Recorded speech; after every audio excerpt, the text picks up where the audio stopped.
Madam Clerk, would you call the roll, please? Council President Robert J. Sylvia. Here. Vice President Paul M. Rogers. Councilor Terry Flynn. Here. Councilor Henry F. Lombardi Jr. Here. Councilor M. Teresa Santos. Here. Councilor Dennis B. Serrano. Here. Councilor Robert A. Villas. Here. We have four, Mr. President. Thank you. Ladies and gentlemen, please join us in the Pledge of Allegiance to our flag. I pledge allegiance to the flag of the United States of America and to the republic for which it stands, one nation, under God, indivisible, with liberty and justice for all.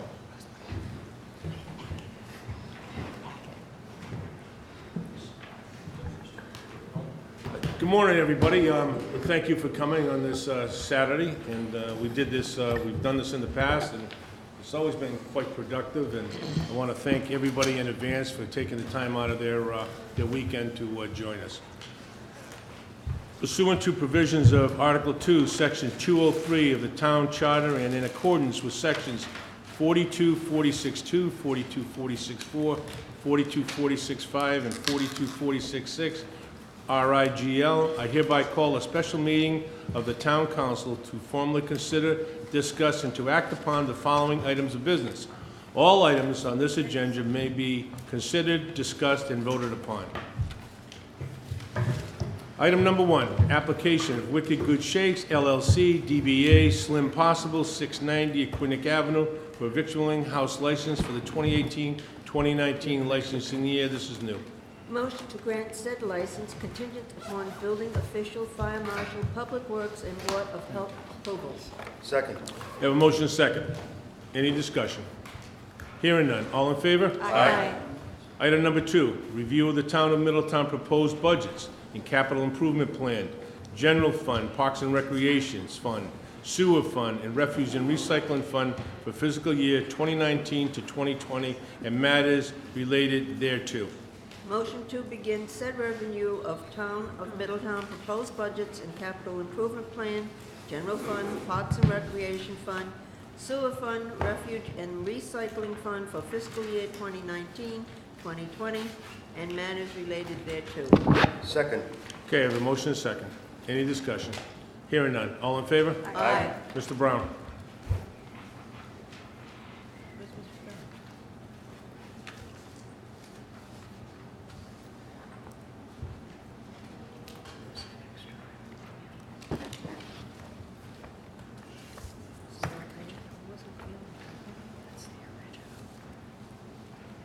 Okay, while we're waiting for our solicitor to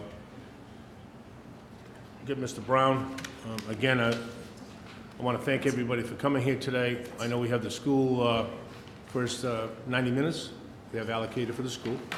And I know yesterday morning I sent out a series of inquiries for myself. And I don't know how many you were able to answer yesterday. But between today and maybe May 6th, we can make sure that you get those answered. I really appreciate that. So, having said that, Madam Superintendent, welcome. Members of the school committee, chair, vice chair, members, welcome. Why don't we just, if you want to start with your presentation. I don't see Mr. Brown yet, so. Oh, here's Mr. Brown coming now, so.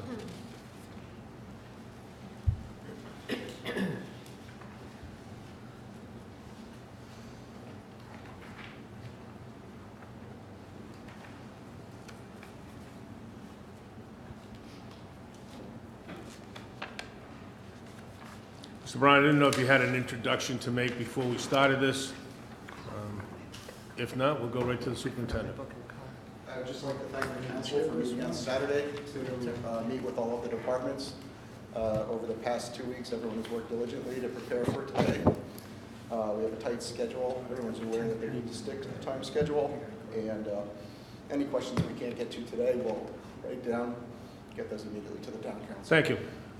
So that we try to stay on time track, the clerks will put the time monitor up here. So she's gonna kick it off, start the clock, and we'll start with the school department. Again, welcome. Okay, I'll be brief. I don't want to take up too much of the time, but You got 90 minutes, Madam Chair. okay, I'll try to be less than 90 seconds. Just want to thank you all for your time meeting with us today. I know you have a difficult job, as you do every year, with respect to the budget and hearing from the different departments and weighing different needs. There's a lot of priorities in town. I recognize that, so we welcome the opportunity to share with you what our priorities are from our budget, and welcome your questions. We did receive those yesterday. We'll try to get to as many of those as we can today, and Good. any others will be provided by the following meeting. Ladies and gentlemen, in all fairness to the school committee and the school administration, I personally sent them a list of my questions yesterday morning. It's, believe it or not, I can't tell you how long it took me to author that, because I've had some eye surgery, and it's like, I have to blow things up to font like 75 to, get things on paper, and wear some glasses to correct my vision to even be here today. But I would like those answered Absolutely. sometime between today and May 6th. Yep, absolutely. Thank you for providing those. All right, with that, I'll turn it over to the superintendent. Okay, first of all, I'd like to thank you too for giving us the opportunity to share our story about our school district. I want to particularly thank the liaisons from the town council who attended at all of our budget workshops and who continue to attend our school committee meetings. It is extremely helpful, and I think it fosters the communication and positive dialogue. I'd like to also thank the school committee who developed and approved a budget that really places students as a priority in the center of the work we have to do. Again, thank you to our team, our business manager, our assistant superintendent, our director of facilities, our principals, and our teachers who have a stake in this budget too. Mr. Town Council President, I want to thank you as well for your recent comments in the newspaper that acknowledge the work that the schools are doing with our students. So thank you. You're welcome, and I can no longer drive into Newport. I can no longer drive into Newport. No, I'm just kidding. So thank you for that. The next slide frames what we would like to address today, and our town administrator developed these focus questions. And I believe what it really does is pull all the budget pieces together for us, and I really like that format. Thanks, Sean, for that. So additionally, we are, through our presentation, we'll add our district information. We provided background for many of the budget items here.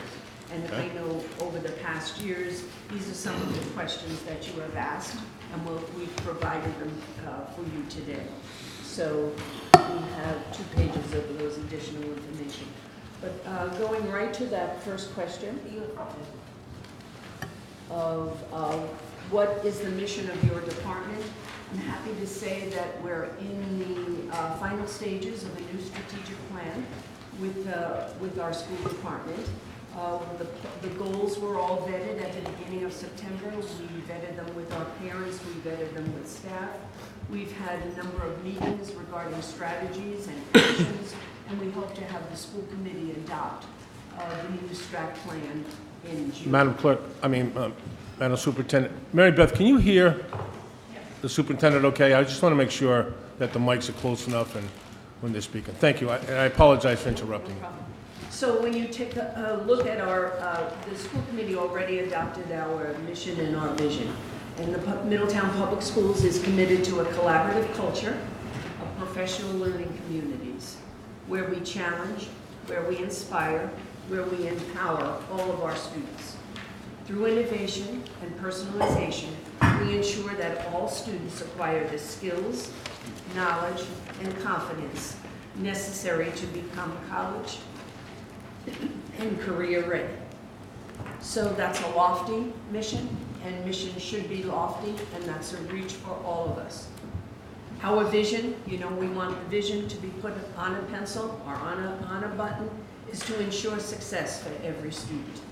And our actions, our budget, all of our work should really center around what are we doing to ensure every student is successful in our community. We wanted to show you a bit of our demographics. We've used this a number of times. We just used this yesterday at a presentation at the L Center. You've seen this graphic before. What I'll concentrate, because I know those numbers are hard to see on the left-hand side, but presently, this is as of the October enrollment. We have 2,146 students. Our high school has 592.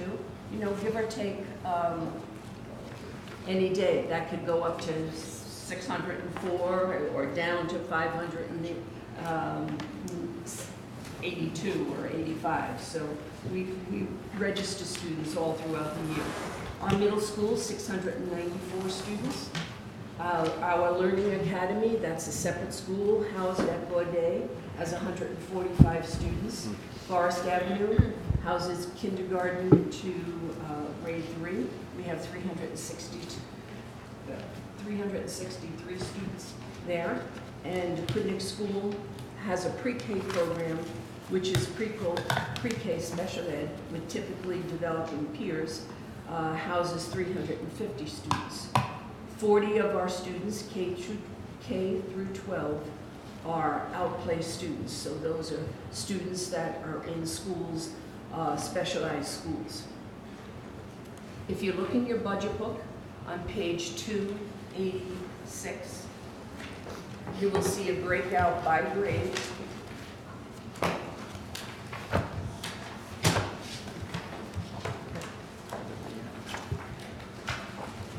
Of the number of students. It's page 286. You see the breakout of students by grade and those that have an individualized educational plan.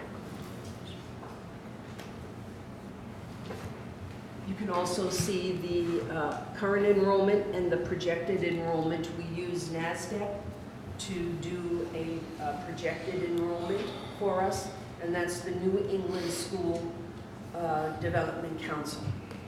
And they're known for their enrollment projections. I have to say, when we do our enrollment projections, we're probably a little bit more on target because we know the makeup of our community in terms of our military students and the trends with our military students.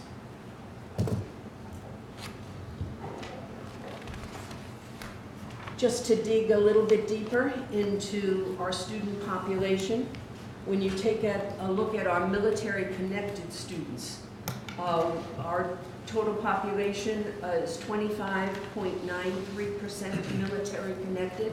This is still considered a heavily impacted school district with our military. Quidnick School has 23.96%, Forest Avenue 42.81%, Gaudet Learning Academy, the fourth grade, 26%, Gaudet Middle School, 25%, and our high school, 19%. 5 students that are out of district are military as well. This compares, this year's numbers are higher than they were last year. So last year we had approximately 463 students. This year we have more military in the community. So to dig a little bit deeper at our student population, I know Mrs. Santos, you always ask this question about our ELL population, our English language learners. And largely these are students from our war college, although we do have a number of students who are full-time residents. So last year, we had 83 students from our war college, and we had 17 languages. This year, we have 113 students, and there's 21 different languages. And we are required by law to educate these students They are tested, they are graded as to their language acquisition, and then based on their language acquisition results, we need to service those. Some might need less than others. And hence is why we were cited by the Department of Ed that we needed 1.5 ELL teachers. We've tried over the years to manage different ways, and I know Mrs. Savastano has worked with the Department of Ed, but when it gets down to the numbers and they see numbers like this, they have required us to hire 1.5 ELL teachers. Taking a look at more of our student population, digging down in those numbers, I want to show you our special ed population. We have 3 federal statutes and Rhode Island regulations regarding special ed students. We are required by IDEA, the Individuals with Disability Act, to educate students ages 3 to 22 in free, appropriate public education in the least restrictive environment for every student. The district's program and design with special ed services is through our regional special education program, and that is with Tiverton and Little Compton. So the Newport County Regional Program services our children ages 3 to 22 and provides those services. We have to provide services for pre-K to 12 and transition services. Now, there was a law that was interpreted up to age 21. So as soon as a student reached the age 21, a special ed student, they were exited from a program. Now, the Department of Ed has said we need to keep those students until they complete their 21st birthday or year. So the services that are offered through the regional program are evaluation services. So there's an ed eval, there's a speech and language eval, they could have an occupational therapy evaluation, a physical therapy evaluation, psychological, a social history, adaptive PE, a psychiatric, vocational, and specialized evaluations. Again, the services are for ages 3 to 21. And the transition service is to that age, completion of age 21. So that, as you see, the regional program does have an array of services to offer. Next slide. Our population varies between 17 and 18% of our student population. Currently, we have 405 students. That was as of the 2018 census count. 49 of those students are serviced outside of the school district. So 49 of those students go to a Meeting Street school, a Bradley Day school, other programs that we don't offer within our district. There's always the intent to bring as many of those students back when it is fiscally beneficial. So if we're sending more students out and paying more dollars for those, we take a look. The regional board takes a look, we take a look, and we say, if we hired a teacher and those supports that would go for those students, is it more fiscally responsible for us to start a program within the region, one of our districts, for students? And we're taking a look at that right now for some of our transition students. What's the total number of students? It says 18%, but do you have is there a number? 405. Our population. It's 49? 405. 405? Now, that can range. Doesn't that seem odd to you? It seems No, odd to me. the I know when I average- went to school, we had, I know it's changed since then, and you're talking 35 years ago, but Well, there's It so just many. seems odd that it's that high. And nobody wants to talk about it because it's a sensitive subject, but No, there's so many more categories than when you and I went to school. And the range of the 405 could be anything from just speech services that require an individualized educational plan to a full boat of service where it's a specialized program, OT, PEEP, occupational therapy, physical therapy. So- Behavioral, social, emotional. so why did that all change? Is it dollars? I mean, what? I don't get it. I mean, I had a speech, we had 3 boys in our family, we all had a speech impediment. I remember in 2nd grade at the old Holland School, going to a speech class. Couldn't say S's without a lisp. And so they taught us that, and that was the end of it. I mean, Well, that happens here too. If someone has just, as you said, an articulation problem, yeah. they give the services and then they're exited. They don't stay in the program. How does those Or numbers in the compare to our neighbors? Excuse Portsmouth and Newport, how does that percentage compare to our neighbors? I don't know that data offhand. What I do know is that between 17 and 18% is pretty standard across the country. That's kind of the mark. Once you go a little bit over that, we need to take a look at what we're doing. You know, are we over-identifying? And there was a while there when our numbers were up. I want to say at least maybe 8 or 10 years ago where our numbers were up. And the state asked us to take a look. Are we over-identifying? We were in the 20s, 20%. But 17 to 18% is pretty standard. Mr. President, may I ask a question? Go right ahead. So I just want to clarify the chart on 286 in the booklet Yes.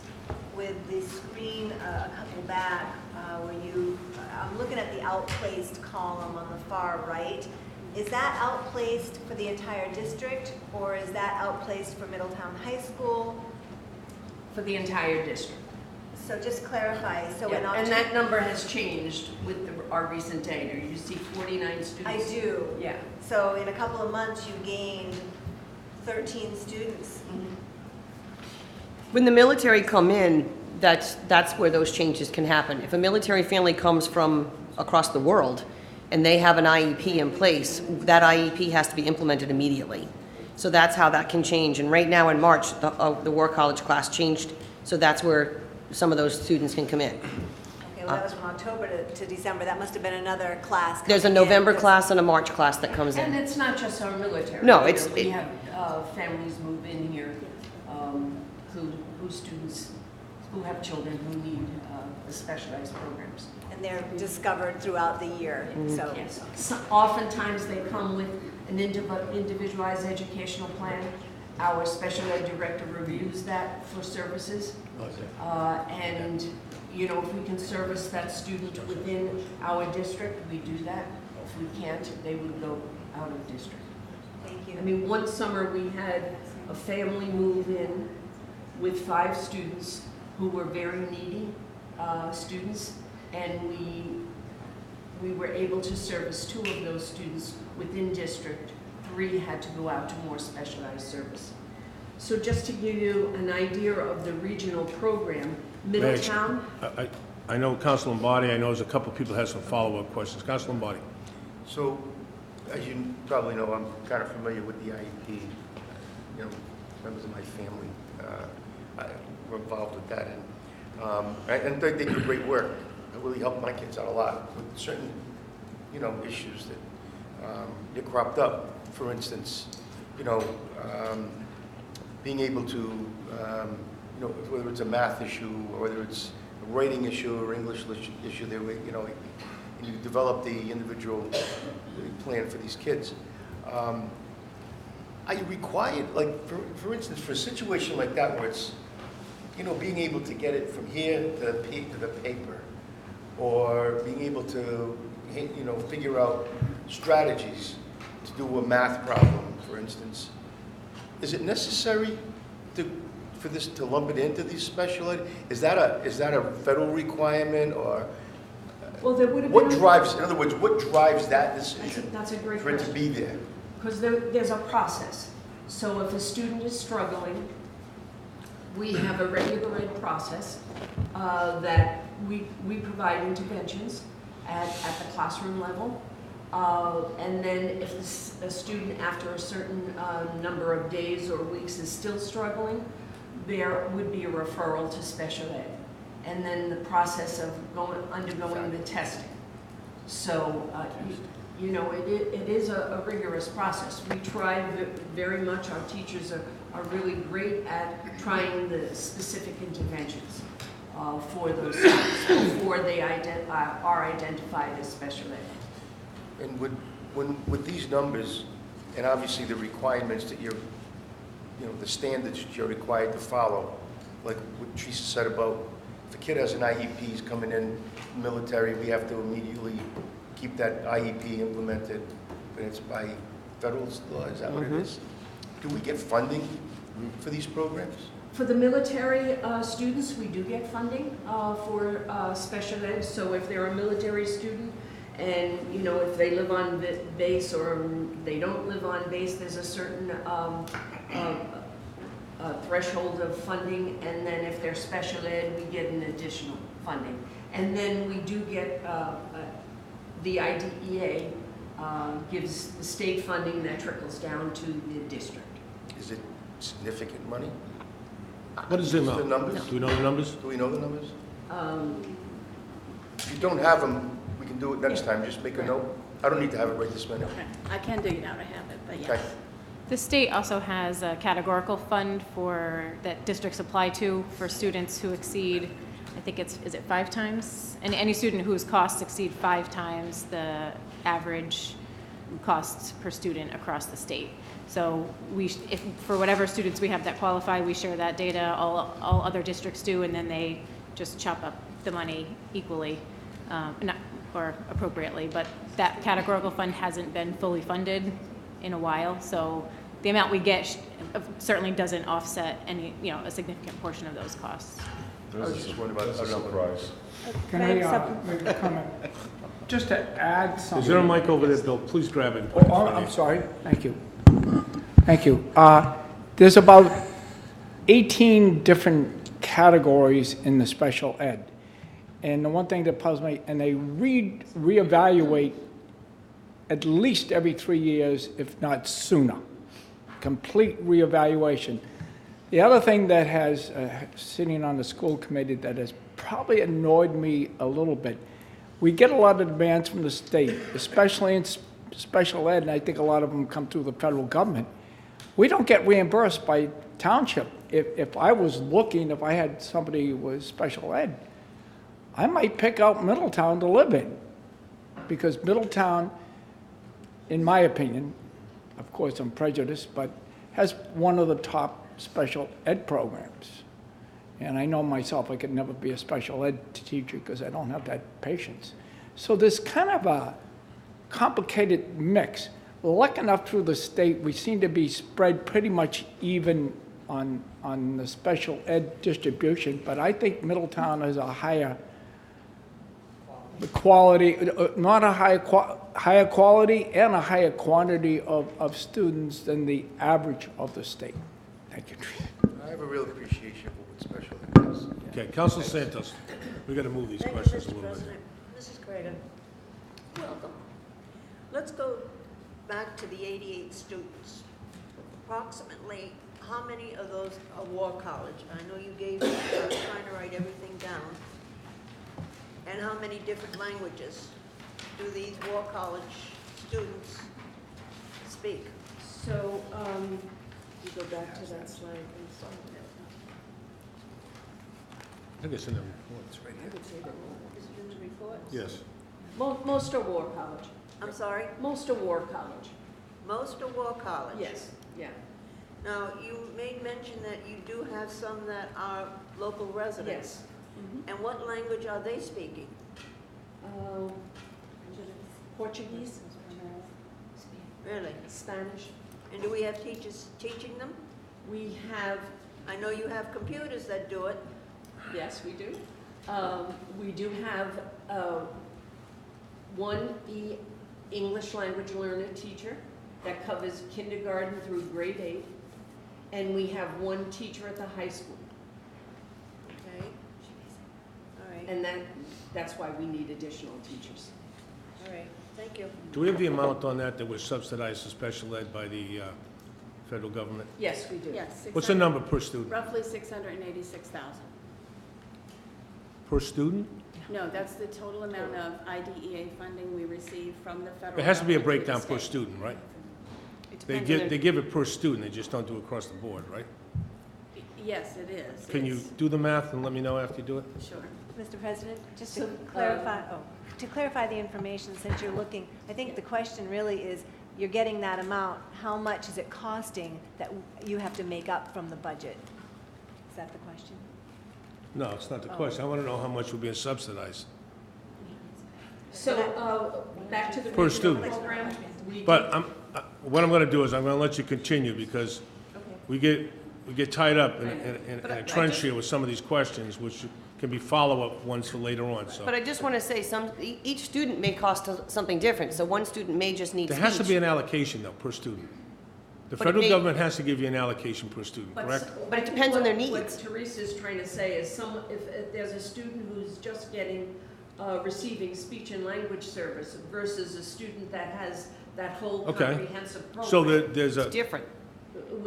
Yeah, but they do it per pupil cost, so Cindy Okay. did work a little bit on that. Because one the student might range, cost the range, Nathan. 100,000. Give me the range. Right, but one student may be 125,000, another student may only be Good. 15,000. Good. You know, The depends on range. what they need The for needs, support based on the services. needs. Because, Okay. yeah, President? they only have speech, it's less Just, I expensive. want to make a statement. Counselor Toronto. Thank you. I was fortunate to attend the meeting when you talked about this, the special ed. And what I kind of took away from that is this is a growing department, service that we offer. And I just see it growing and growing and growing. And I was kind of interested in better understanding the state's impact on this, because we really are talking about a state impact issue. I thought that they're putting more and more services as a responsibility of the school from an education standpoint. I'm starting to feel like it's more of a medical issue in some scenarios, or something that should be addressed outside the school system. But all I see is more and more programs growing. And then I hear, well, it's a state mandate, you know, and I like, God, they got us again. It always ends up back as a state mandate. So I just think this is an area that we really do need to focus in on as a town council and as a school, because it's just continuing to grow every year. And I think we have to kind of focus on it and see if there's something we can do to manage this. And I know you are managing it, but I just I just have to say it one just thing. seems like I think it more and more bigger than us, too. responsibility. It's, you know, the children, it's federal. Right. And the children come with these needs. Right. Right. And the categories that Bill referred to are not categories that we make up. These are grounded in what's called a DSM. And they identify autism, intellectually disabled, developmentally delayed, learning disability, emotional disturbance, multi-handicap, other impaired, and speech and language disability. And then there's, you know, I get that. And there's so many of those categories, like what Paul was saying. When we went to school, maybe it wasn't that many. It might have been one There category, weren't but that it caught many. everybody who When I had that. first entered into special Those education. needs were around. We might not have identified them, but now we've got all these categories that we have people going out and looking at our students and saying, well, you fall into that category, and you might fall into that category, and next thing we know, we got more categories and we got more children. So I'm Well- just kind of saying, I'd like to learn more about this. So there's two things I want to mention. My background is social work, and the DSM book, which is the mental health book, it's like a mental health Bible of how diagnoses are identified. That volume has now, you know, by the time I left mental health services, it was a DSM-3. Now it's even, you know, it's been more updated and edited and advanced. A big thing that we've talked about already is the social emotional piece of special education. You look at our society today, our society has changed. Obviously, with those changes, our responsibilities for special education has changed to how to support these children. You know, this is a great tool, but this also has become an absolute negative in our youth generation because of cyberbullying and those kinds of things. So those things, the diagnoses have expanded based on our society. So it's not just a school district, it's across the entire world. And when you look at the social emotional piece, that we are being mandated now to hire more counselors and more social workers to be able to support students to succeed in their education. If a child is depressed and suicidal, they're not going to be able to concentrate and get good grades because they're too focused on this area. So that's where those changes have happened.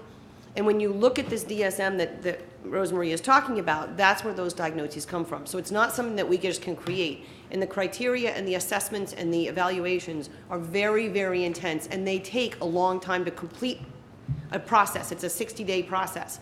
So when students are being evaluated, it's a very long, lengthy process, and the criteria is very specific. You just can't say, oh yeah, we'll just put that child over the edge.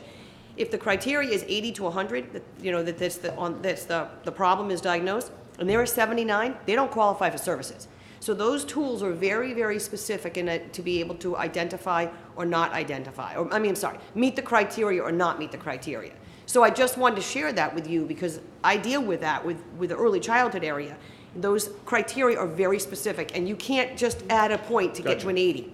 So, but that DSM-3, the diagnoses have changed, Dennis, and that's why I wanted to share that with you. Right. So the demands are higher. It has changed a lot. And that's societal, though. We see it because we went to school here. We're going to get back to moving along here a little bit, because I'm watching the clock here, so go right ahead. I'm going to ask the counselors to hold some questions back. If we have time at the end, we'll answer them. If not, they can email them to you like I did, and you can answer them for May 6th, okay? So I want to make sure we give you the opportunity to get through your budget. So just in terms of the regional programs, Middletown houses 6 programs, Tiverton houses 7 programs, regional programs, and Little Compton houses 1 program. We do have a program at Newport Hospital for those students who have graduated or are that 18 to 21, 22. And there's a transition program at Roger Williams for those students as well. All right, let's go to the next bullet then.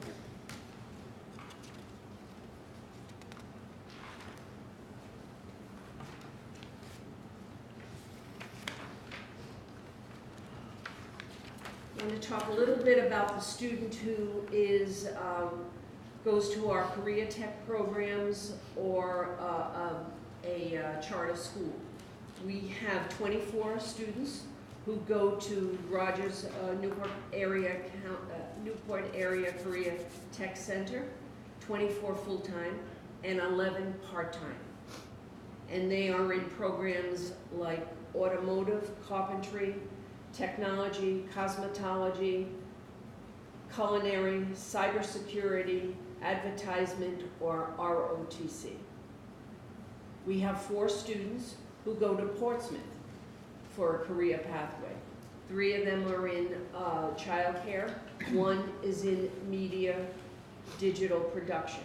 We have a student who goes to the Met School, and we have a student who goes to the charter school. 12 at the Met. How many at the Med? Excuse me? How many at the Med? 12. And then we have career pathways here at Middletown High School.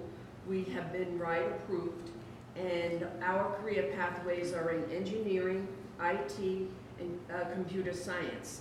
And we have about 8 to 10 applications already from out of district, not living in Middletown, that will be attending, and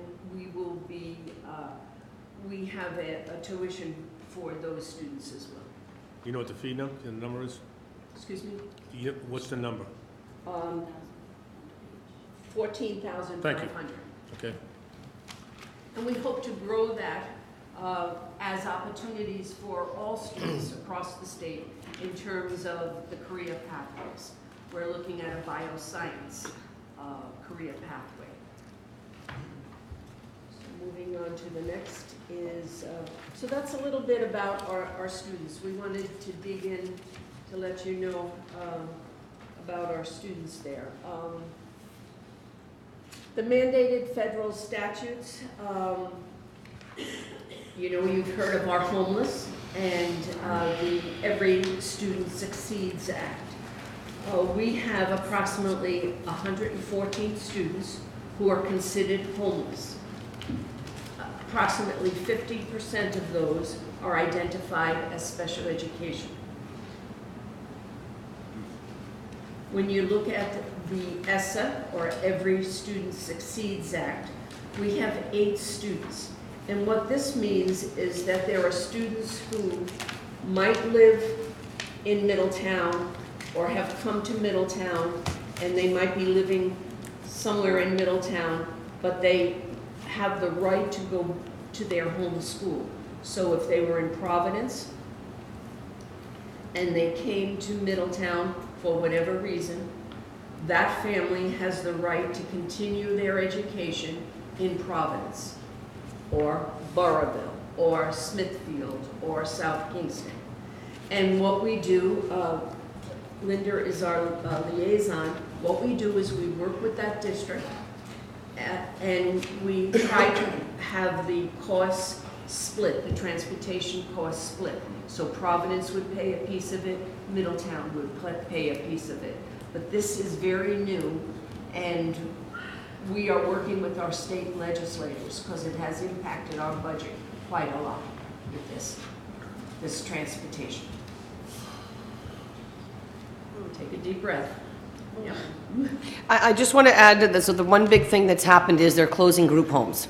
So when a student is a DCYF child under the state or in foster care, and they're removed from their home, which may be Providence or Burrillville or North Smithfield, and they end up in a foster home here, though they're living, that's what she's talking about, going back to their hometown so that they're still in their own school, their friends, their social life.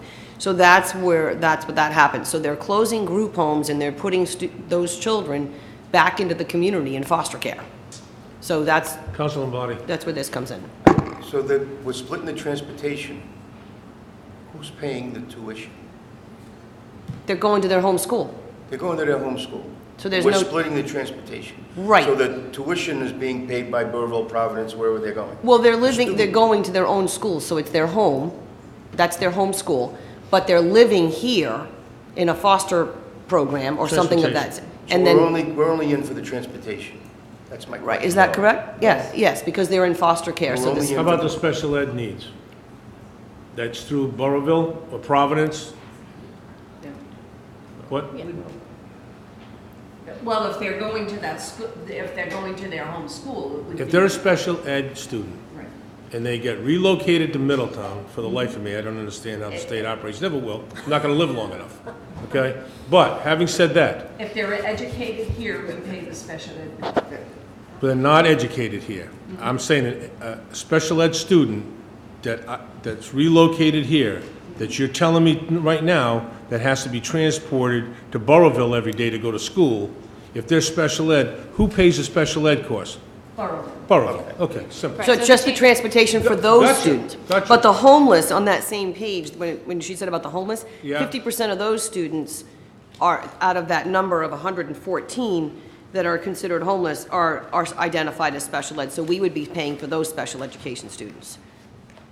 There's the difference. They're in our district. So if they're in our They're district, our correct. kids. They're They go to our ours. schools. I get that. Right, but the Okay. ones that are foster students that would be transported, we it's got just the that. transportation. That's understood. Yeah, I got it. Can I add, because it got me a little confused. If we had a student in the group home who was here at Middletown. Mike, Bill. Is now, I'm sorry, thank you. If we had a student. Stick it in front of them, wait till we start talking. Thank you. Go ahead. Thank you. Okay, no, we had a student who was in a group home or was associated with Middletown and, let's say, moves to East Providence or is now in a group home in East Providence. If that student wants to go to Middletown, we have to send a bus up to pick them up. Well, And we're splitting the transportation, but we still. We have the special ed course. We got Yeah, that. we own that child if he wants to continue here in Middletown. If he chooses to go to East Providence, then we're a little bit, We got it. Okay. okay. Thank you. So, So, I mean, I understand it. I understand it now, how you're saying that, and I agree with Bob. I don't know who makes these decisions or makes these rules up. We didn't. But you said they have a right Yeah. to go to their hometown. The state has determined that. They not make- us. they make a I heard, best- I understand that. How many of those kids don't do that? So Come the state here, makes a best got interest relocated here, Right. and decide to stay here. Do we know that? Because they have a right. The key word to me is right, and how many? Right. We can Because- we can try to get that data. The state makes a best interest determination each time. So if there are factors that make more sense for the student to stay in the district they came from, then that weighs more heavily. If there are reasons, maybe there are reasons to get them out of that school because that was part of the challenges they were facing, then maybe they would make the determination that Middletown would be a better fit. So they take it on an individual basis. And that only applies to the students under ESSA, that best interest determination. All of the students under the McKinney-Vento Mike. Act are different. Microphone. Good. We all got that? Good students now? You talk, bring a mic. All right, in the interest of time, if you do have Please, questions. go right ahead. So that is a little look at, we talked about our student population, the demographics, and we wanted to drill down to talk about the type of students we have in our community and in our school system. So the next focused question, was what is the amount of your proposed budget? What is the variance from prior year? So this slide illustrates the general fund amount. The variance is $1 million. The change is 2.92%. The restricted special revenue, that's federal, state, local, capital improvement, 7 million. The variance is $1 million, 2.4, with the total budget request. So let's drill down a little bit more when we look at that, and we provided a graphic for you. So this breaks the information up by area. So when you look at the entire budget, the general fund from municipal appropriations, and we're going to show it to you another way too, is 64%, 17% is state funding, and then you have the slice of the pies here in terms of what we get for federal, local, private gifts and donations, and then the total fund. So let's take a look at it a different way. Let's just look at the operating budget, or the general fund. So when you look at it this way, the municipal appropriations is 74%, hence the request for $1 million. The state funding is 20%. The federal funding is 4%.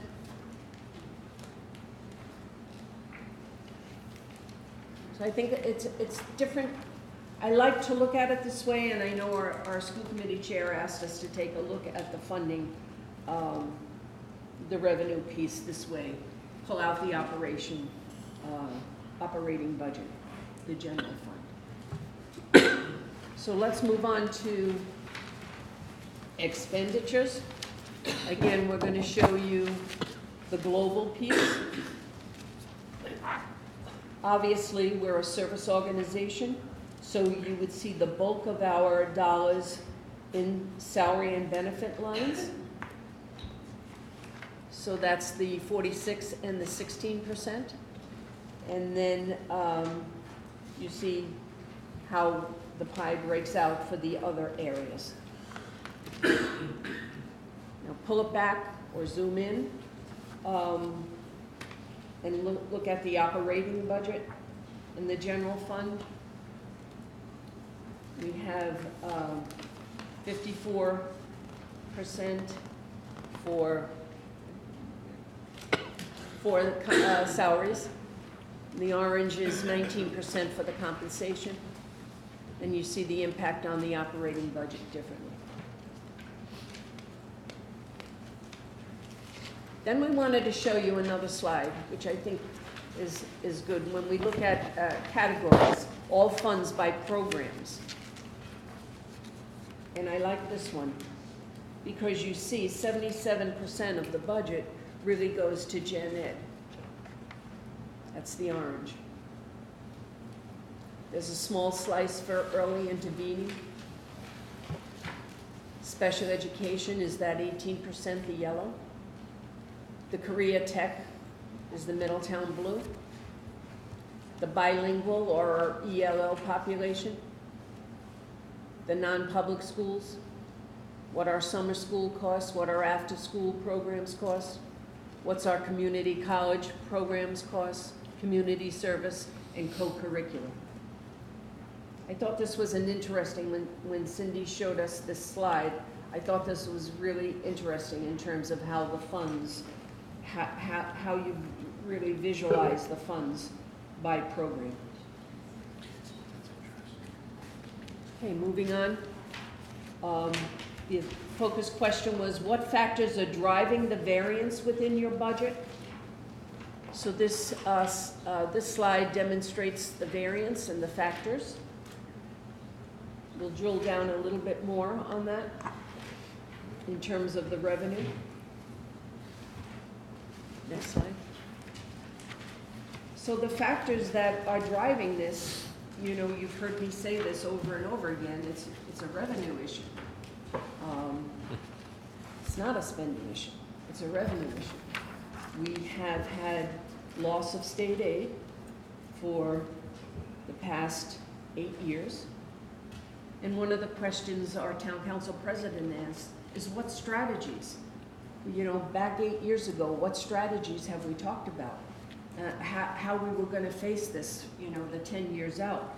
And, you know, I remember working with the current chair then, Michael Crowley, saying, you know, this is a revenue problem. We have to plan as a community, both the town council and the school committee, to address these strategies. How, over the course of 10 years, are we going to fill this hole? So some of the things I'd like to say is, internally, we looked at efficiencies. You know, we reviewed, we do that all the time. We looked at efficiencies. Can we do less, do more with less? We had enrollment decrease and staffing, so we've made those adjustments. We have, you'll see it at future slides, we have reduced our staffing based on our enrollment. We've looked for grants to help supplement. We've used fund balance. We've had conversations early on with town council about how are we going to address the loss of state aid. You know, we actually talked one time about, with that JFK, when we surplus JFK, whatever funds that the JFK rent you took in from JFK, could portions of that be used to help fill the hole and share? So we have looked at strategies. It's not like we've gone willy-nilly for 8 years and saying revenue loss, and not have done anything about it. We have. I do have a question. Since we're on the state education, you know, we're seeing that they're going to underfund you again. Yes. And you're talking about we what... bolded that for you. Right. So when you're talking about what you've done, has there been a conversation with the state, from the union or from the school committee? Have you presented to the state that by them not funding us, what the results are going to be to our community?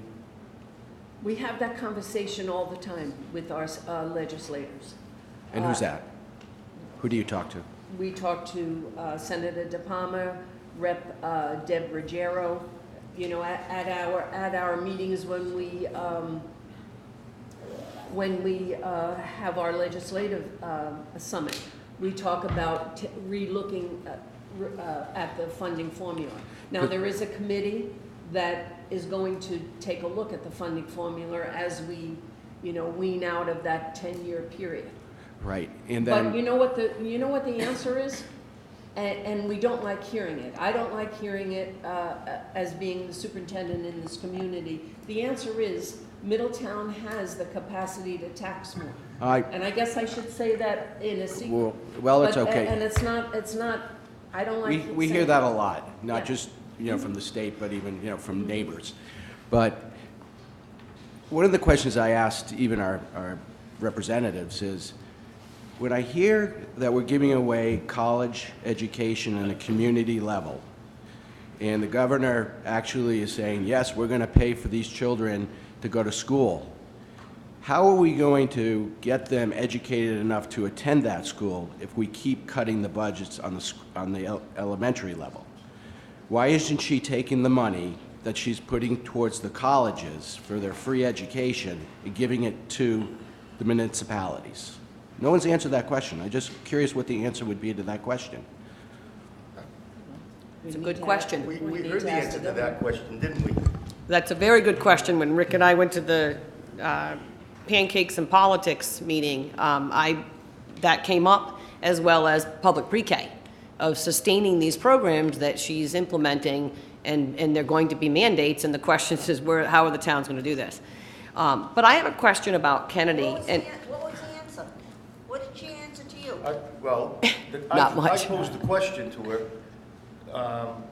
and I asked her, I said, this Promise Rhode Island is a great program, I get it, I understand why they want to do it, but the bottom line is that you've got students going into CCRI who need remedial reading and remedial math before they can even take their college courses.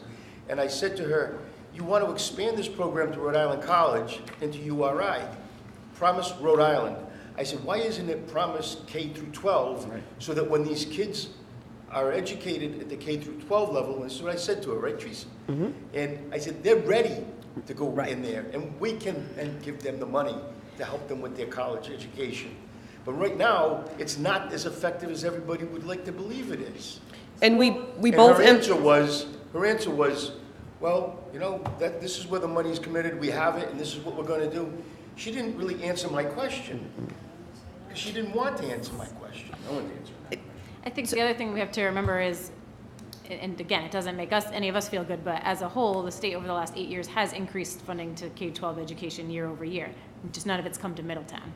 It's been, the formula. We're not seeing it. I'm sorry? We're not seeing Right, it. Exactly, that's what I said, none of it's come to Middletown. If you look at some of the other districts, we get. $42,000 in the hole again, more money. Right, so we just got that data for the whole state yesterday, and there are 2 districts receiving $1 million more than they thought they were gonna receive, are they? as in a Upstate? couple weeks ago. Yeah, the cities mostly. Yeah, of course. Right. But that's all I'm saying, is that it's, I'm not trying to defend it, I'm just saying from a K-12, the state has put in a lot more money over the years, none of it's come to Middletown. It's been a reallocation, And I want to comment on the group home, that loss right there because the group homes have closed. So we, as you know, for numerous years have been asking for more money for group home because we were only getting 10, 11,000, whatever it was per pupil. And again, as we talked about, a lot of those students needed supports and things like that. So we always were short. Those dollars were always short.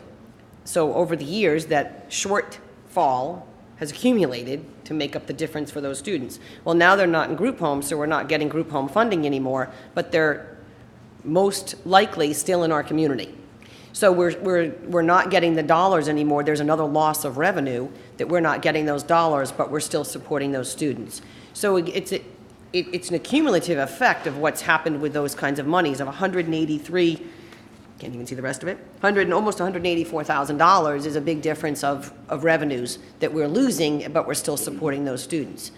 The other question, what's that? we have to watch our time. I know, I just have one more question though. In regards to Kennedy, that just clicked in my head. We're not, I don't know how much we get or what we're getting from that, but what is the rent that the town gets for that? Is that? The rent is roughly $200,000 a year. There's about $50,000 worth of expenses. In this current budget, there's approximately $100,000 going back to the school department to fund the facilities study. That's part of the capital improvement plan, basically the next 5-year plan. And if you look at the money that's been generated out of the JFK fund, it mostly has been returned to the school department over the years. Thank you. I just, That's what, Madam good. Superintendent, go ahead. Yep. okay, so just to dig a little bit more about the revenue, you know, obviously it's the state aid, and we just learned we're losing another 43,000. But the next slide demonstrates impact aid has also reduced for us, you know, adding to that revenue loss. So that shows us where we're at right now with impact aid dollars.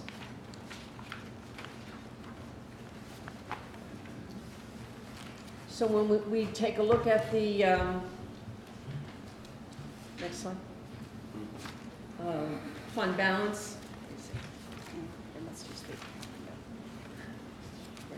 Yeah, those are the figures. We got the fund balance.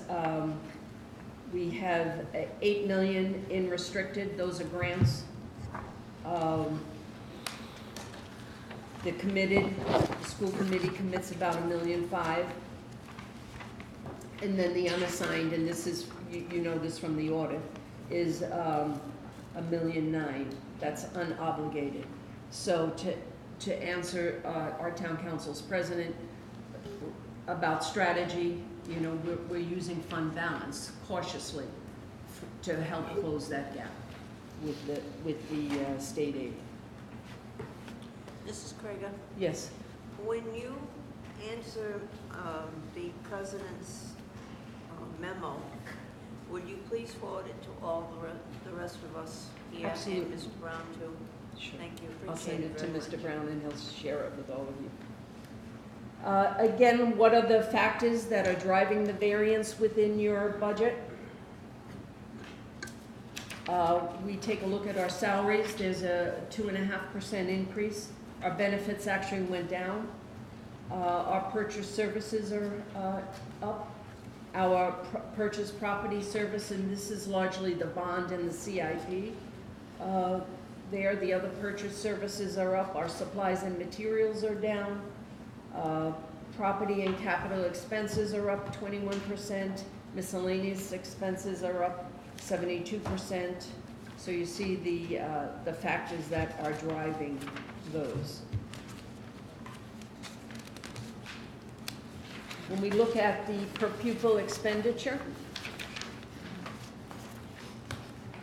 so we have an official and an unofficial per pupil expenditure. It's based on the average daily membership. You take a look at the UCOA data that they build the per pupil off. The official for 17 is our per pupil cost. You really need to look at the equalized one. But I'll do both. Our per pupil cost for 17 is 18,000 per pupil. And once you take out the capital and debt and all those, it's really 17,943.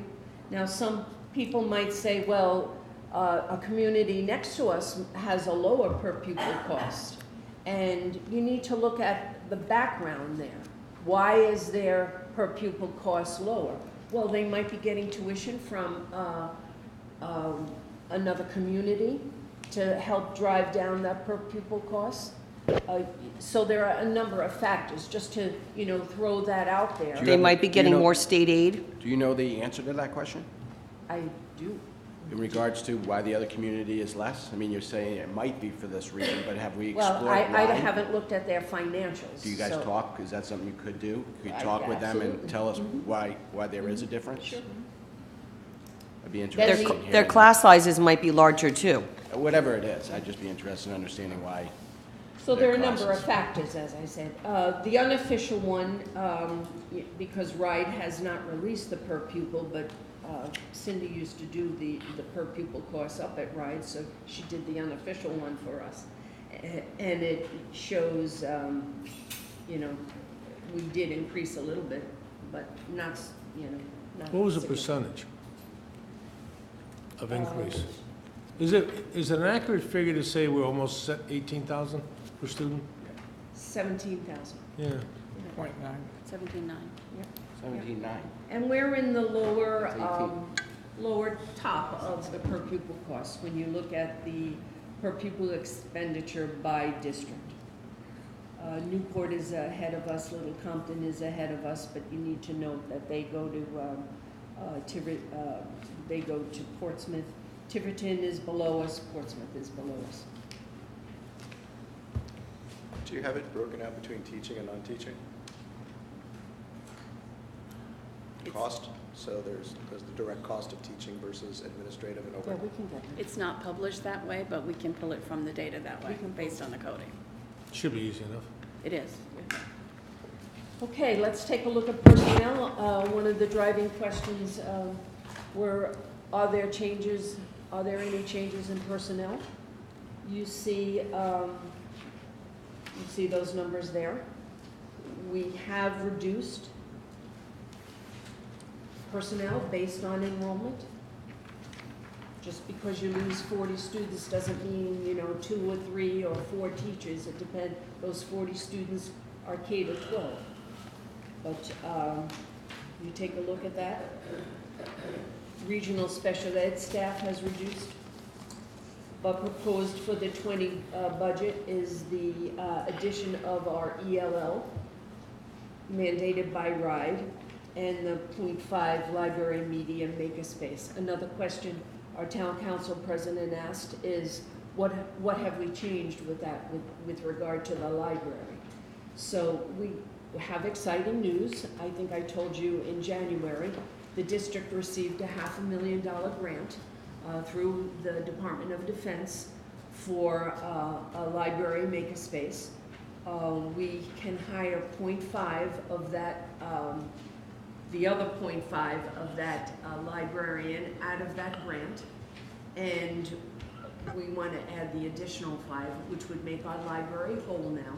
We would have 1 librarian at our high school, 1 at our middle school, and 2 at our elementary. We've redesigned our whole library focus to future-ready 21st century, and it is a library media makerspace specialist. So we're very excited about that we received that grant and that we now have the opportunity to put that library position and bring us whole with our library program. So when you take a look at the next item, which is the percent of budget for staffing, I think this again shows you that we have reduced the staff when you take a look at that. When you look at the salaries, the benefits.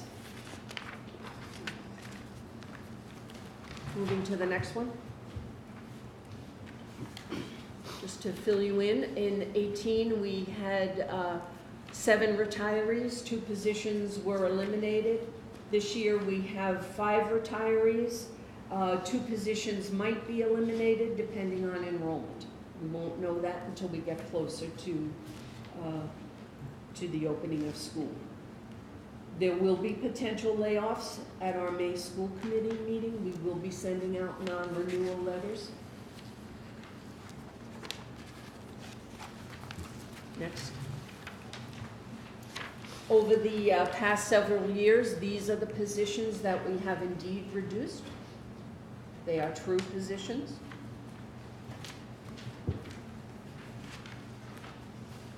Next. And these are the programs and activities that were eliminated over the past several years.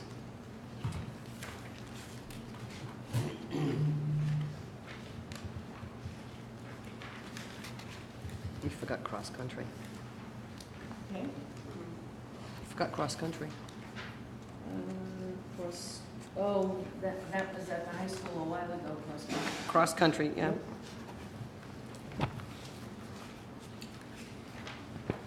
Okay, next, what projects from the CIP are included in the budget? We outline them here for you. So you can see what's funded, the town CIP, the school CIP, from the general fund and from the school bond. And you have a handout next on the bond project update. It's the long piece of paper. I don't know how much time time you want to spend on that? I know we're getting close to the... You got about another 25 minutes? I'm gonna cut you short, when I see about 10 to go, I'm gonna open it up to the council, so, you got about another So if 15. you want to spend some time looking at that, I will ask our facilities director to bring you up to speed on that.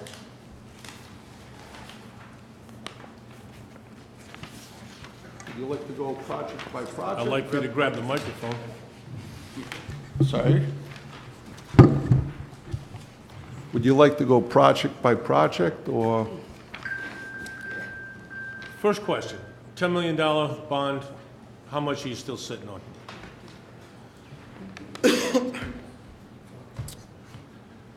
We've spent to date 300 and,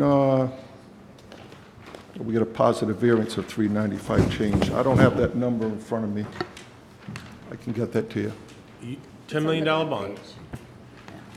You don't know the number that you're currently sitting on? What's left over? It's in the spreadsheet. I don't have the total, though. You have the spreadsheet in front of you? Yes. Give me the number.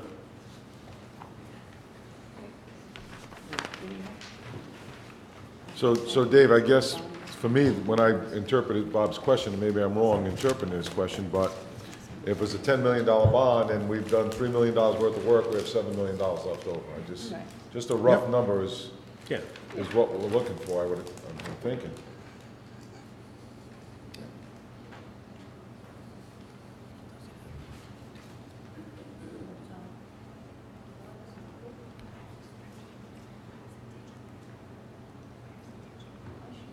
Mr. Brown, correct me if I'm wrong, when I looked at the numbers with you, is there a little over $6 million left?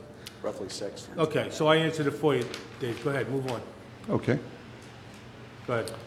All right, so just going off that spreadsheet, the Quidnick main entrance project that was completed, the cost on that was about $300,000 at a positive variance of $84,000.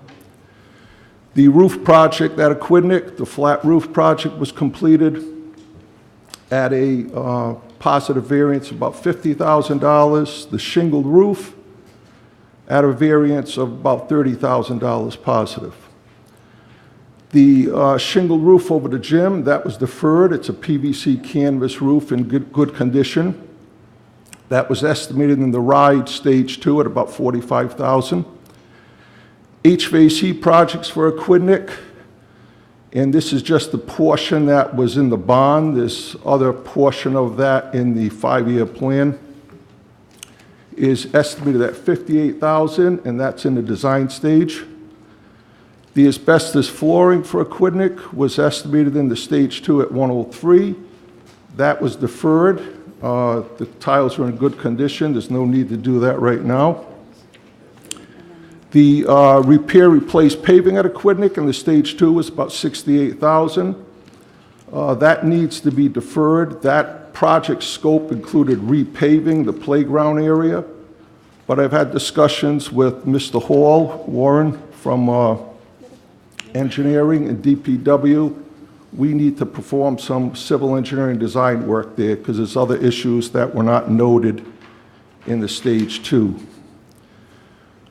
Forest Avenue window and exterior doors, original Stage 2 estimate, $89,000 and change.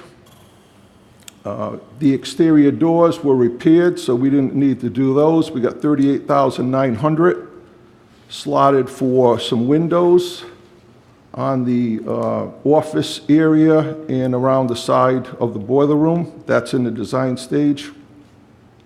Forest Avenue roofs, the bond included $353,662. The total RIDE approval was $640. We completed the flat roofs at a negative variance of $742. The shingled roof was completed at a positive variance of $4,900. And the 94 wing and calf and gym roofs of $200,000. That is not part of the bond, but part of the 5-year. That's in the submitted CIP for next year.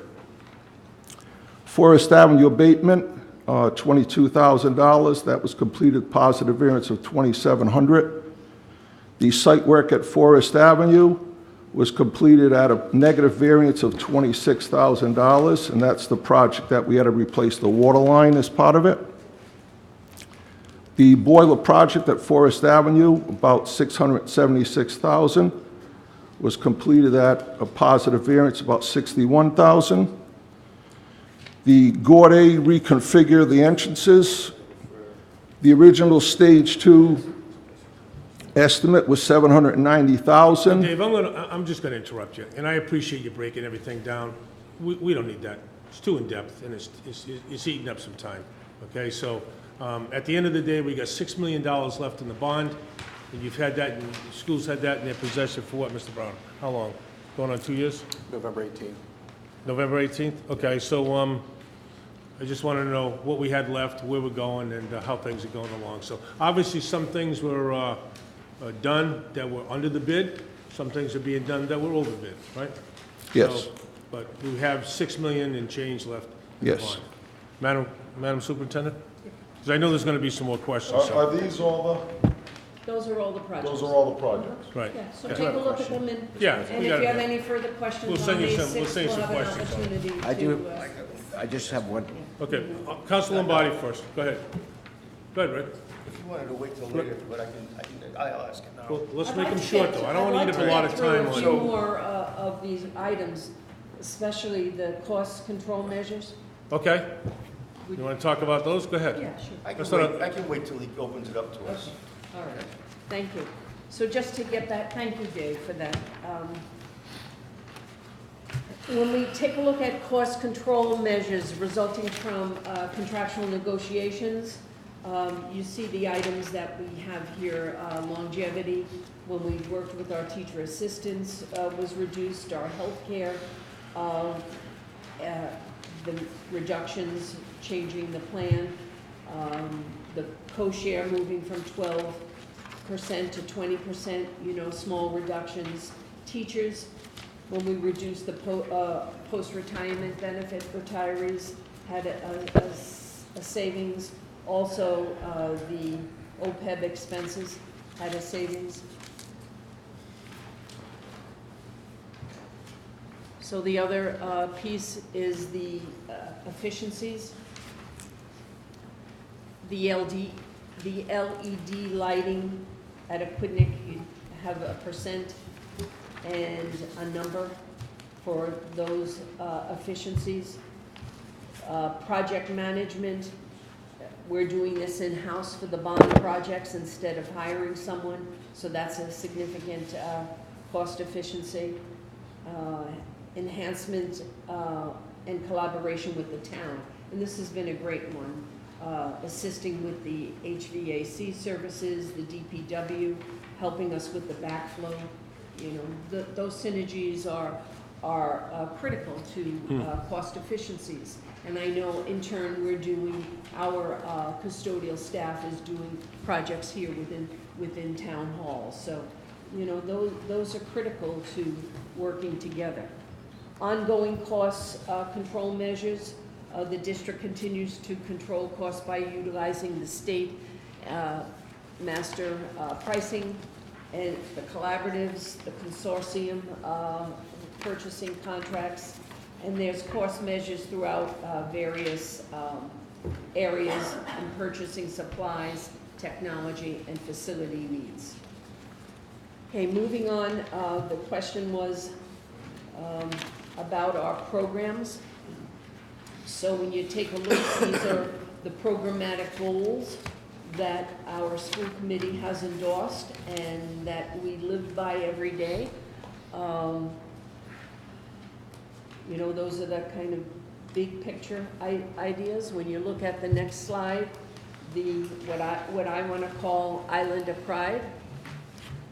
These are the programs that we are very proud of. We have a K-12 World Language Program. Our Project Lead the Way, our STEM program, is K-12. We're the only district in the state that has a K-12 Project Lead the Way program. That we were approved by RIDE for our engineering and computer sciences pathways and the potential for students to come to our program. Our one-on-one, we're nearly completion with our digital environment. The Makerspace, we finally, after 3 years, have a forward-looking library media makerspace. We've developed a system-wide social emotional support for our students. The Freshman Anchor Academy, I provided that information in the budget booklet. In terms of return on investment, the academic return on investment, our freshmen in that academy are doing very well. The Fine Arts Program, the partnerships that we have students in internships, district instructional and technology coaches that we have, so we're building capacity with our teachers. Our strong parent involvement, PTO boosters. We feel we have a well-rounded educational program with our sports, our drama, our music, our extracurricular. We're very proud of our professional learning community and the love of reading and a passionate literacy community. Any questions are what are the 3 major initiatives for upcoming year and how do they benefit for the community? So I guess we don't know how to count. I couldn't narrow it to 3. We had to give you the 6. The 6 major initiatives is interventions. One of the questions was about our test results, and we can answer that, maybe after this, but we have strong research evidence-based interventions supporting literacy, math, and social emotional needs. We know our test scores are not where they want to be, where they should be. It's not just Middletown, it is throughout the state. The bar has been raised. The standards are benchmarked on international standards, and we all had a rude awakening in the state. So now we need to pull up our sleeves. Every district is doing this, so the interventions are critical. Our curriculum and instruction development and professional development, our career tech, our library makerspace again, the technology infrastructure and digital transportation, and our facilities. How does this impact the district? How does this impact our community? I could have said it lots of different ways, but I'm using kind of the quote here. What is at stake and how will it benefit the community? I can read this to you, but really this is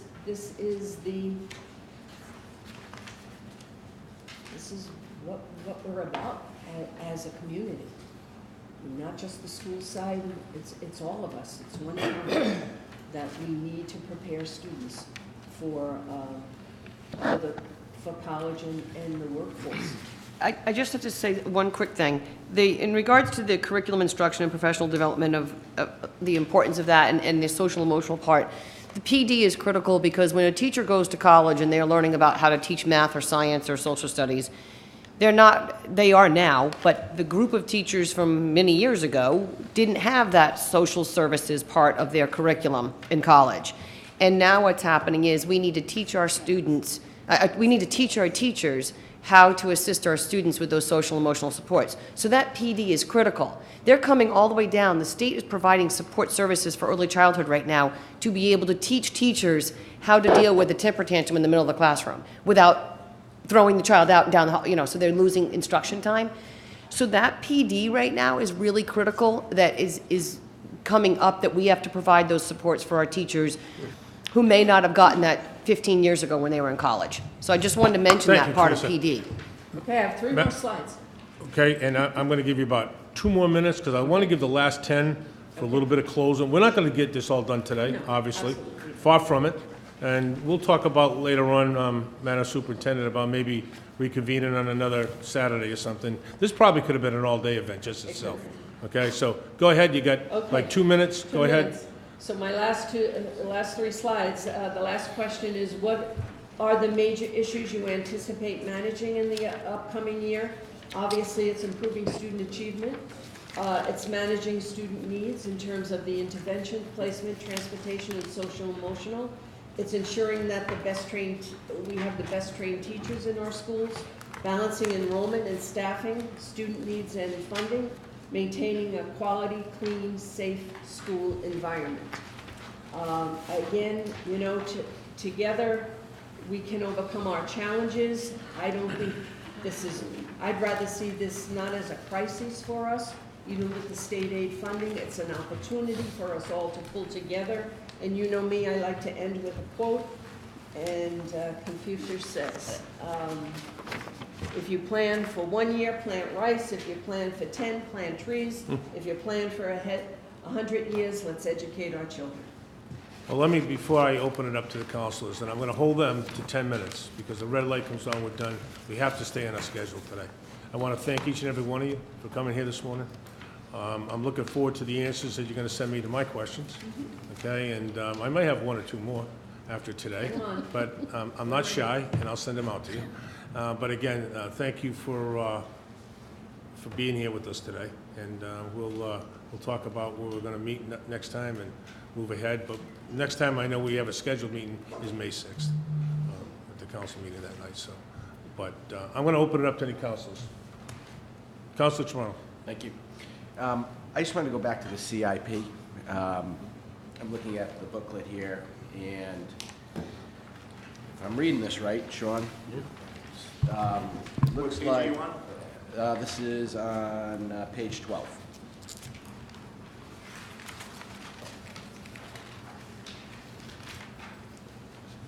And there's a list of projects, but what I wanted to get to, I think those are a combination of the bond and a combination of other things that you're requesting from a CIP standpoint. But if I'm reading this right, you're looking for $5.369 million in CIP this year. And how much of that is a bond? Most of it is the bond, right? I'll wait for Sean to.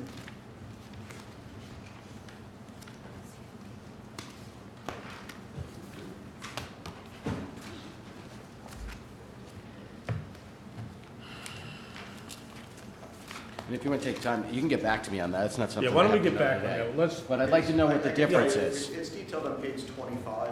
well, we can email that question out, because I don't want to take away, because we're going to eat this time up fast. Thank you, Sean. 2.6 million. Councilor Flynn. 2.6? Thank you, Sean. Councilor Flynn. So I have a half a dozen questions, but I'm just going to focus on revenues since that seems to be the focus. So on the revenues page of the PowerPoint, I just was wondering if tuitions are included in one of those categories, or if that's not considered a revenue item, the tuitions from the new program that's starting, from folks, students coming in from out of the community paying to be part of that. Right, we included, be a local source revenue. That's a local source revenue, okay. And just a quick question on the grant, the projects, the facilities projects, and that bond. This might be a question more for Sean, I'm not sure. But this is bond money that has to be done for these projects, so there's no revenue opportunity there. I'm just wondering the balance that's outstanding, where that fits in this puzzle. That's the roughly $6 to $6.5 million that's unspent. Right, it can't be revenue for us to use, or can it be? Doesn't it have to be used for these projects? Yes. So Okay. the school department goes through a stage 1, stage 2 study. There's an agreement executed between the town and Department of Education, and a building program is implemented by the department.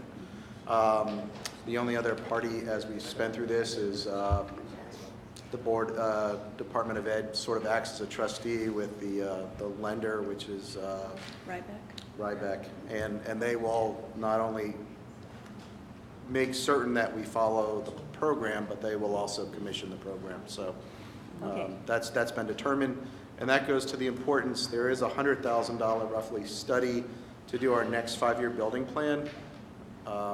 That study is critical in how we do projects, because it's not year to year. We need to go to RIDE on that 5-year basis, approve it locally and sell it at the state level. Thank you, Mr. Brown. Councilor Lombardi. Good. Dave, going back to, remember the facilities meeting we had about a month or two ago? Yes, And I asked you a question about the windows at the high school? yes. Have we addressed that? Are we going to kind of, I told you that, and I see it here, Just doing it part way is not a good idea in my estimation. We've submitted it in with the CIP submission for the total, a projected estimate. The goal is to put it out with alternates, so that way we could see what would the price be if we delay for the cost of material, labor, goods, or what would the cost be if we awarded it over, say, a 2-year installation period. And talking with the local contractor and a couple of architects, they don't see how we can install 24,000 square feet in the summer. So there's a potential to award it and get a fixed price and have it installed over 2. So we're going to look, when we put the package out, we'll look at different alternates and different options, so that way we can pick afterwards. You know what my concern was? My concern was if you do it over a 2-year period and, you know, prices increase, so. Absolutely. You get a fixed price and it can be done over 2 years, I get it. But this is supposed to be an energy efficiency thing. So to do it part way, you're not doing anything but making the front of the school look good. If, in my opinion, you need to do it all. Yeah, we'll put it out as, like I said, as a package with alternates, and that way decisions could be made from there. That way we'll know just what the price increase would be if we waited. Okay. All right, great. The other question I have for you is, when you say deferred,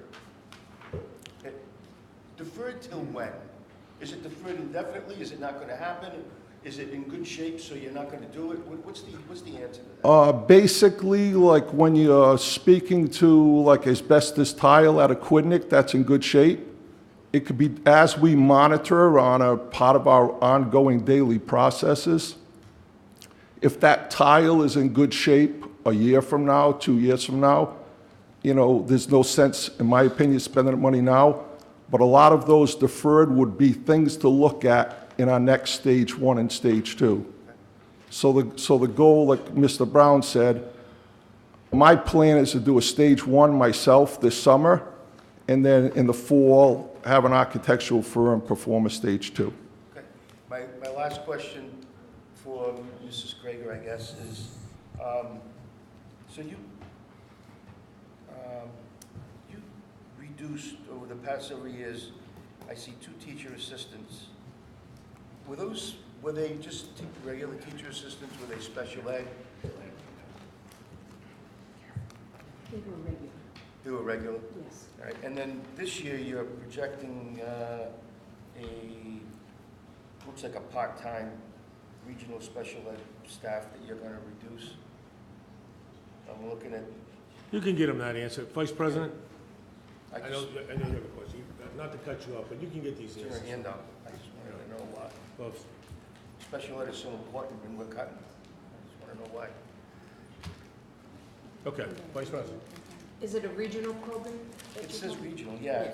Yeah. It's a part-time position. Right, that's what I thought it was. It's right at the bottom of the page. I'm curious. Right. Well, That's- if we don't need it. That's all Teachers' regional assistants, positions, you know, so. for these teachers is so important. I don't care whether they're special ed or not. When you talk to the teachers, you're pulling a plug on some really important people to them, is my opinion. And that's what I hear from the teachers. Okay, we got to move on. Vice President, you got a question? I do. I have a few questions. I think one of the things we need to start looking at is not what we're spending on, what we're not spending on, and maybe what we should be spending on. When I look at those pie charts that you reviewed, I mean, I look at, we all know we have a career tech problem with professionals in the field, right? Yeah. Because all this No Child Left Behind, when President Bush started that program, and I'm sure there's some good parts of that program, but it focused on every kid going to college, right? Not every kid's going to college, not every kid should go to college, we all know that. You look now, and a lot of these professionals, industries are looking for people, they're begging for people. There's nobody there. We send 1% to career tech. That's what the pie chart said. We need to be looking at those types of things. I think we need to go back. I got to tell you, I have zero trust in the state. Every program that they come out with, every decision they make, I look at it, and I'm not saying everyone's a bad decision. The state's in the red constantly, and we're following their lead. We should not be following their leads. And I know you'd say, well, we have to, it's a law. And I understand that, But it's about time we band together with other communities and start saying, no more, state. We are not doing it. Because you continue to put the burden on our shoulders, whether it's on the town side with the building permits, whether it's on the school side with some of these mandates I heard here today, and you turn around and look and they're red, who's making these damn decisions? Bad, poor decisions. The only thing I agree with President Trump is build a wall. Maybe we ought to consider building one around the island, like it used to be, just where the state of Rhode Island was this island, and not the Providence plantations, because I'm sick and tired of the state and putting this burden on us. The other thing is shame on us. And you're not going to like what I'm about to say, and I hope I don't offend anybody. It's not intentional. It's factual. Shame on us. We knew 10 years ago or 8, 9 years ago that we're going to get cut funding, right? And here we are hoping and praying that it's going to be revised. Well, guess what? We're 8 years going into 9 years into this thing, and it's not. It's never going to be revised in our favor that I can see, because they look at us, as you said, as a dollar community that has the ability to tax people. I say BS. Look at our people that are leaving this town and can't afford this. I had a neighbor 2 days ago when I was mowing my lawn in between the rain, right? And he said to me, Paul, I don't know what I'm going to do. What are the taxes going to be this year? I don't have an answer for him. I don't. I'm hoping it's 0. Because where's he going? He's going to, another person out. And so, shame on us. I think it's, I understand, I don't totally disagree with you that it's a revenue issue. To me, it's a planning issue. Planning. Where's the plan? Show me the 10-year plan, because I want to see it. I don't think we have one. I think we go year by year and hope things are going to change and do the best we can. And that's not what we should be doing. Okay, thank you. We're over And our time. I'm sorry. Go ahead. Dave, in my opinion, you're making a big mistake deferring anything. I agree with Rick. Everything that we told those taxpayers we're going to do, we went out for this $10 million bond, should be done. All we're doing is costing us more money down the road. I would suggest, and it's only my suggestion in my opinion, that we get everything done that we say we're going to get done and don't defer anything and try and look like a hero by saving money. That's not the intention of that $10 million bond. The intention was to fix what we said we were going to fix when we're going to fix it. Thank you. Okay, we're going to wrap this up. I'm going to entertain a motion to adjourn for 5 minutes. Motion to recess, 5 minutes. All in favor? Aye. Mary Beth, see you in 5 minutes. Going to reconvene. All in favor? Aye. Okay, Mr. Brown. Come on, Dennis, come here. Well, yo, we have feelings. Oh, God, baby.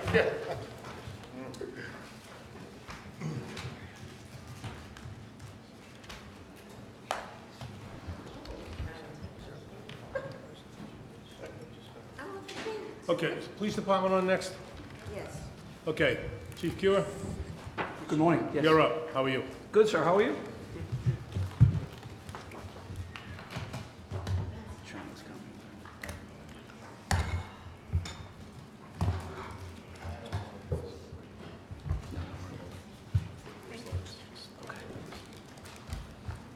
Mr. Brown, I don't know if you want to do a little introduction or just, let's move on. Just welcome Chief Cure, his 10th week on the job, and he's more than prepared and willing to submit his budget to you. So. Good.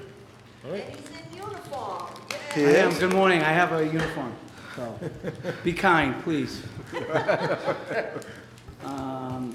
So we'll start with the mission statement. I think, you know, obviously this is week 8, full 8 weeks here with the PD.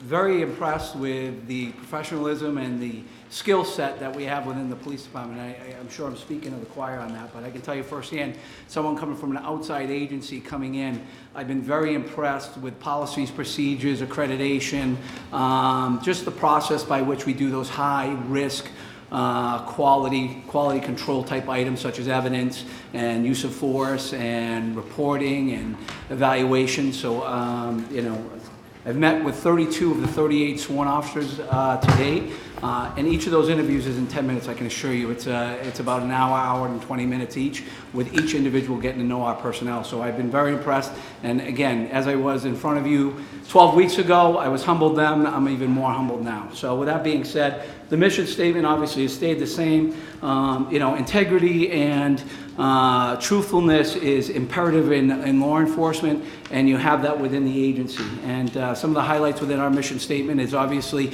our interaction and collaboration with the public, because we want to keep that gap very small and be in sync with in tune with our community that we serve.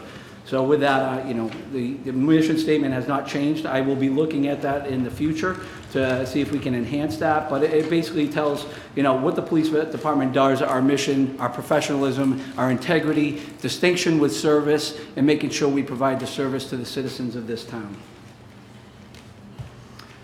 Here's some quick facts. Calls for service this year, 30,000 for 2018, 30,569. Pretty relative though the last 2 years, respective of 30,603, a little bit higher in 2017, a little bit lower in 2016. Crimes against persons were down, which was I was happy to see, and we are on a decline on that. And I think, you know, when I dig into the weeds on some of the programs that we offer, we're looking to enhance some of the community service programs that I'll get into towards the end of the PowerPoint. Crimes against property has increased. I have not dug into the weeds on that yet in regards to what property crimes that we had that increased those, but I can assure you in the coming weeks I will, particularly with the busy season coming. Crimes against society, again, they're all relative. There's been no increases. You know, 119 incidents in 2018, 105 in 17, 104 in 16. So they've pretty much stayed consistent throughout. DWI arrests are down. That could be a good thing. I haven't really dug into the data. I'm going to talk about data a little bit later in the presentation as well. I'm a big data person, and making sure that it's great that we can collect data, but are we using our data appropriately with our personnel? Are we giving them the information and looking at specific areas and specific times and doing proactive work within those areas, whether it's through speed trailers and or enforcement or education or increased social media, which I will also mention as we go forward. Total arrests for the year were down 669 compared to 745 last year. Citations, relatively the same, 3-year average, a little bit down from last year, 2,700 the year before, 2,500 2016, 2,384 this year. And then fatal accidents, we had 2 in 2018. Currently, the annual operating budget for fiscal year 2019, 783. Annual salary and budgets, $4 million, and again, I don't have to repeat these, but capital budget's $129,789. Annual budget, grant budget was $38,000. Number of full-time authorized sworn officers is 40. Number of full-time employees would include the 38 sworn and the 4 civilians that we currently have. And then number of part-time and seasonal employees are 3 civilians, which includes our VIN inspector, and then 2 part-time harbor masters.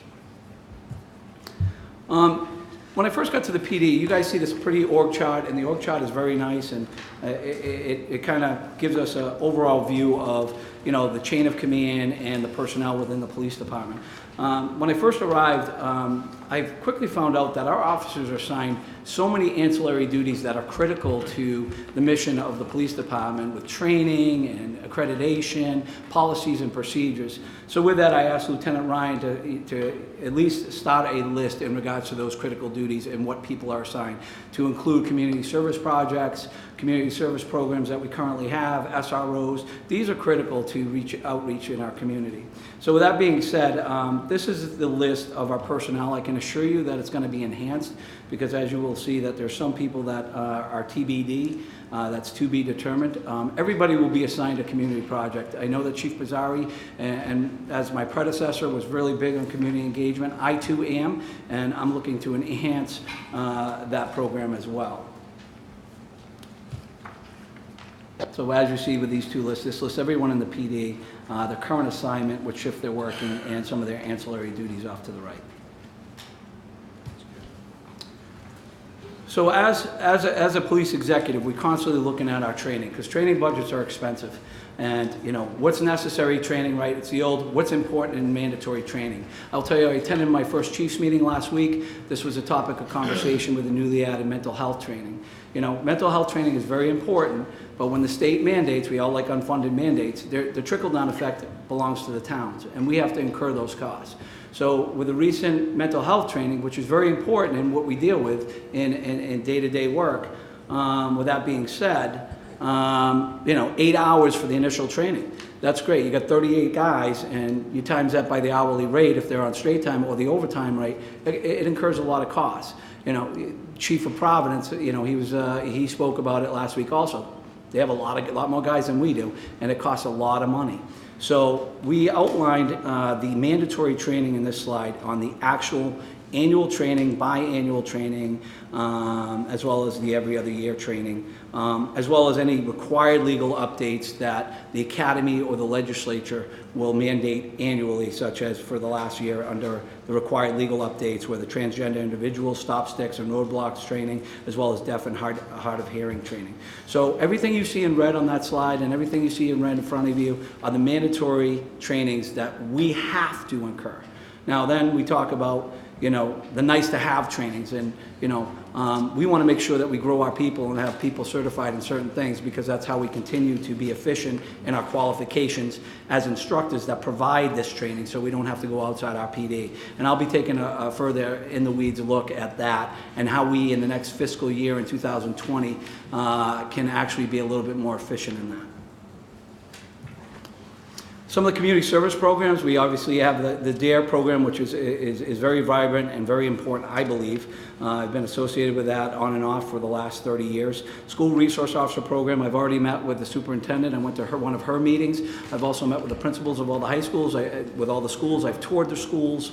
And at the end of the year, I've pledged to meet with them again to kind of redefine what our SRRs are doing, the pros, the cons, what we can do better to increase school security and increase school safety. So I think it's a critical program that we currently have, and I'm very pleased that you guys have endorsed it over the years. Work with the Prevention Coalition, car seat installation clinics, cyber safety presentation. We have another one this week that Officer Costa will be doing. The University Internship Program, the Community Liaison Program. This is what we talked about, everybody having an assigned task. We do have people that have assigned tasks to, you know, local businesses and certain aspects within the community. That's going to be enhanced over the next year, I can assure you. Permanent prescription collection box, which we have in our lobby. And then we had that kicked off last week, Jay, or was it last Saturday? Today. Oh, it's today. It's today. So anybody with prescription drugs, come to the PD, you drop them off, no questions asked. We'll take them and obviously disperse of them and get rid of them in the right locations. So, Citizens Police Academy, I've had experience with this over the years. This is a great way. We haven't had one for 2 years. This fall we'll be looking to have another one. I think it's very important that citizens get involved and see the day-to-day work where officers, what they do day in and day out. It's easy to critique something on social media and on the news, but when you reverse the roles and put them in certain situations and teach them about the law, it's not as easy as people think. So it also teaches them about what services we provide to the community, which I think is critically important. ALICE presentations continue to go on. That's a great program. Security and safety assessments. Holiday toy drive. I will do comment on the schools real quick. When I went, I was very pleased to see how well everything was marked as far as numbers, sides of the schools. I thought that was really important, particularly if you had an incident at a particular school that we could direct officers in, whether it's, you know, door 6 or window 8. I think that's a really good thing. I was really impressed with that. Holiday food drives and toy drives, and the back to school drive also we partake in.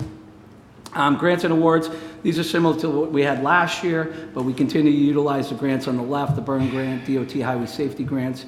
I'm big on the highway safety grants. Number one, it's an educational process for the general public.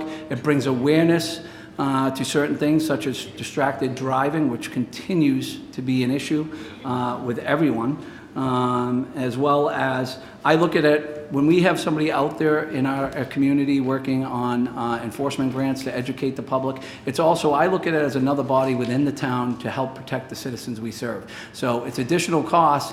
but not at our expense, right? We're providing education, we're providing a purpose, but also it gives us extra bodies on the road at any given time. Seatbelt enforcement, critically important to saving lives. Child passenger safety, passenger safety grant, and speed patrols, pedestrian enforcement patrols, underage drink and tobacco enforcement, those are continuing. And then our awards over the last year with the DOT grant, 2 guys did receive awards. One was for seatbelt, I believe the other one was for DWI enforcement. CALEA accredited, obviously, which is great and fantastic. Our accreditation through RIPCA, RIPAC, AAA pedestrian safety accommodation, and then obviously Chief Pizzari and his tenure with receiving the Neil Houston Justice Award last year. Preview to come for 2020. I tried to look at the most critical stuff, but I can assure you, I think you'll be pleased at the end of next year on some of the things that we're going to be leading here at the PD. Enhanced community collaboration and service projects. I think it's really good right now. As I spoke to you guys earlier during the process, I don't think anything is perfect, and I think we can always enhance things, and that's what I'm looking to do. Improved analytical and data-driven approaches to crime and traffic safety. We get that annual report. I think it's great. We have the number of accidents, the days of the week, the time, but what are actually the causes of these accidents, and what are we doing to direct resources in those specific areas to prevent them and really trying to reduce those crimes and reduce those traffic accidents, and congestion as well is included in that. So we'll be taking a deeper dive into that in the year to come. Social media outreach. Yes, we have Facebook. Do I think we're using it to our potential? No, I don't. I'm going to be honest. I think we can enhance that, myself included. So you'll be seeing some expansion of our Facebook by the number of followers that we have now, and then in 6 months, that'll be starting up soon, as well as expanded to Twitter. There's a lot of people that communicate through Twitter. It's a great notification system, and we would encourage all the citizens in Middletown to partake in following the Middletown Police and Chief Cure on the social media sites. And we'll have a news, we'll work with the media as well when we launch that. Enhanced school safety education procedures, plans, SRO duties, as I previously just mentioned, that we'll be meeting at the end of the year to discuss the duties of the SRO, any procedures and plans, and also any safety concerns that the school may have, or duties that they would like to see our SROs doing that we're not basically supplying, or I want constructive criticism, because I think that's part of the process of bettering ourselves to strive for that perfection. Citizens Police Academy, and very soon you'll see Coffee with a Cop and Coffee with a Chief. I will tell you, in the first 8 weeks I am starting to get grounded. As I said, I have 6 to 8 more people to meet with from the PD, and after I meet with my entire staff, we'll be getting out to the community. So I welcome each and every one of you, and anybody here who wants to sit down and have a coffee and talk about public safety or anything that has to do with the community, personal or whatnot. I'm more than happy to speak to anybody. Newport Mental Health Collaboration. We had a meeting 2 weeks ago in regards to that. It's a new program starting up. I think it's a great asset for the town and the police department to have. When we have somebody that's going through some sort of crisis situations, whether it's with their youth, whether it's drugs, alcohol, whether it's mental health, we have somebody 24/7 that we're going to be able to contact to come out to the scene. Now, obviously, the scene's going to be safe. It's not going to be any type of crazy scene, but it's another resource that we can have a mental health professional come right out to the scene and give them firsthand knowledge in regards to helping them and what resources are available to them. So that's in the infancy stage right now, and we're looking at moving forward with that. The guys, along with Newport and Portsmouth, just received some training this week on that, and I'll keep you posted as we move forward. And then lastly, I'd like to talk about our Narcan and the opioid. We continue to move forward. It's great, and I'm very impressed with the fact that everybody does have Narcan here, and obviously it comes at a cost. We just did sign an MOU with the Rhode Island Department of Health in regards to our replacement program. So free of charge, Narcan will be replaced, so we would not incur any expenses. I believe it was a 2-year program where if we utilize Narcan, the replacement cost will be nothing to the cost of the town. And that's all I have. Okay. Councilman Body. Chief, thank you. So this is a subject that I brought up to you before. Yep. And As you know, I was the state coordinator for the drug recognition program for many Yeah. years. I know your feelings about the DRE program, and it's not anything new to me. I had a chance to instruct this all over the country. And police officers that we instructed, the biggest question was, this is a great program, it works, but the prosecution side of it and the whole bit of it is a problem. And Rhode Island's a problem. It depends on what judge you go in front of. But here's the point, and I told this to the officers we trained, the boots on the ground officers. You can't worry about what happens after you put that person off the road. Your job is to take them off the road. They're impaired drivers. They're slipping through the cracks. The opioid problem you just mentioned, the increased use of marijuana and the possible legalization down the road. Massachusetts, right over the line in Tiverton. It's all over the place. People are behind the wheel, driving impaired, and we're missing them because our officers are not trained to spot them. That's what the DRE does. That's what the A-RIDE program does. If you don't want to train DREs, get them trained in A-RIDE. It gives them enough information to be dangerous. And that's what we want. And I'm looking at your chart. I'm looking at your chart, and you only have one DRE. I think we need to get some better trained people out there when it comes to impaired driving.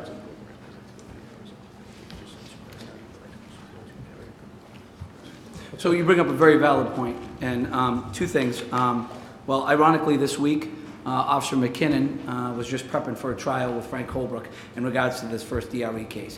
So I will keep you updated on how that. And you're right. I'm happy to consult with them.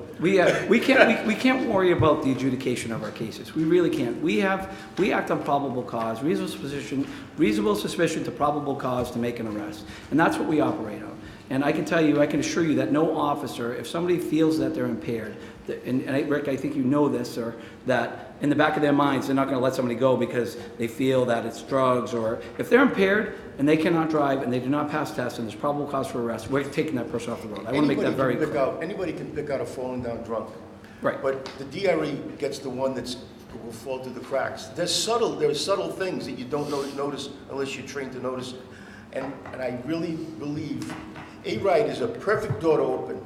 You know, we just sent two officers. Two officers last week. To A-RIDE. Good conversation, but I like to stick to the budget. I know, but that's part of the budget, Bob. It is, but it's a long conversation about that.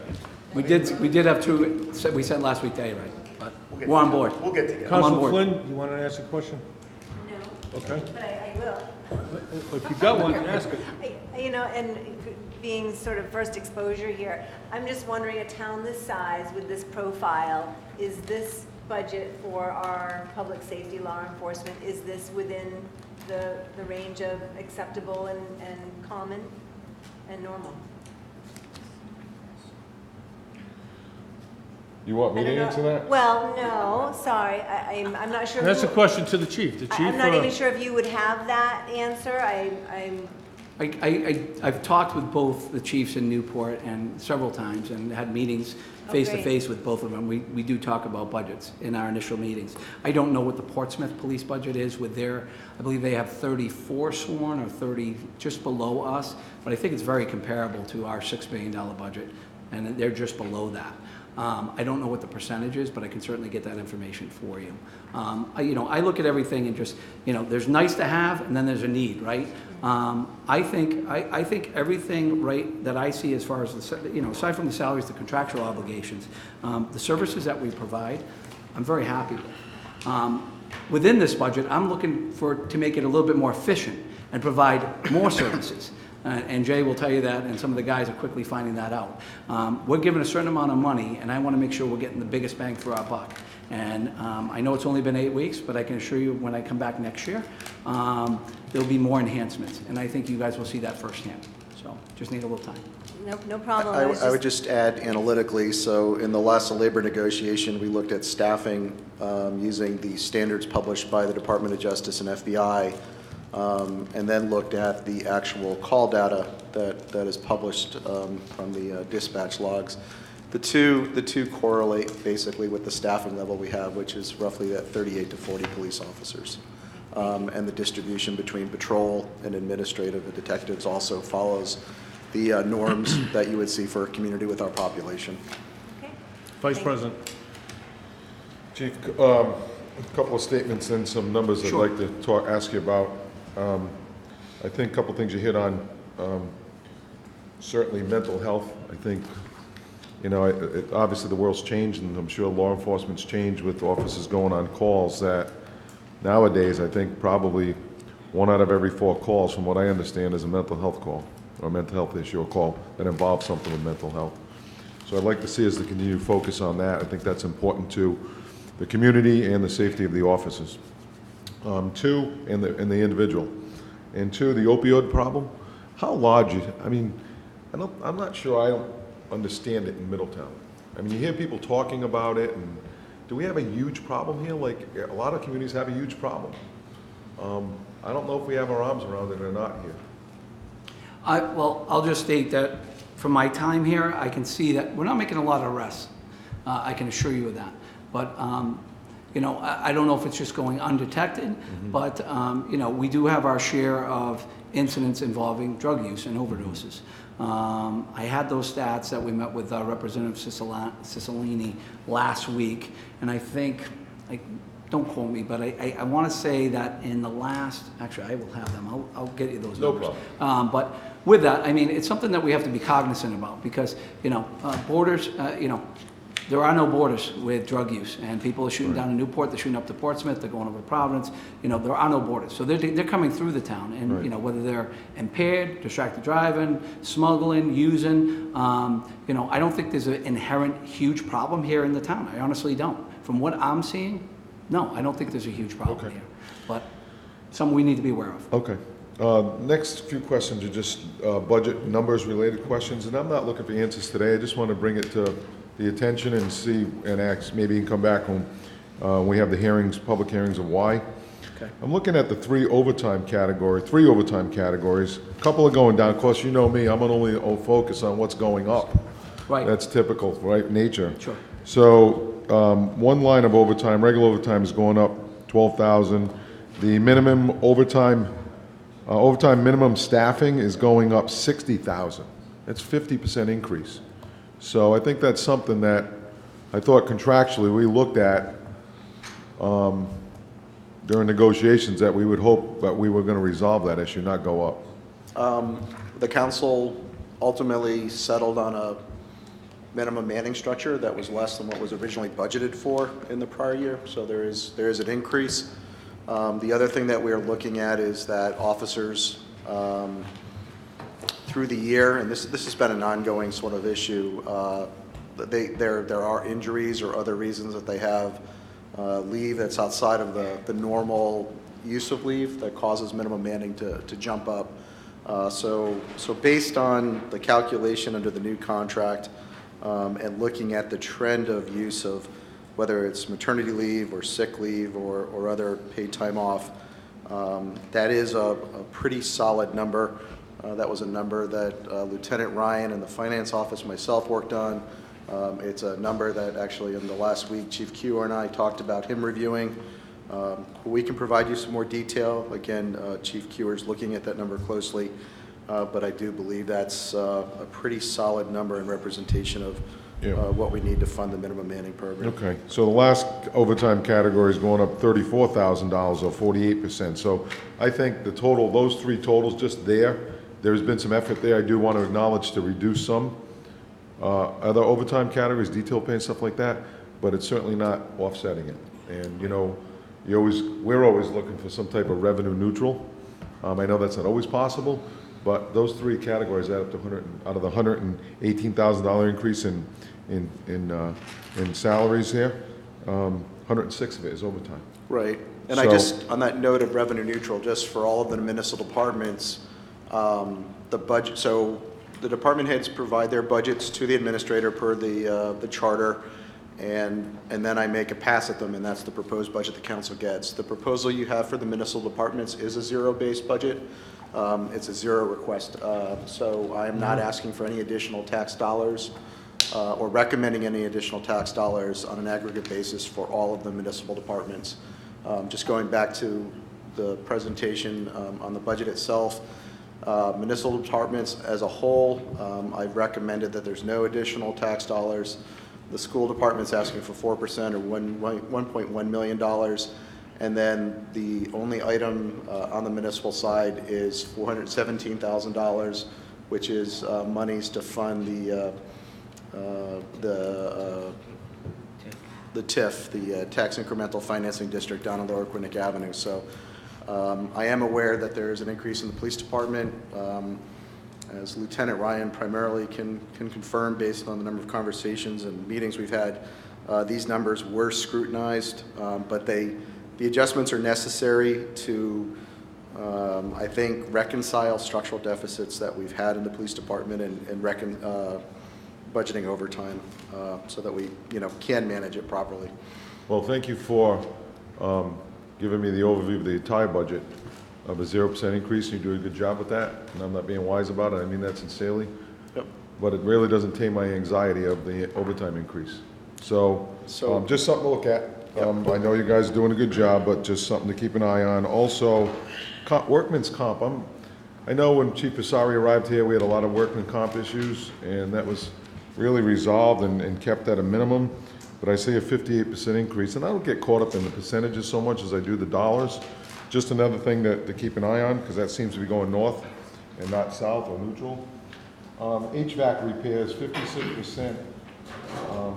A lot of dollars, but the building's 10 years old. So that kind of... Which line item is that? I'm on 203. 54, 322. It's 56, yes. So something to keep an eye on there. And my final question is on page 207, capital improvement program, 57301 vehicles. What are we purchasing? At $88,259.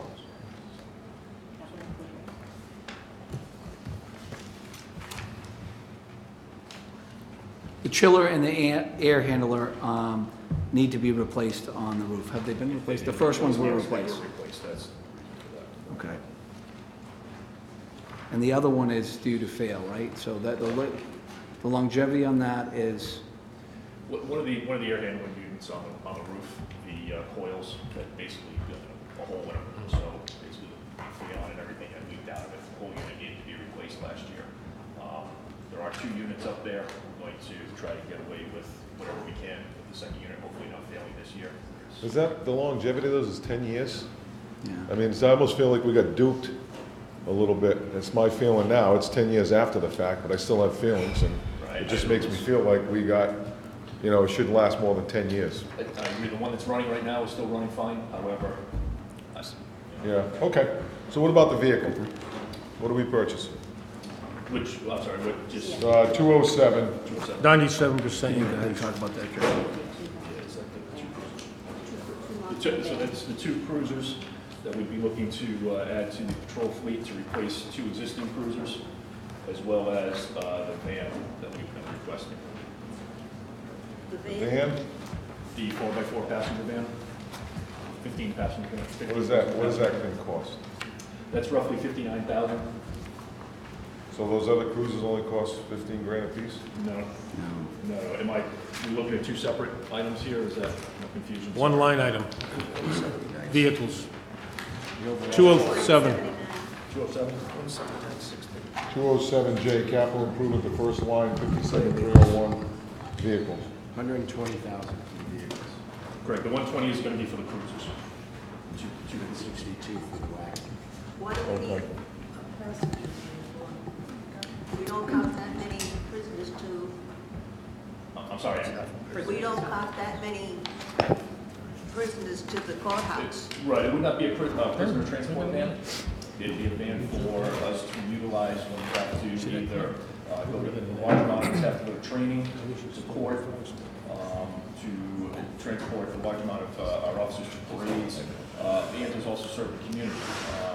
We're looking at any type of possible natural disaster, something like the gas outage, we could use that van to transport residents either to their houses, to the shelter, for food, to stay overnight.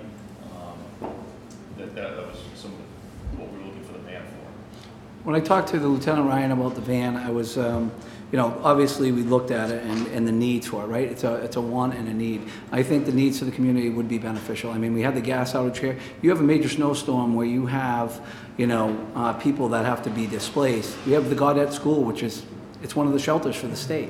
So we have a shelter right here in town, and not to have a van or look forward to having a van where we can transport people to and from. In addition, you know, we're not just gonna rely on a natural disaster, but, you know, right now for the training for our firearms, I see the guys come in, they're all jumping into separate cruisers and they're driving up to New Bedford, they're driving to the Newport Range. I mean, it would be cost effective over the years and it would last. And we would keep it inside to do the training so everybody can jump in one vehicle rather than taking 5 or 6 to a certain training. So there is a need for it. I think it would be efficient for us, and I think we'd get our money back over the years and the longevity of that van. And we have something to transport in case of an emergency where we have a national grid outage or, you know, heaven forbid, the island loses power for a week in the middle of winter where we have to transport people. Okay. So, Thank you, Chief. I'm cutting you short because No, that's fine, we sir. got to keep on a schedule here today. So we're going to have more time later on down the road as we go through this some more. I have one question. I had the same question about the vehicle because that pops right out at you. At the end of the day, you come in zero. Great job, Mr. Brown. Great job, Chief. Great job, Lieutenant Ryan. That puts a smile on my face, obviously. You know. But let me just say this. In regards to this new utility vest that I saw the guys in the paper wearing, that I see Newport, I know Newport's paying like $200. What's the difference in the vests that I saw? Our guys were like a $400 vest. Am I right with this? They were like 400 and change, and I saw Newport was looking at one that was like 200 and change. They kind of look the same. That displaces the weight, and I see that the purpose, like a rucksack in the Army, you know, it displaces the weight. So I see it as a good thing. I see it as a positive thing. How many of our officers have them now? Do we know? 2. well, there's 2 that I expect. First of all, on the uniform, sir, I'm a big believer of the uniform and the image that we project. I in no way want police look like they're a TAC team member out serving our community, first and foremost. With that, I want it to look like our traditional uniform. But with that, it does. We have to look at the longevity of these officers. They're carrying more in their belts nowadays with tasers and Narcan, and we want to get it off the vest because we, you know, the average lifespan of our officer for the work is 20 to 30 years, and we want to make sure that, you know, at year 18 or 15 that they're not suffering from back problems. So I think it's a small cost. The image looks good. Right now, at the end of this month, they'll be providing, you know, memos to me in regards to the usefulness of it, pros and cons, and we'll be making a decision on that. Good. And whether or not we, you know, have some money that we can help the officers purchase them or allow them to wear them will be made that decision will be made at a later date. So. Good. Thank you. You answered my question then. Okay. Do we have any quick questions before? Go ahead. We're 9 minutes over schedule already. Yes, ma'am. Okay, and this will be very quick. How many vehicles do we have on the road during a shift? Well, it depends on the patrol. So I like you talking patrol or overtime guys doing details as well? Peak hours. No, just a shift, just regular shift. 4 to 5 with the supervisor. 4 to 5. Yep. Okay, that's my question. Councilor Toronto. Just real quick, I want to thank you for your presentation. I enjoyed it, and I like that part about the citizens and getting involved with the citizens and being involved, so that's, I like to hear that. The one thing folks have approached me recently about, and I don't know if this falls onto your plate or to the police, but the vaping that's happening these days. You know, a lot of vaping going on, from what I've heard. You know, youngsters and even adults are vaping. Anything you see on that in regards to a program? I know at the state level we're trying to ban it and, you know, all that, which is great, but I was just curious if any program around that to help educate these children that vaping is not a good thing. So you bring up a very good point, Mr. Toronto, and I've already talked to the schools about that and the superintendent in regards to what programs we have, because, you know, these kids are vulnerable, and like anything, it's cool and it's all over social media, and we're looking to talk with her about our SROs getting more involved and talking about the vaping. And it's so much so that some schools are actually buying vape detectors, so where they can detect these and some schools are putting them in the ceilings in the bathrooms to make sure these kids aren't doing it at school. But we're looking for education, obviously, first, and then, you know, deterrence from having these kids, and letting them know the facts about the ailments of actually using vape and how detrimental it is to their health. But that's more to come on that. Okay, great. I agree with you wholeheartedly. Great. And the Facebook and Twitter that you're looking at doing, the one thing from the town standpoint that I'm kind of bug Sean a little bit about is looking, and I work with the technology, keeping up with it in regards to, you know, you put it there and then it stays in, that's worse than having it, you know, not having it at all. So I just think that a good program around keeping that updated and active, I think it's a great thing. I can assure you, it's not going to sit and be stale. Yeah, where we're not doing updates periodically. Okay. Because it does no use. I 100% agree with you. I've already talked to Lieutenant Ryan about that. More people will be getting involved in that, including myself, sir. Great. So Thank you. Thank you, Councilor Toronto. Chief, thank you. Lieutenant Ryan, thank you. And I'm going to entertain a motion. Motion to recess for lunch for 20 minutes. Second. We have a motion second. All in favor? Aye. Thank you. Thank you all. Okay. Motion to reconvene. Do we have a second? Second. We have a motion and a second to reconvene. All in favor? Aye. Thank you. Okay, Fire Department. Chief? Councilor, thank you for the opportunity to present our budget. Try to quickly move through our presentation here. Chief, please try to put the mic in front of you. Sure. Especially you're soft-spoken. Switch Use that one, yeah. And tell us what page you're going to be on. See our presentation. Oh, The okay. presentation, and then it Thank should, you. the marshal will keep pace with that. All right, thank you. You're welcome. Okay, so just on the first one, this is kind of our agenda of what we'd like to go through our year in review, status and trends, the budget, and future budget considerations. Next one is our mission statement. Middletown Fire Department will endeavor to provide the highest level of public safety services to our residents and visitors. We will strive to protect the lives, property, environment of our community through professional fire suppression, emergency medical treatment and transportation, disaster management, fire prevention, and public education. The next slide just shows our organizational chart. All of the positions are filled at this point except for one. We have one vacancy in civilian dispatch, which is in the process of being filled. Just a picture of the workplace. Just the highlights of our operations. We responded to 3,726 emergency calls in 2018. The following page is just showing that broken out. It's a breakdown of the emergency calls by month and the yearly totals at the bottom for the past 25 years. On the right-hand side of the top, we'll see patients transported to the hospital under the other relevant data, as well as a mutual aid utilization, both received and given. So we responded to 2,738 emergency medical calls, transported 2,273 patients in 2018, responded to 133 motor vehicle accidents. In 2018, 76% of all emergency calls were EMS related. We had 16 structure fires in 2018, 50 total fires. Hazardous conditions, we responded to 261, technical rescues 13, alarms 326, and 204 other emergency calls. These are kind of various calls that don't quite fit into the other categories. Some of those examples are listed below that. Our fire prevention department, which consists of Fire Marshal McCall and Lieutenant Inspector, responded to over 926 calls, primarily by their division. These calls are in addition to the emergency calls.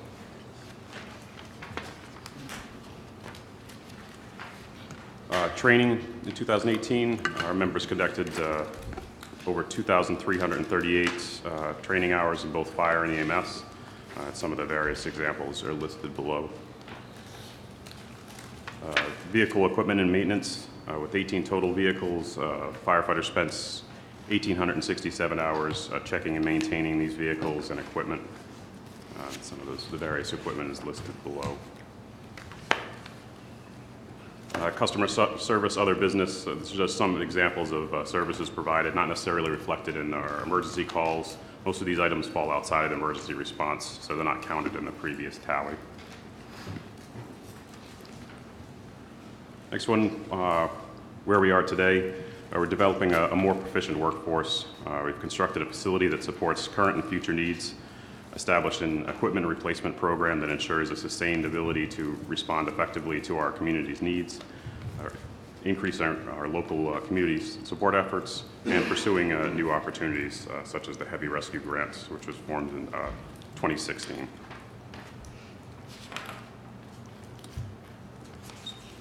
And as far as the budget request for 2020, just kind of a review of some of the eye-catching variances.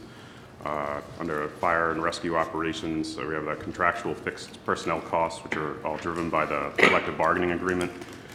Then under general operations and support costs, one of the bigger sections is our training costs, primarily driven by our EMS protocol changes and recertification requirements, and overtime, training overtime necessitated by the complex training requiring units to be out of service, and paying for backfill for members to attend trainings or for the members themselves to attend the training off duty. Continuing under general operations and support costs, I've seen some substantial increases in utility costs, and these are primarily based on rate changes.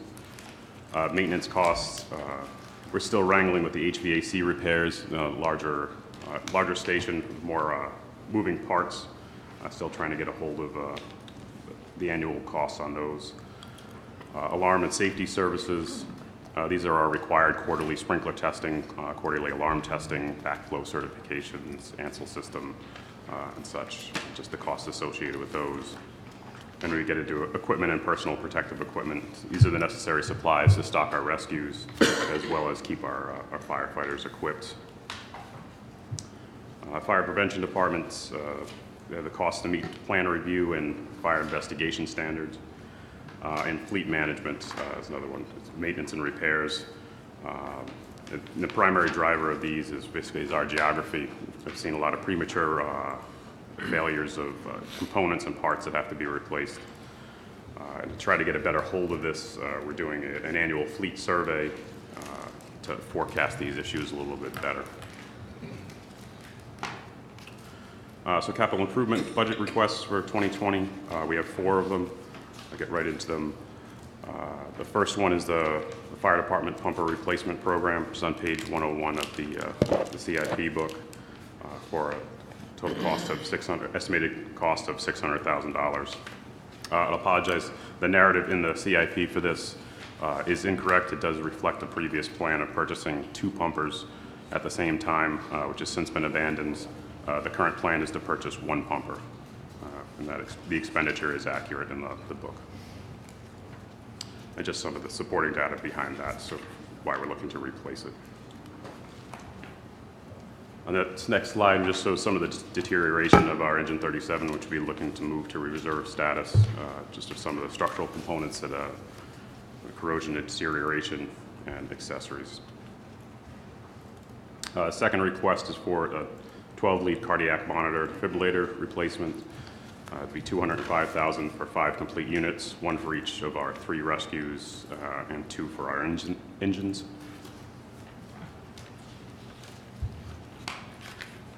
Third request is for automated CPR device replacement.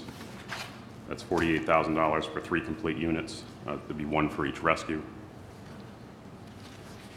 And the fourth proposal is for SCBA replacement, or a firefighter air pack replacement. SCBA is a self-contained breathing apparatus, which is a respiratory protection used during fires and operating in hazardous atmospheres. We've applied for an AFG grant for this. And so out of the $243,000 of the total costs, $192,239 would be eligible for the AFG grant, with $50,761 being the responsibility of the town. And if the AFG grant is not awarded, this project will be moved to 2021. So on the following page is just showing a current SCBA in use and a possible replacement SCBA.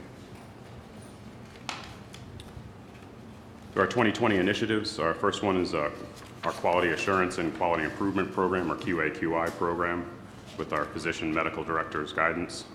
This is a constant review of medical reports of all critical calls and a random sample of all calls to improve our service delivery. Second initiative is joint training with the East Bay departments. This is something that's already started to happen with our training officer coordination to improve service delivery of the crews working together on mutual aid calls. Our third initiative in employee health and safety, we're working on carcinogen protection, there's increasing data and on increased cancer rates in firefighters, we're working on mitigating carcinogen exposure through field decontamination, advanced cleaning of gear, and the like. And our final program is we're conducting a mental first aid training class. We've already had one of them at the station. This is a class that's offered by the State and National Council for Behavioral Health, and it provides in regards to providing initial help to help people experiencing mental health issues and substance abuse disorders for both providers and patients. So the next slide, as far as meeting public safety needs, how we're evaluating our performance. We look at, are we providing resources to meet the current needs of the community? The emergency calls, we look at, are we maintaining effective response times, saving lives and saving property? For fire prevention and department, we look at whether we're engaging the community and we're supporting businesses. And as far as customer satisfaction, are we consistently receiving positive feedback from the community? So we do have some response time concerns, multiple calls. One of them, the number of calls that occurred during a 10 to 15 minute time period have been steadily increasing, resulting in an increased response times for the second and third 911 call that comes in, causing a delay in personnel and apparatus and an increased reliance on mutual aid. We've conducted a response time analysis for the 10 years, 2008 to 2017. 2018 data which has not yet been finalized, so it's not included in the study. But we analyzed EMS calls as far as their response times measured from the time that dispatch receives a call till the time the first BLS unit arrives on scene. The NFPA benchmark is a 6-minute response time for 90% of calls.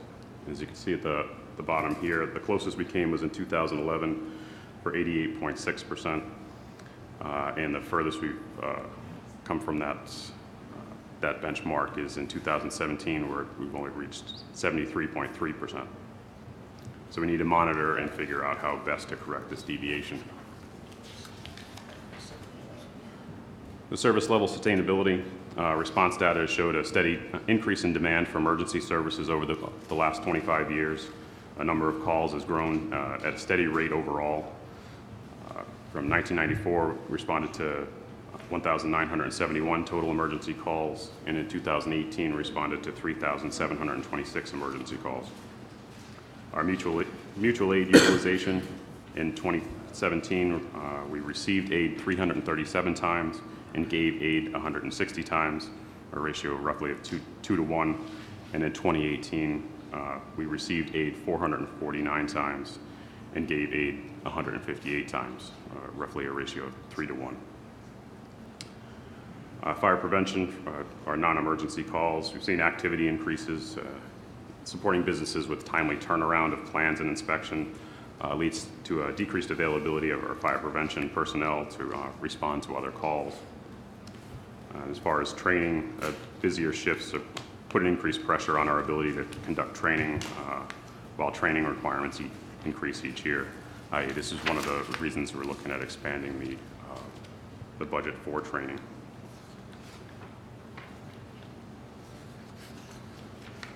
Just that 25-year comparison, just shown graphically. You can see how the trend line has increased over the past 25 years.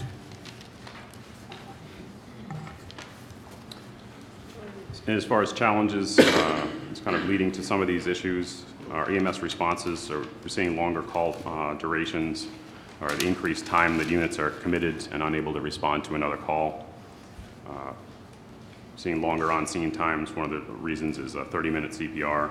This is a protocol change that happened in 2017, requiring CPR to be performed for a minimum of 30 minutes where the patient is found. This is kind of a departure from our former load and go to the hospital procedure. although we've seen extremely positive results with it leading to greater possibility of recovery, essentially bringing a lot of the ER interventions to the patient's home. Non-emergency transports, the safety of patients and providers is really what drove this, and we must travel with the flow of traffic in the rescue when we pick up a patient, unless the patient has an acute life-threatening condition that requires a time-sensitive intervention. Third area in EMS is the transport to most appropriate facilities. We're no longer just transporting a patient to Newport Hospital since it's the closest facility. We're bringing them directly to the facility that they ultimately need to be at. For myocardial infarctions, that would be Charlton Memorial in Fall River. And for traumas and profound strokes, we're transporting directly to Rhode Island Hospital. This is absolutely beneficial to the patient. However, it does lead to a longer time that our rescue is out of service and unable to respond to other calls. Other challenges, home fires. We're seeing increased size of buildings or of homes and the building contents. Hotels and more structures and larger buildings, and commercial buildings seeing continued development. Just have a few pictures of the structure fires in our recent past. And although the structure fires are not as frequent as they once were, hazards still have increased. Homes are larger. The open concept floor plan leads to a faster flame spread and development of fires when they do occur. Houses are tighter due to energy efficiency. They're holding heat longer. You have a shorter time frame for structural failure due to lightweight construction. And the fuel loads have a higher heat release rates just because of the increased use of synthetics and plastics in the homes. Let's have some pictures of larger homes, hotel development. And as of 2017, we had 1,528 hotel rooms in the town. Just then and now at the hotels, we have the former Seaview, which is 40 rooms, is now the Wyndham Resort with 143 rooms, large meeting space and event spaces. And we get to tomorrow's challenges. So Middletown Fire Department's greatest challenge is maintaining our current levels of emergency response services. This is our minimum. And we also want to improve service delivery. So one of the ways that we're looking at doing that is moving towards paramedic level EMS. We want to look to maintain our effective response times and balance our mutual aid assistance. We want to look at our minimum staffing level goals to meet this increased demand. Some of the ways we look at that is to have an officer and firefighter on all responding apparatus, officer in charge of the rescue. And, a way we may approach this is with the SAFER grant. SAFER grant is a staffing for adequate fire and emergency response grant. It's a grant through the Department of Homeland Security and FEMA, 36-month period of performance in which 75% of actual costs of salaries and benefits are covered in years 1 and 2. 35% of salary and benefits are covered in year 3, and then in the 4th year, the full share is on the town. And of course, we want to maintain safe operations. Thank you, Chief. You done? Yes.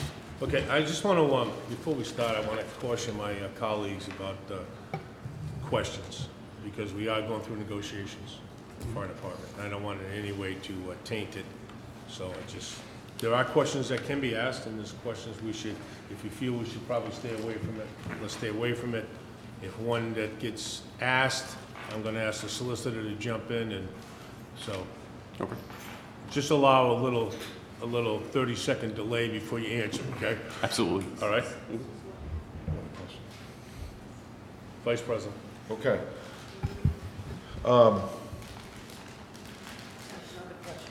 It's not, You think? okay. It's still processing. So, Pete, in your, Chief, in your presentation on the number of calls in the Middletown Fire Department call data 2018, I thought it was interesting you referenced or made comparatives of calls that from 1994, for whatever, I don't know if it's an arbitrary number, I'm sure you came up with it somewhere. It was just, actually, we switched over to the computer system in '97, and that was what was readily available. Okay. So I find it interesting from, you know, you're saying you have, one of the things you want to do is keep the quality of service with the increase in number of calls. I don't know if we've recategorized calls or not, because when I look at from 1994, there was 1,971 emergency calls. It's almost just shy of doubled. It's gone up 1,755 calls from 1994 to 2018. It's almost doubled. Yes. I find that somewhat contradictory, because as we're becoming more of a second home community and our population's declining, why are the calls going? There's got to be a reason these calls have gone from almost doubled. And now again, because of what it costs to live here, you know, we're becoming a second home community, and, you know, there's less residents. And by 2040, we're projected to be at 12,000. I don't understand how the calls have gone up so much. Yeah, well, one thing that I have tried to do is that we are comparing apples to apples. We haven't reclassified our emergency calls. That's why I intentionally just broke out. These are just the emergency calls that we do. We break out our fire prevention calls and any other calls in basically a different categorization, and it isn't part of these numbers. And even though the permanent population has declined, we have seen an increase today, whether it's due to, I think part of it is our aging population, is the increased utilization between going to nursing homes, assisted living facilities, actually increased in assisted living facilities that we've had in town since 1994, the increase in the hotels, just the hotels that we respond to, there's more people in town, not necessarily residents, but... Yeah, but when I look at, and that's a good point you bring up, you would think it would be logical point that you bring up, and it somewhat is, but when I look at the number of calls by month, they're pretty consistent. It spikes a little bit. I was expecting more of a spike in July and August, but it's pretty consistent throughout the whole year. Besides March. March drops off under 200, it's the only month, but they're all 222, 225, 229, 252 in August and 261. So it's pretty consistent throughout the year. It's just something's changed. Something's had to change for us to have a declining population, a second home community now calls it double. Doesn't make sense. I think the community calls us for a lot more now than they ever did. I guess a lot of the times when people don't know who to go to, we are the call. I know, but these are emergency calls. Yes, it is. These are emergency. These aren't every call that comes in. These are emergency calls. So I think that's something we probably need to look at, because one of the things that caught my attention when I was listening to you was very, very fact-finding, almost leading down a trail. And I'm like, okay. And then I'm thinking the same way somewhat as I'm looking at these numbers, and they're not making sense to me. That's all I'm saying. I just think that I just think that we need to look at maybe how we're categorizing calls. What type, are they really emergency calls? I don't know. I'm not in your shoes and never will be. But sitting on the other side of the fence, just from a layman looking at it going, something doesn't make sense. Yeah, I assure you, we had not recategorized. Like I said, we're comparing apples to apples. You know, there is an increase in the amount of sprinklers that have been installed in buildings, which requires oversight, alarms.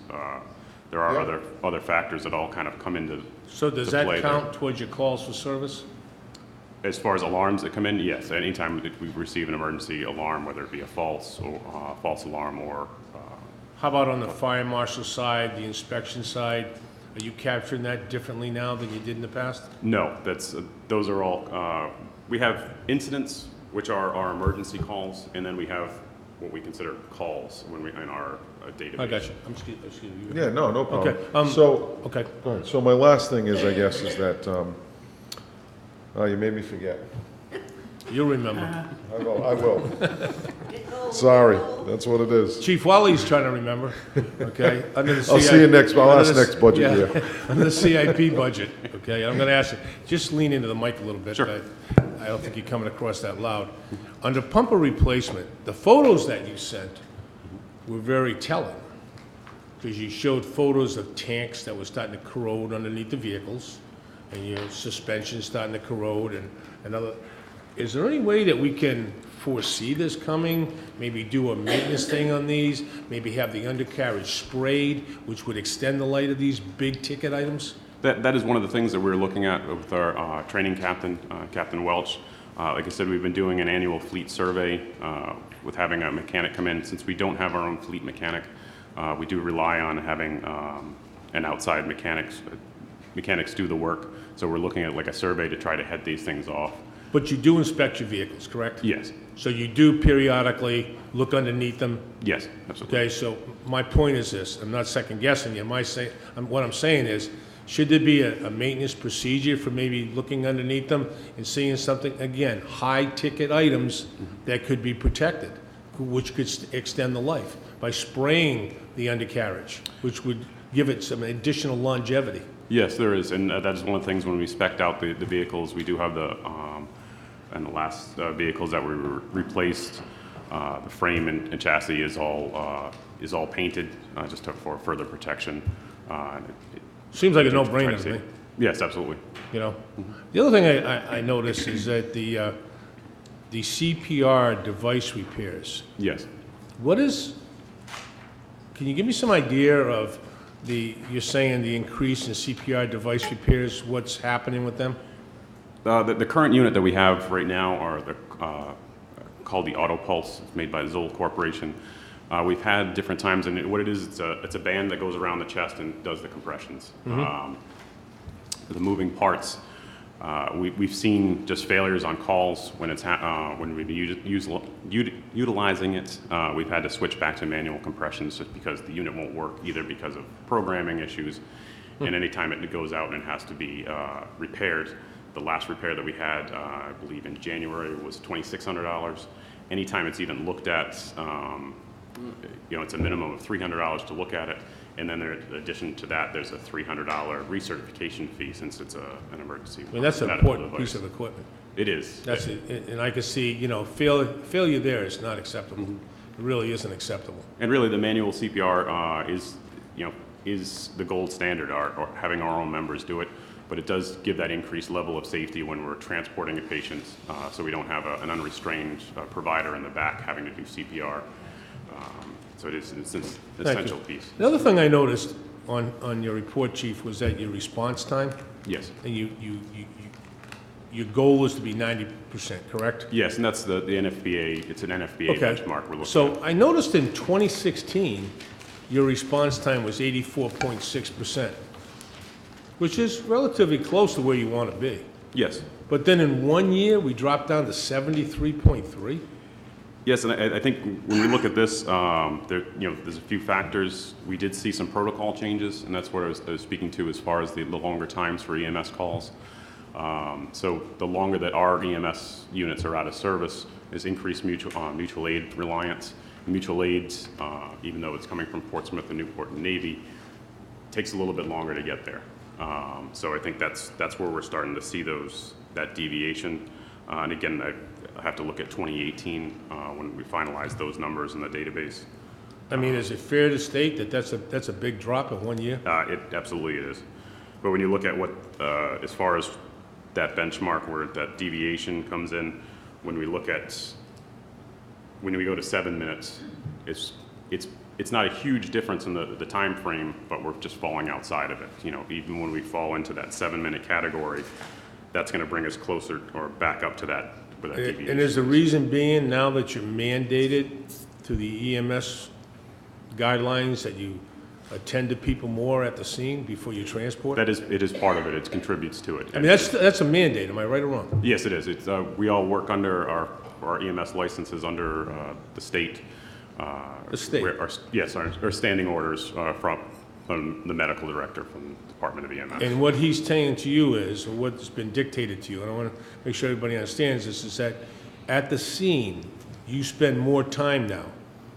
Yes, for working on people before you even start transporting them to the hospital. Is that correct? Yes, for CPR specifically, yes, there's the 30-minute requirement. And then as far as other calls, like I said before, with transporting to the nearest facility, where we used to do is just transporting to Newport, is now if the patient is followed, say they're followed in Charlton or they're followed in another hospital, and that's where they need to be for the best treatment, that's where we're mandated to go to.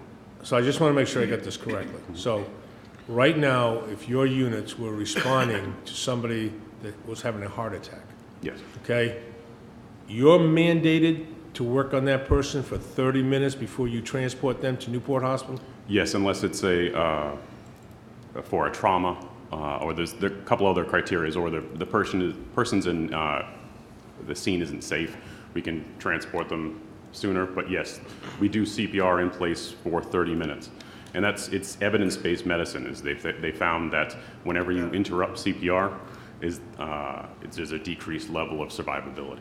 So what we're doing is that we're starting CPR and we're continuing until we either get the pulse back or we meet that 30-minute threshold. And even if we get the pulse back, there's an additional 10 minutes on top of that in which we have to monitor. I'll tell you, the Chief, patient. and I know it came down from the state, but there's just another on my, I can't believe the state does this list, okay? I mean, it makes no sense to me. I mean, 30 minutes that you'd work on somebody. It is a long time, but I'd have to say is that the Marshal could probably attest to this, we've had 6 CPRs in the past 3 weeks. We had 3 times in which someone actually regained a heartbeat. We had one person that just returned home to his house after a week and a half in the hospital. Which So I just want to make sure I get it. incredibly Maybe I'm losing something here, because I hear some of my colleagues whispering. I just want to make sure I get this. If you responded to Jane Doe that was having a heart attack, and you got there at the rescue, you're obligated to work on that person, Jane Doe, for how long? If we're doing CPR for 1/2 hour at the point at which they were found. From the time you find, at the time Yes. you find them? Yes. A half an hour? We have to work them performing Okay. CPR So again, for a half hour. So again, it makes no sense to me. But that's just me. I can't see that. I can see if we're in some, town out in It's Midwest increased, Arkansas or someplace. and it's based on the doctor's findings. Yeah. That was, that's what is best for survivability of the patient, and that's ultimately what we're looking to do. And we're seeing that when we were just scooping them and going, we weren't performing CPR to its best potential. Okay. We now have the And again, ability it's to not a bring- critique of you. No, absolutely. It's a and critique of, we were it's a critique skeptical of it who at writes the these. beginning. Because to me, again, it makes no sense. And my last thing was, I just want to play what the Vice President said, is that I noticed the same thing, 1994, 1,971 calls, 2018, 3,726 calls. And I went, wow. With everything being lowered, population, everything being lowered in our town, what an influx of calls for service. So I too, and you answered it, but my question was going to be, have we started, using, calls for service, other metrics to identify the numbers for calls for service? So you say we haven't. No, we haven't. Everything is equal. And I like Chief Cure, I'm a data guy. When it comes to looking at this stuff, I try to analyze what's causing any of the variances, what's causing the issues, and that's. I mean, that's a what big I'm finding. spike. That's a huge spike. It I is. know Council Lombardi's been biting at the bit. Go Yeah, ahead. A little bit. Go ahead. So, just so I read an article on this. Rhode Island's always being recognized for being last in the country in a lot of things, all negative stuff. That 30-minute standard, the state of Rhode Island was recognized nationally for going to that because it increases the chances of saving a life. It does. It's been recognized nationally. Right? And I've got to see an EMT and a nurse in my family, and they all say the same thing. It may sound like a lot, but it has been proven to save lives. And Rhode Island, when they went to that, was recognized nationally for that, and saying that it's the gold standard, is what I was told. Just to clarify that, I'd rather have somebody working on me for 30 minutes and get a chance of saving my life than you transporting me and coding them on the way in. The other question I have for you is, how many of our firefighters are paramedics?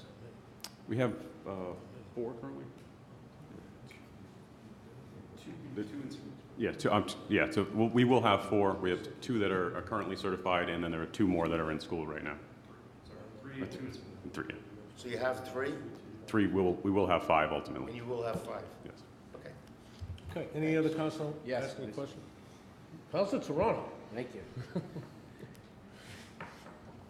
I know I'm way down here. No, I just, nope. Yeah, that truck, the pumper is like a big number.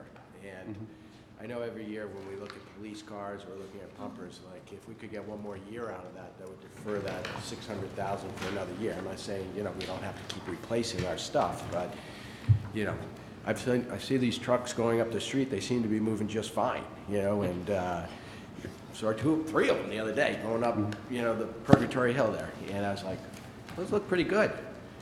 And now we're gonna replace one of them. I mean, so I just kind of look at that, and people ask me, well, 600,000 for a new pumper, what's wrong with the old pumper? And I tell them that, well, we've got this program where we replace them every so many years, and this seems to be the system the town has. But I just ask, you know, is it running okay?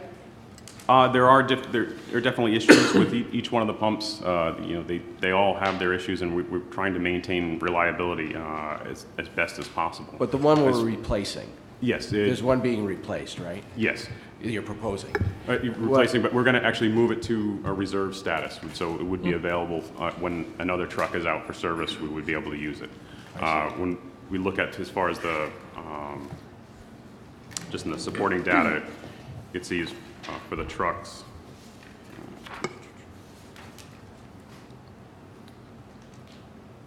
NFPA guidelines cite seriously considering the risk of keeping an apparatus 15 years or older as a first-line apparatus. And by the time that this truck would be delivered, our 13-year-old engine 37 would be on that threshold. We have deferred, actually, it was in the CIP for last year. We had deferred that just because we were saying that the truck could last a little bit longer. So we are trying to stretch the life on them where we can. Okay, great. Appreciate that. The other thing, in regards to the CPR units, you said that you bring them out and they're breaking, and they might need to be reprogrammed. What did you mean by reprogrammed? I mean, there's software that drives the machine.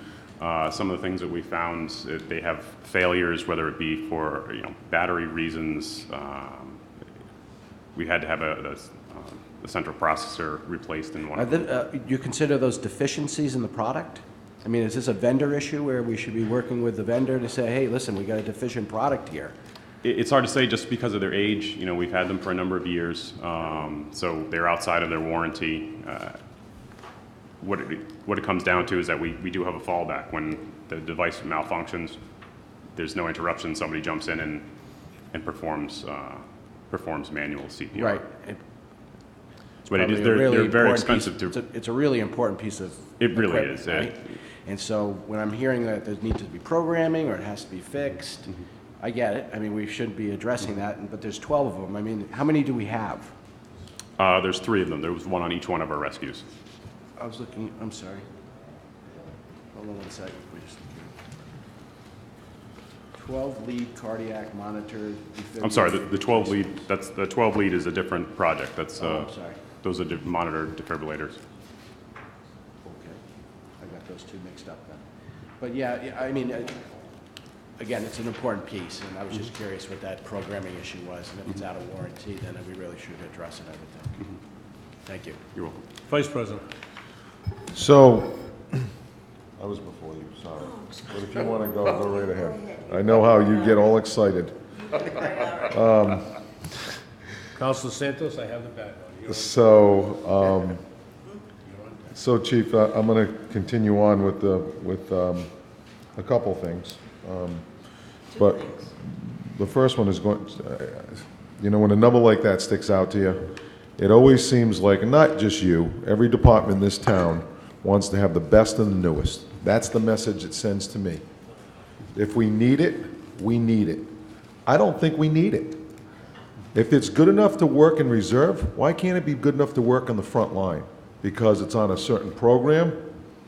And so I look at it and go, I look at the pictures and I go, you kidding me? Right?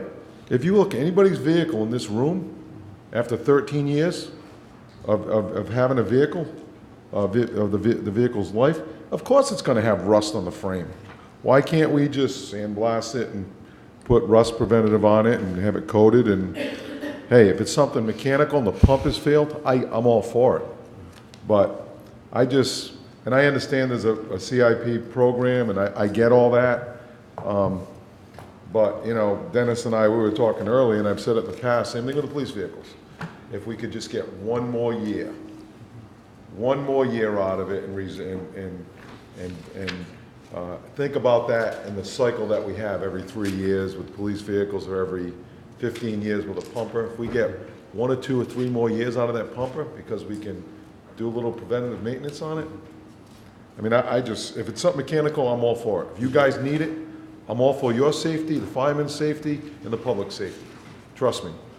But I can't continue to buy into these. They're not sustainable.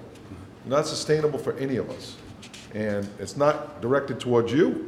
You just happen to be the timing and sitting in the seat and making this request. So I just can't. If I can just address that. I knew you were going to.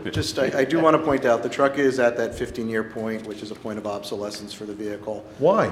Why do you or the fire chief, or what's the standard that considers it obsolete? You look at other fleets, they're going for 25, 30 years in some of these.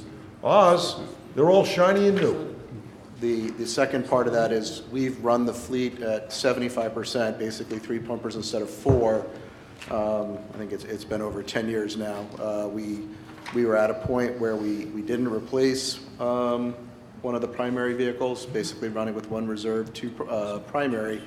And as you see in the paper, every once in a while, in all of the communities, because they don't have an adequate fleet, when the trucks go out for repair, they run out of trucks, and it becomes a cycle of borrowing vehicles from other communities. So the department historically has been equipped with 4 pumpers, 2 primary, 2 reserves. Engine 37 stays in the house and would be that secondary pumper that we need to operate. Just to the effort to try to make vehicles last longer, if you look in the CIP, one of the things that you'll see, and this is the work done by Rob and Pete, there is no replacement of the rescue wagons. As Pete said, this truck has been deferred already by 1 year. We've re-looked at the rescue wagons recently, and we've seen where we can get more longevity out of those. So within the department and with the administration, I agree with the points you're making, and we are pushing out the replacement of the vehicles. The maintenance captain has been doing the inspections. Pete pointed out the number of hours and the maintenance. We are getting, and I think it's demonstrated in the fact, just in the couple of things we just talked about, we are pushing out the replacement schedules in order to reduce cost, and that's something that we'll continue to do. But I think this request is, it makes sense within the replacement cycle and within the needs of the department right now. Yeah, it's $1 million, $903,000 in capital in one department. No. I don't see it. I can't support it. If it was a complete safety issue and you guys needed it, I'd be all for it. Well, it is a safety issue. We do, But the rust? The criticality of a failure. If the truck fails at a fire and is unable to pump, we're unable to. That could happen anytime, Pete, in any vehicle. Absolutely, it can. And that's what we try to mitigate it by replacing before we have a catastrophic failure. Yeah, well, that's what we're going to respectfully disagree. Okay. Yeah. Councilor Santos. Thank you, Mr. President. Chief Ferber, first of all, I'd like to publicly thank the fire department for pumping out Paradise School when we had the heavy rains in that cellar. I mean, it was unreal. Second, having a son who meticulously keeps his vehicles up to par, I cannot believe that this pumper replacement, especially the tank, I guess it's a tank, cannot be replaced. Can it be replaced? Some of the accessories can be replaced. In the pictures that we have there, those are the air tanks in one of the pictures. Those can be replaced, and we are scheduling to replace them. It's the deeper seated issues with the frame rail deterioration and the deeper seated problems within the pump that aren't as practical to repair or to replace. Why did it go this far? We use them. A lot of it is the geography. I mean, it's the salts and road chemicals that they're exposed to. It's causing a lot of deterioration across the board with all of our vehicles, not just the pumps. We've had to prematurely replace fuel tanks, lines, suspensions, brake systems, just all due to corrosion. So this tank can be replaced? I'm sorry, the tank in the picture, if that's the one you're referring to, yes, that is an air tank for the air. Yes, it can be. I'm not mechanically inclined. I don't know what the other pictures consists of. The other picture is one of the frame rail. Can that be replaced? That could be, you'd have to remove the entire body of the truck. It's just not as practical. And my colleague is saying sand blasting it wouldn't clear it up? It's not rotted through. It's surface rust. Sandblasted. And that is, it's only one picture of the underside. I mean, it's more symptomatic of the rest of the truck. Chief, my comment to start this whole thing was, when we're looking at these and we're inspecting our vehicles, and, you know, you're telling me how many man-hours you use to inspect your vehicle, to service your vehicles, and people start seeing it, it's the time to do it. Not when it gets to this degree. You know, I mean, it's an easy critique from up here, but I mean, you gave us the information. And it's like, you look at that and you say, do you want to replace a $1 million pumper because of the undercarriages like that? Well, don't we see the undercarriage? What's that? It's $600,000. $600,000, I'm sorry. Thank you. $600,000. But it's like, Again, it's not just the frame, there's other component parts, it's the emission systems. But you can use it as reserve. Yes, that's the part that makes no sense, Pete, is that it's okay to use it as reserve, but we can't use it on the front line. Why keep it at all then, if it's a safety issue? It's not safety in reserve. I think You know what I'm saying? It's kind of contradictory, and I don't buy that. I just don't. Councilor Flynn. So I just have a question, if there's a secondary market for these types of vehicles, so we can either get a discount on a purchase or we can recoup some of the monies back. You know, we may not want to keep them for 25 years. I happen to drive old cars consistently because that gets me from A to B. I don't mind. And, you know, it happens. All of a sudden they die and you've got ice cream in your back of the car. And, you know, you can't take those risks when you're talking these types of emergencies, so I certainly see that angle of it. If it has a certain life, 15 years, and then you start taking on more risk than not for making sure you can get from point A to point B, you know, it's something certainly to consider, you know, severely, so that nobody is doing without that kind of service. But if we can recoup some of the expense by a resale, will another community want those vehicles? Historically, from what we've had, and I think the market has very little value. Little value. It's probably, you know, $3,000 to $4,000. Yeah, really not seeing a lot. We saw that when we traded in the rescues, there really wasn't it's not a great resale on them. No, there's not, but I've seen us donate to other communities, and they're still going. They're still using them. So. Mr. Brown, maybe I can't find it.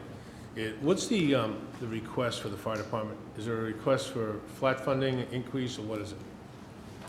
What page is it on? Can't find it. Page 228 in your budget book. Yeah. On the bottom of the page is the summary. Total fire department expenditures? Is that what we're looking at the bottom? Right, so. 30%? Well, that includes the capital. It was a grant. Right, so you have a variety of spending in there. Right. The other item that's not going to be in there is there is contingency monies budgeted for the ongoing contract negotiations with the fire union, so. We also That I are can managing that. understand. Good point, but I can understand it. But didn't we have a budget proposed by the fire department that had a bottom line request? Is it 0? Is it up 2, -2? Is it up 3? What is it? We budget from 0, so based on the program for the upcoming year, the budget is $5,195,300,000. That includes $903,762 for capital. So that's a significant difference from the prior year, is that capital item. Because there was no capital last year. We forego purchasing anything, as Captain Farber said. Last year's original program had this pumper truck being replaced. We pushed it out another year. So that's the increase. So taking that out, it's a $300,000 increase, correct? Correct. Okay. 192 of that is grants. Gotcha. Okay. With that grant, did you say that was funded for a certain period of time and then it goes away?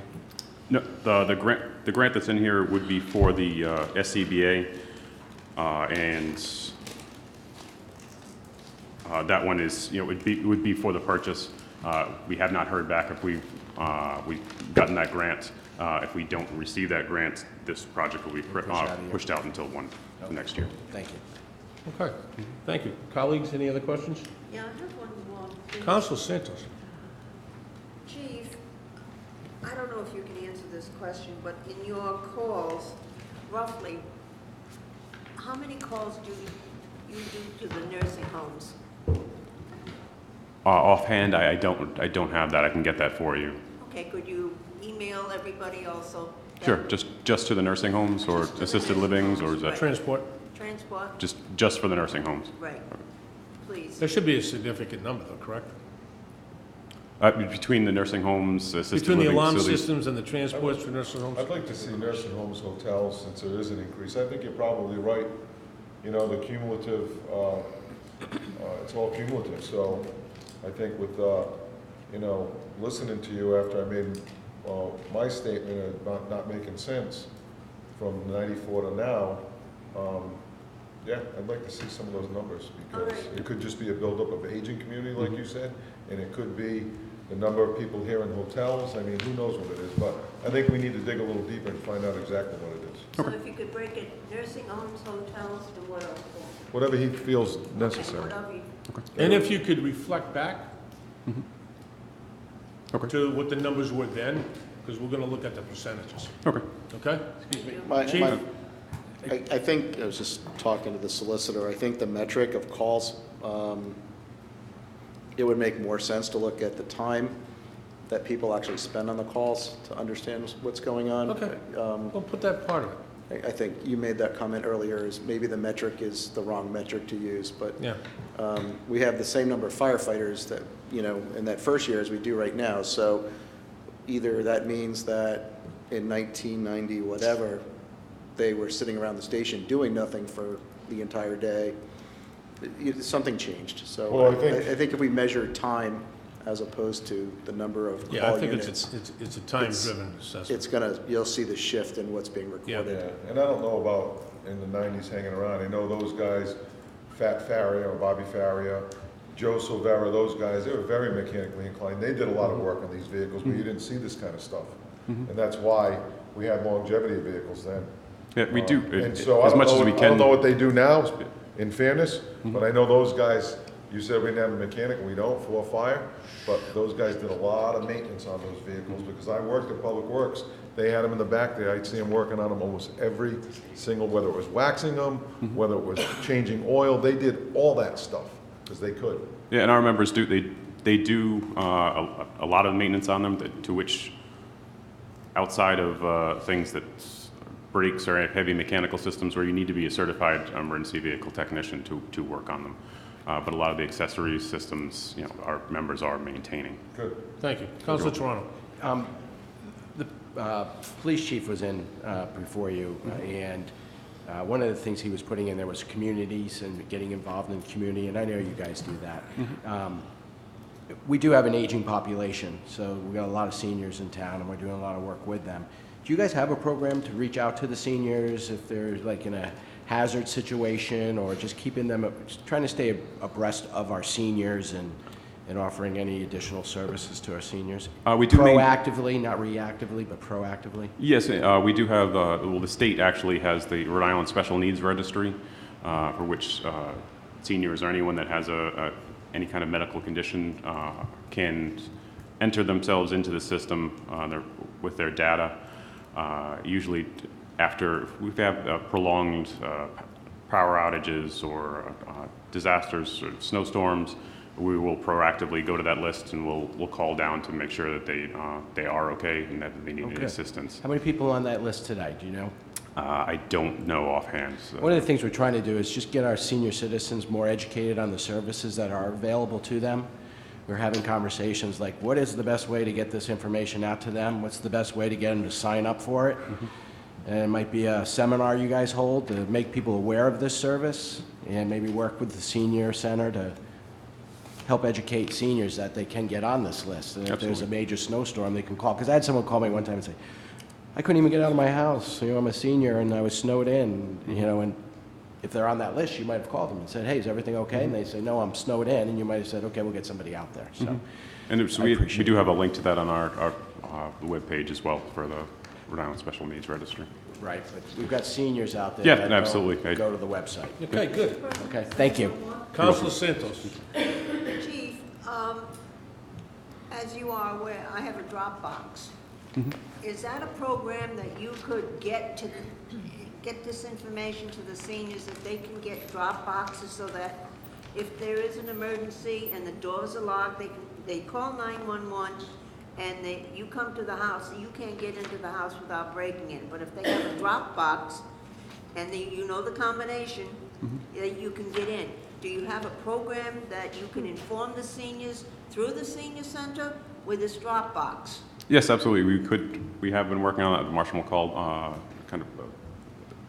takes care of that, where anyone that does have a key box, if they want to enter that the code into our database, like you said, in your house. But yeah, we can formalize that program just to push it out a little bit better to the seniors. Good. Good. Thank you. Thank you. Thank you, Chief. Thank you, You're guys. welcome. Thank you. Appreciate it. Thank you, sir. Mr. Brown. Public Works. PW.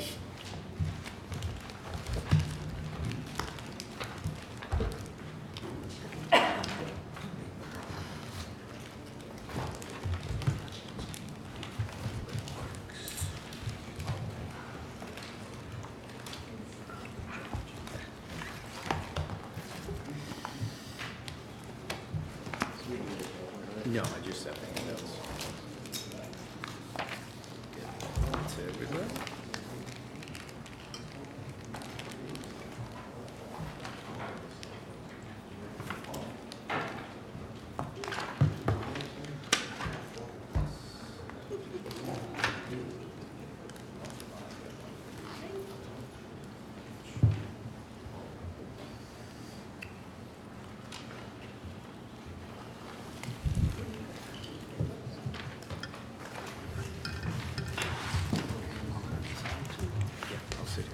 Mr. Brown.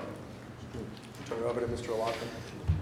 Good morning, Director. Good afternoon, Director. Good afternoon. Mr. Engineer, how are you? I don't think you want me too close to this thing, so. I do. So this is our FY20 proposed budget. This is the Public Works operations under the general fund. Our mission statement, the mission of the Middletown Department of Public Works is to provide quality public services and to promote the health and safety of the residents of Middletown and other departments by professionally managing the town's infrastructure and facility system. We recognize that the personnel of the Public Works Department and other departments are the town's greatest resource, and we will treat them with respect and dignity. Our current FY20 budget is $2,665,488, which is actually a decrease of $725,850 from FY 2019. A lot of that variance is based on a reduction in capital projects and grants. There is a slight increase in compensation, including some of the detailed pays. There are some reductions in benefits. There are an increase in vehicle maintenance. There is an increase in tree services, and there was also some minor additions, one of HVAC, because we've never had HVAC before the new building. So that obviously was a new line item to our current budget. With regard to personnel, there are no proposed changes. As part of our FY20 capital improvement program, we have the Rogers Lane sidewalk replacement program. That would be a multi-year program, but this is all based on grants, on the Community Development Block Grants program. The next project is the Turner Road safety improvements. That would be similar to what we've done on Oliphant Lane, Chase's Lane, and we're also looking at Green End Ave, Paradise, and other projects that are ongoing now. And that would be a continuation of that, obviously to try to control the speeds and also for pedestrian safety. The FY20 initiatives for our department, the key initiatives would be the continuation of the pavement preservation, which we have the permanent patch program. The real benefit that we've seen and the response from the residents and with these programs is that we're actually able to really get out and solve issues and drainage problems or things related to grading or just the poor condition of the surface of the roadway in front of their house. You know, that funding has allowed us to really do that, and we've seen a lot of direct benefits. This FY20 is a continuation of that. We've had, you know, more residents come to us and present us with, again, some grading or drainage issues that negatively impact them, and we're able to now go out and address those.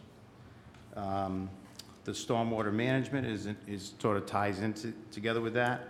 That is our, obviously the maintenance of our systems, the street sweeping, catch basin cleaning, BMP cleanings, others, but also in addition to that, it's also where we've done in this past year, probably reduced or helped probably at least a dozen or 2 dozen residents with drainage issues that they've had on their properties, whether it's improper grading for them and or sump pumps and things like that, which cause problems into their properties, onto the roadways for icing, etc. And we've really been able to really reduce that. It's not only just a savings from a maintenance standpoint, but it also is a great benefit to the residents. So the third initiative is the collaboration with the school department. Last year we did a few projects with them, and this year one of the projects that's slated to begin sometime this summer during the summer break for the students. We're going to be working with them with the installation of a new water meter for Gaudet School. This is really helpful, obviously, to the school department and to the vendor that's going to be coming in and assisting them with the work, is because we can adopt our schedule to theirs and really get this and be a cost savings back to the school department. We obviously work together on the recreations and sports facilities. Warren's working on several projects right now between the towns and the schools to make sure that we're working together well. We share resources with the school department as needed. We sweep their parking lots.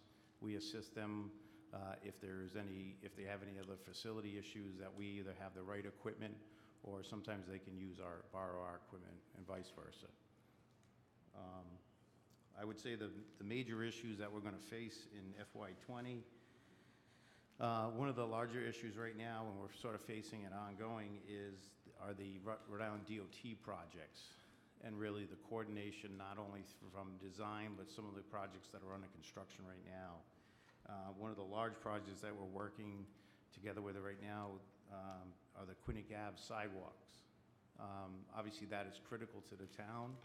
It also is tied into the Quinnick Ave intersections projects that are ongoing right now. We've all experienced traffic delays, et cetera, and some other issues, and we, work with them as best we can when an issue especially is identified by a resident. And one of the ways with the Quinnick Ave sidewalk project, what we did was we had some initial meetings with DOT, actually identified issues with DOT that we knew residents had or businesses had, and also got them the contact information so they can sit down individually with those businesses or homeowners and hopefully get all those issues resolved. And that's one of the major issues that we'll be working through this year. Another ongoing one is National Grid, the gas projects, continually trying to get them scheduled at the time that doesn't interfere with our summer season as much as possible, and then also working with them to resolve the installation and the restoration requirements that the town has. And in addition to all that, we are, while you'll see the reduction in the capital program, we're still in the final, or in the next phase of the Red Road bonds. Whether we're putting top courses on roads, we will be. So you'll see that there's a fair amount of work that still has to be done, even though it's not physically in FY20 budget. Good. Any questions? Councilor Toronto. Thank you. Vice President, you're on deck. Thanks, Tom. Tom, with all this DOT work that's going on, and I keep hearing, you're working with the school, you work with the Department of Transportation, you got these other projects that pop up. When you look at your resources for the year, I mean, is that all planned in there that, a certain amount of your people's resources are going to go to DOT and a certain amount of your resources are going to go to the school? How do you manage that? Or do you pull them off other projects? How do you manage that? No, what we do is actually, it's pretty simple. We just use a standard calendar. We set things, again, the school project has to be done at a certain time. So, and even when we sweep their parking lots, we do it during certain breaks. So what we do is every year we just schedule a time to be there. So that crew isn't scheduled to be somewhere else. This year we're going to have a lot of our crews down at the beach doing some of the fiber installation and other things. And what we do is I schedule them out for a certain amount of time, that crew, and then this other work or other things that come up, we do that. A lot of the DOT coordination is more on the administrative side, from Sean's office to Warren, myself, Ron Wolanski. That's typically our time that we're spending with them trying to address those needs. And we'll be meeting with a lot of the homeowners and property owners on Aquinic Ave or any of these other streets and try to work with them to get answers from DOT, because sometimes without having an advocate locally, it's difficult to get those answers. Yeah, that's a perfect, when you say you're going to be down there helping with that fiber optic line, for example, we approved $120,000, I believe, for that project. Is your time included in that $120,000, or is this $120 we pay to them and then plus what you guys are going to put in? Stop stealing my questions. No. Tom's time is additional time, so actually what they're doing is installing handholds that weren't installed when the original bearing of the utilities happened. So it's separate and apart from the actual installation of the fiber optic cable. So, so when we're looking at a project like that, we should consider it's $120,000 for the company, and then the town is, from a resource standpoint, how much time and materials are we putting into it? We can provide that. Yeah, I can provide that estimate. It's 4 structures and about 2 weeks of time. Yeah, I see it must be hard to manage your time in some scenarios because these projects pop up and it's like, okay, you got to get over there. And I know you've got other maintenance things that you guys do on a regular basis yearly, so it's all good. Thanks. Vice President. So as I look at the numbers, I was just telling Bob a little while ago, we've evolved to presentations which are nice, but they're not, these presentations aren't the meat and potatoes of what the taxpayer's paying. It's mission statements, it's, public safety needs, it's, customer service, which is all great, don't get me wrong.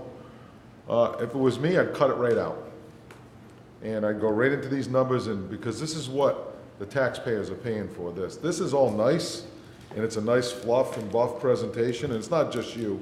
I just started noticing this because, nobody comes up here prepared really to talk about numbers. They're here to talk about, I'm a numbers guy, he's a numbers guy, he's a numbers guy. At the end of the day, it's dollars and cents, so I don't want to talk about this. I want to talk about this. I want to talk about line items. I want to talk about what's driving these numbers, the increases, the decreases, how it's affecting the taxpayer. And it's not just, you just happen to be up next, and that's what the thought that crossed my mind. So it's not just you. What are the women? So, What are the women? Chopped livers? Don't we ask questions? no, I'm saying we're in business.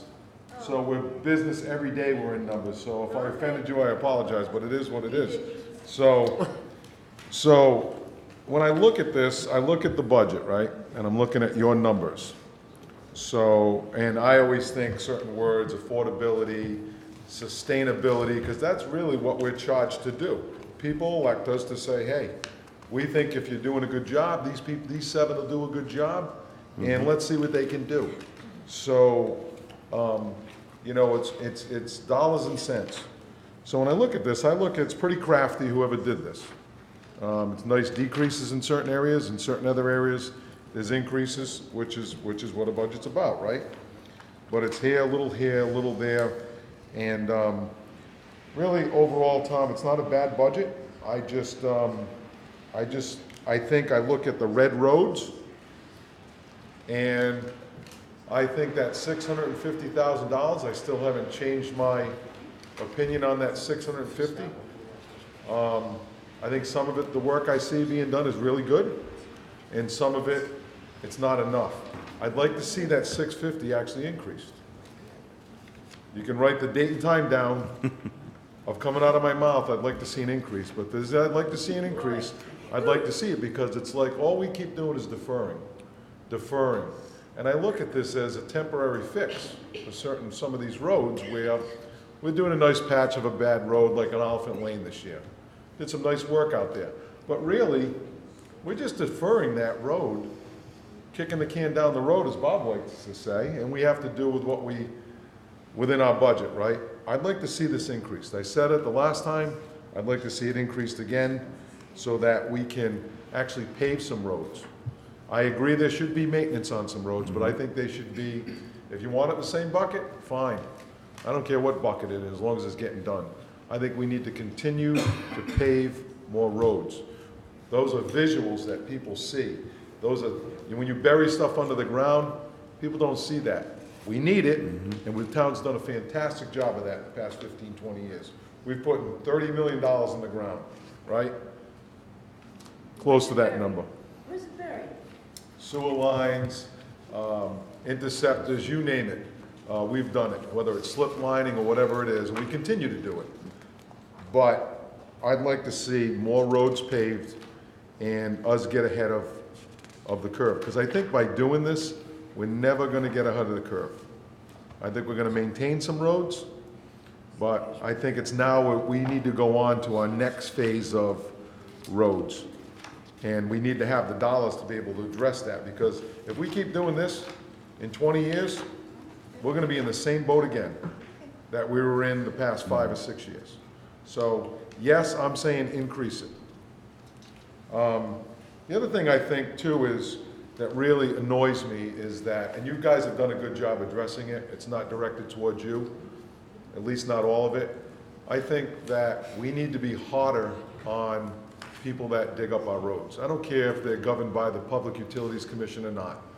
If they dig up the road, I don't care if it's a state road or a town road. Aquinic Avenue is a state road. I had to call you how many times, and you did the best job you could, and finally they fixed it. But these things go on for months and months and months and months, especially our town roads, where we have direct control over that. Anybody touches our road, and I know we've put halfway decent programs in place, we need to be sticklers. You dig up our road, you got X amount of time to fix it. And if it settles, you need to fix it, you need to be monitoring that. They think they patch it, and the job's done, see you later. Hopefully the town won't call me again, and I won't have to put any more money into it. Because again, we're chasing money. That's not acceptable. Our roads, we need to have a priority with our roads, from paving to repairing to anybody that touches them, responsibility and accountability for them. I'm all for, just so you know, I'm all for increasing the money towards paving. Councilor Santos. I agree with you having the roads paved, but there is one bad aspect to that. Slow down. I know where you're going. Morrison Avenue was fixed. It's 15 miles per hour. They've been working on Aquidneck Avenue, the intersection. What do? They come in from Newport, the industrial park, they cut through, they go through Turner's Road. How many complaints have you gotten on Turner's Road? There's no sidewalk at the beginning of Greenan Avenue and Turner's Road. They cut through that street, unbelievable. I am threatening one driver with putting nails out there. I'm gonna put nails. So help me, I've got the cop head, I'm gonna put nails. First thing in the morning, I get the newspaper, she is going down to Aquidneck Avenue, no 15 miles per hour. So fine, the streets are fixed, but let's maintain the speed on these streets. Well, there's two different issues you're talking about. I You're know talking about there's two infrastructure and enforcement. I Two know. different issues. And this is a budget meeting, not a speed enforcement meeting. Yeah, but tied, Thank you, sir. but tied to that, though, we do actually have the Turner Road safety improvements this year to be evaluated and try to do some traffic calming, whether it's the feedback signs actually do work. If you're on Oliphant, especially, I go down Oliphant a lot. When you see somebody that realizes they're not paying attention, when they get that feedback, you do see the brake lights come on, you do see them slow down for some period of time, and then they might continue. But those type of things work, and that's what we're working on from an engineering perspective. Obviously, we're not in the enforcement business. May I have speed bumps put on Morrison Avenue? If I pay for them myself? They're working on Chase's Lane, guys, I'm telling you, there's a difference. Yeah. Yeah. I have one more question. Go ahead. Do we have any money put aside towards, I know the town has a policy, the policy used to be, if the resident bought the pipe, the town would put the pipe in for him at no charge. And I know you reversed that policy if the town will buy the pipe, but the resident will, I mean, we're just putting the burden on the resident. You know, and some of these things, we every time something pops up that the department wants or wants, oh, the word public safety comes out. It's a safety issue. And and so some of these gutters, Greenan Avenue, Paradise, I mean, these things are just, are we ever going to do anything with these gutters? Because to me, we could fix drainage and we can improve safety. And those are things that, to me, that we should be looking at. Well, we do partner with the residents. Usually, in some cases, like I said, we've had mostly the drainage issues identify most of the other issues that we're working with right now with residents, getting their stormwater issues, their sump pumps, et cetera, resolved. But with some of the gutter issues is, in a sense, the good news is there's a lot of redevelopment in the town. People doing a lot of work on their house. So they have the means to work with us. And we typically will address those at those times with them during their projects. Most people don't have the needs, No. the means, Tom. No, but what we're doing is if we identify, we actually just more recently, Sean and I identified a couple that the people may or may not have the means, and we're actually looking at that as part of this budget to get that work done. So we are definitely a lot more, under Sean's leadership, a lot more proactive, getting out there, trying to identify those hazards and getting, and if we can work with the homeowner, obviously we want to take advantage, because a lot of times the homeowners will say, you know, if we come to them, we say, we're coming to them now with identifying something in front of their house as opposed to waiting for them to call us. And when we sit down with them, they'll say, hey, listen, if you put the pipes in, can I go ahead and get rid of this puddle or this problem in my backyard? Absolutely, and we work together on that. So a lot of some of the costs obviously is on the town piece, and it's everyone is case by case. And when we work with the resident to address something, but if we identify something that's a hazard, the town does take care of it. I mean, when you drive down Paradise or Greenan Avenue, you got to see how the depth of those ditches. And the first thing comes in my mind, there's no sidewalks. Yeah. So those roads are heavily jogged, bicycled, walked during, especially, a good 6-8 months out of the year. And so I think that's where we should really concentrate. It's not just Greenan or Paradise, it's other areas. Those are the ones I travel the most, going back and forth to my mother's house, so I see it. But I'm sure there's other areas in town. What I'd like to see from Public Works is, and you may not agree with this, but everything I see nowadays, everything's contracted out. Most things are contracted out. I want to know what we're doing in-house, because it's almost like we're working yourselves out of jobs down the road. Should we just go outside? Because everything's contracted out. I want to see work. You've got very talented individuals in there, more talented than ever, with the people that can operate and get jobs done in the previous jobs they've come from. I want to see work. I'd like to see work done in-house. We could do these gutters. They don't have to be done tomorrow. We could do other work in-house, and I'm sure we do some of it. But we're not doing half the work they used to do. I work there. I know. I've seen it. I see what we do now. Everything's contracted out. I'd like to see more work done in-house. I lived it, so just saying. That's all I have for questions. I do have one question for you, Hang Tom. on 1 second. Bob's not here, so Mrs. Von Dulles is next. Oh, I'm sorry. Paul, I'd kind of like to respond to something that you said a little bit Okay. earlier. Yeah. Okay? In terms of this meeting, it seems to me that each of the departments presenting their prospective, so to speak, Yes. okay, is very important, because this is kind of a meeting that's more aimed at the public than it is at us. And so a lot of times the questions that we're going into are more detailed, and they will get opportunity to be answered at the coming meetings that we're going to have, because we are still going to have 2 meetings prior to the 2 budget hearings. So if we are looking for answers to details, it would seem to me that we would do better to perhaps hold those questions until we specifically talk about the budget, and allow the departments to give their picture of what they do, and perhaps be careful not to consume the time with the detail that would be better off held for the meetings. Yeah, and I don't totally disagree with you, but in my experience is that when you get to the public hearings, I'm not you don't- talking about the public hearings. We have 2 more meetings before that. okay, so that gives them, for me, that gives them more time to come back with detail, to hash these things out. So you can look at it either way, but I appreciate that. Thank you. Then Mr. Toronto. One of the things I heard from the school, and I'm just kind of curious what your opinion, and this is kind of a little can of worms because we've discussed it, but I was at the school committee meetings, and they talked about how they're working with Public Works and how well they work together and how everything kind of comes together. And then I hear you saying, hey, we work really well with those guys.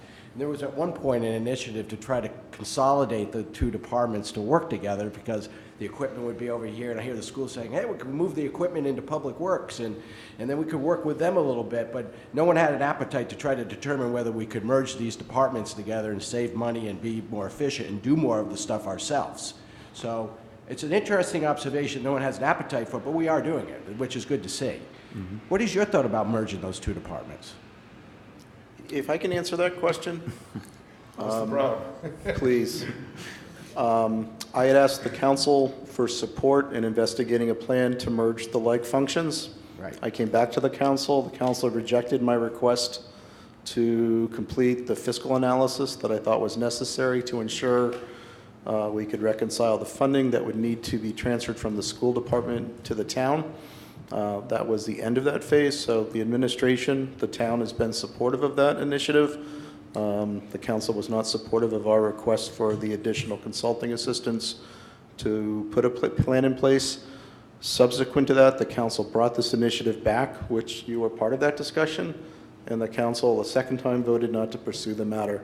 So I think better than asking Tom, this is a question that needs to be resolved by the council. I actually voted for it in regards to doing the, peeling the onion back another level, because we had the school committee here, and we had the town council here, and we all talked about it, and we voted on it. The town council voted on it, and the school committee voted on it, and it was unanimous across the board that there was no appetite to bring those together. Then I think But you've I'm answered saying over your the question. last year, or since then, I keep hearing people talk about how well we work together, and it just then begs the question, I'm like, wow, if we're really working together and it's working well, is there any, benefit to consolidating those two, and I was just trying to find out if Tom had an opinion on that, but I I think can take it offline. everyone's on board until you start to talk about jobs and money. And that's where the hard decisions come, and I believe that's where everybody would change their opinion on how well everything is working, because at that point, someone has to discuss what they're going to give up, and people aren't comfortable with that part of the execution. So, but on behalf of Tom and the administration, if the council desires to move in that direction, we're 100% supportive. I would only, again, request the resources necessary to put a successful plan in place to do it. And I know the council's doesn't have an appetite for it, so I withdraw my question. Okay. Okay, good. Tom, thank you very much. Unless there's anything else, Mr. Brown? Tom, thank you. Warren, thank you very much. Thank you. Thank you, guys. Sewer fund, right? Just stay. What's the next thing? Yes.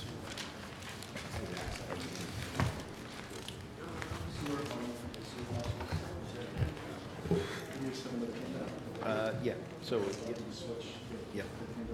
So actually, it's the second page of that. So if you scroll down. Yep. I know.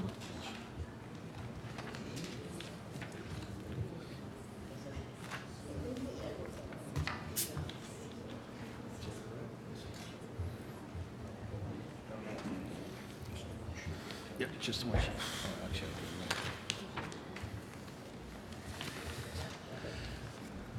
All set? All set? Okay. Thank you.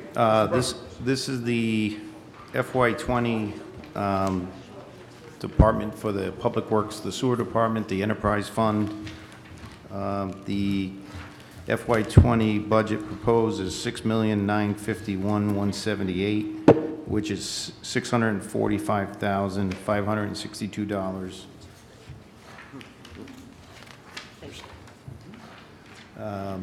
Greater than the FY19 budget. A lot of that variance is based on increases in sewage disposal charges, and then the increase, I believe, in the sewer I&I charges. Those are obviously charges with the city of Newport.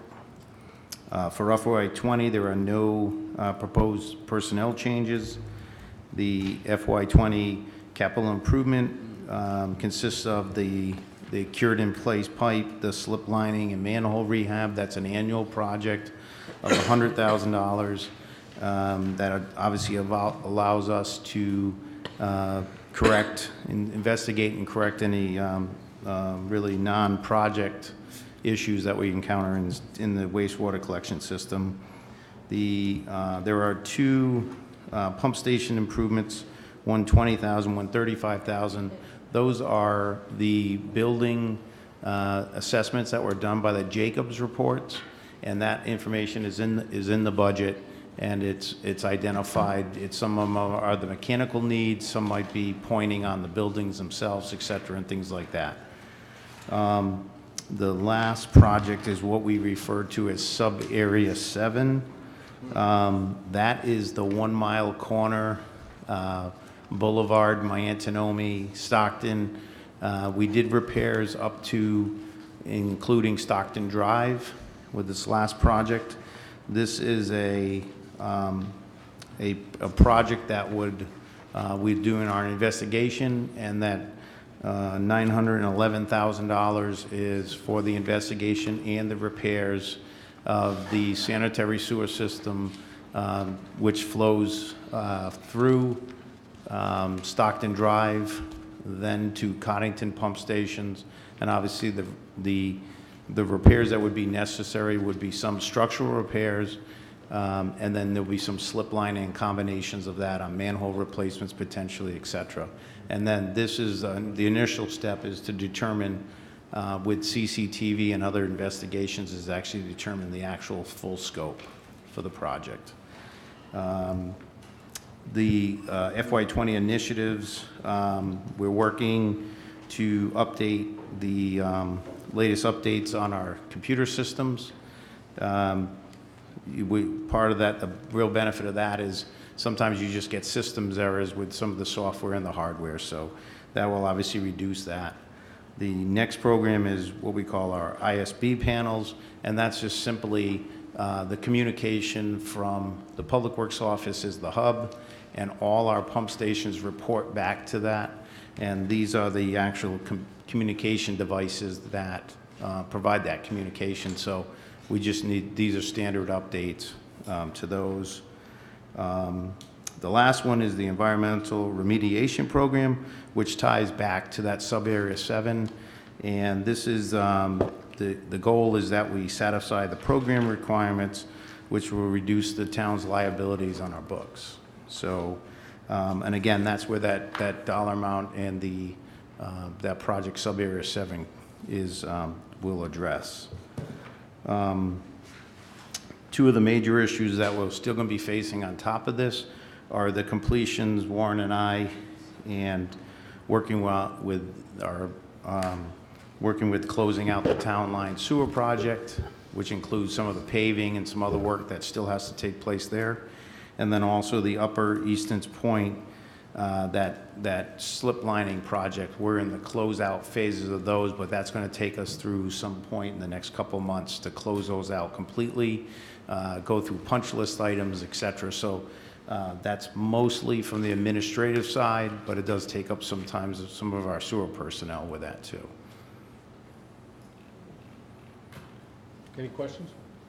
Tom, is that project, the sub-area 7 sewer improvement, is that something where we need to do because of a hazard issue, or is this more of a proactive thing? It's part of a consent agreement that stems from the sewer rat lawsuit that came from the city of Newport. That's still part of that? It's the last project that we're required to complete. Okay, thank you. Any other council? Any questions? Hey, Sean, so, what's the proposed increase for the rate user in the sewer department? Do you want to go through that, Sure. Mark, please? So the rate is proposed to decrease by 19 cents based on the water usage went up. But the total for the individual will increase due to the I&I charges that we experienced this past year. If you go to your budget book, page 112 identifies the changes. So we put all this money into I&I in the past 20 years, right? 15 years, 20 years, to reduce the amount of inflow and infiltration of groundwater into our sewer system, which is pumped to Newport, right? Correct. So, and we've done a fantastic job. We've had reports saying we've decreased by, I don't know how many millions of gallons, right? So why is the charge going up? The I&I occurred this year because it was a very wet year. So but more goes into the lot. But how could it go in the line if we put all this money in here, we reduced all these millions of gallons, and all of a sudden it's going up? That doesn't make sense to me. Well, so one thing I'm going to point out, so the title of this inflow and infiltration charge really isn't accurate. So if you look at the contract we have with the city of Newport, the way it works is we have a base amount that we have to pay to the city of Newport each quarter for the treatment of the town's wastewater, which is 2.1 million gallons per day. So we receive that bill on a quarterly basis, and at the end of the year, they basically go through, we calculate what the actual annualized flow is, and whatever the difference is, so if it was 2.3 million gallons instead of 2.1 million gallons, they figure out what percentage of that, what that percentage is relative to the design capacity of the plant. And somewhere back in time, the town decided that was going to be an extra charge that would be charged to each homeowner on a pure property basis, and they called it inflow and infiltration. Whether it really isn't a measure of inflow and infiltration, because it basically is an average of all flows that go to the city of Newport over an entire year. For whatever reason, and I don't think we have an answer for you today, Warren and Tom and I can go back and look at the flows.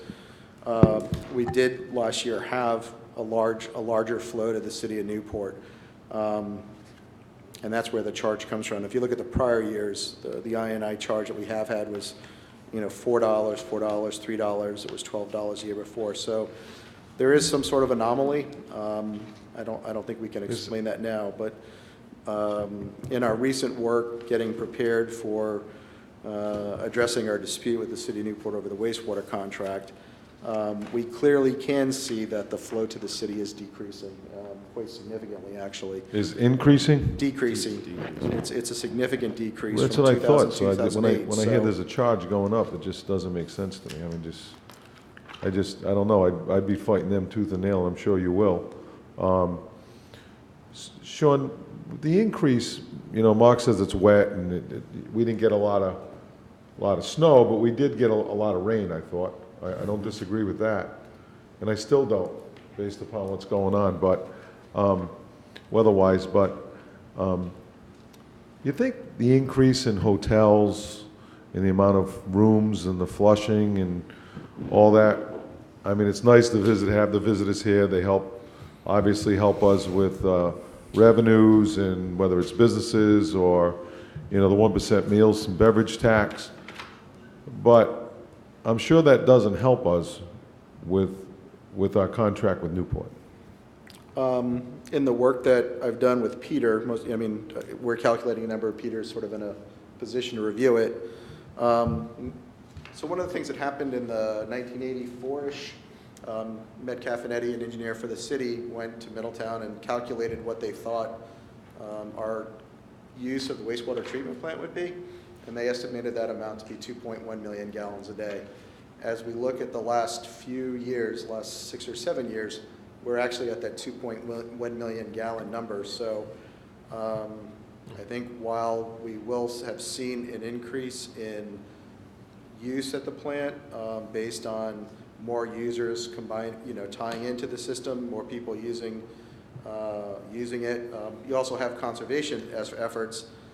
We're pretty much on track with what was foreseen for the town for literally the last 30 plus years. So I think the main thing is it's at capacity. We know that. We are at the top level. We don't have excess capacity. So I think your point's valid, but at the same time, I don't think we've gone beyond what everybody anticipated would occur on Aquidneck Island and with the use of wastewater. Yeah. Okay, thank you. It almost appears to be, and correct me if I'm wrong, Sean, is that they're penalizing us for maybe miscalculation of their own overhead expenses. There's definitely a desire to generate more revenue from the town of Middletown. Right. And their overhead percentages, Yeah, their and- overhead costs associated even with this, it's not because we're using more or generating more, it's because they need more money at the end of the day. No, and a point And that's that- the bottom line. Yeah, and the point that the solicitor has made many times, and I think it's become stickier for me.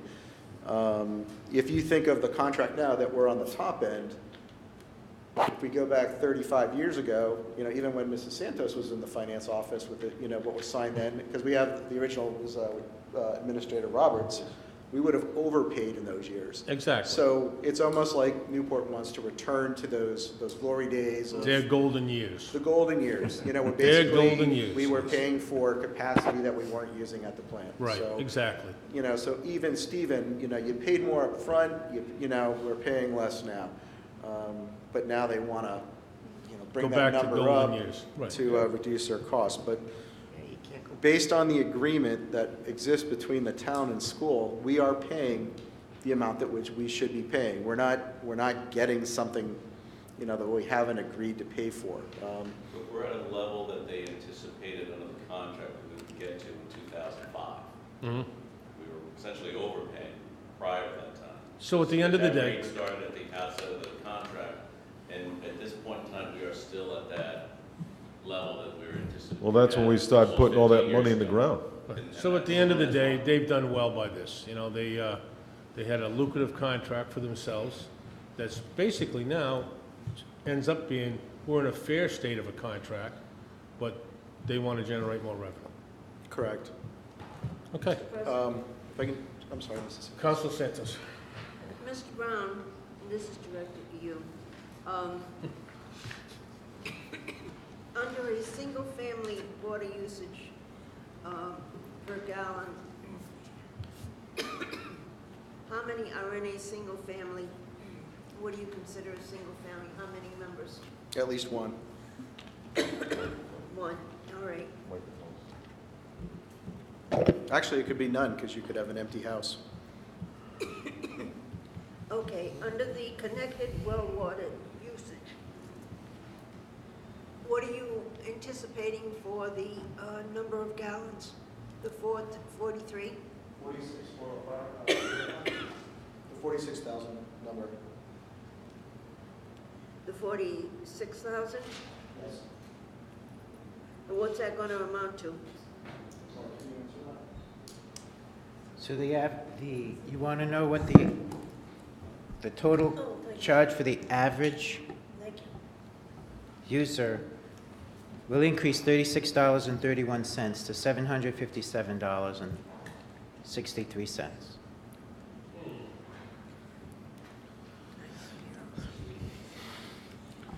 Mark, could you repeat that? for Sure. me, please? Based on the usage, the water, the average single family bill will increase $36 to $758, which is on page 112. All right, I got that. All right. And that is due to what we were discussing is the INI increase to $34, where it was almost $4 last year. Okay, thank you. Mr. Santos, anything else? Mr. Braun, you want to make an I was just going to say, the one thing I want the council to be aware of is you did approve the rate study that's underway. Mark is working on that with Woodard and Curran. They are looking at not only the cost side of the formula, but also looking at the billing structure in which we use. So we did, Mrs. Santos, part of the discussion is how can we look at the well users differently. We're looking at different tiering systems as well as flat fees for the council's consideration on how we would bill this going forward. The other issue, which partly is what grabbed my attention, is just, again, we do have one of the higher costs in the state of Rhode Island. So we do sort of need a safety net for some people in here, and we're looking for a logical and legal way to create that safety net, whether that's for someone who just, again, looking at issues of age, looking at ages of need, basically similar to some other discussions, looking at this charge as a percentage of personal income as far as the affordability of paying the fee. So that's something that's happening in different areas of the state, and we should have something by midsummer.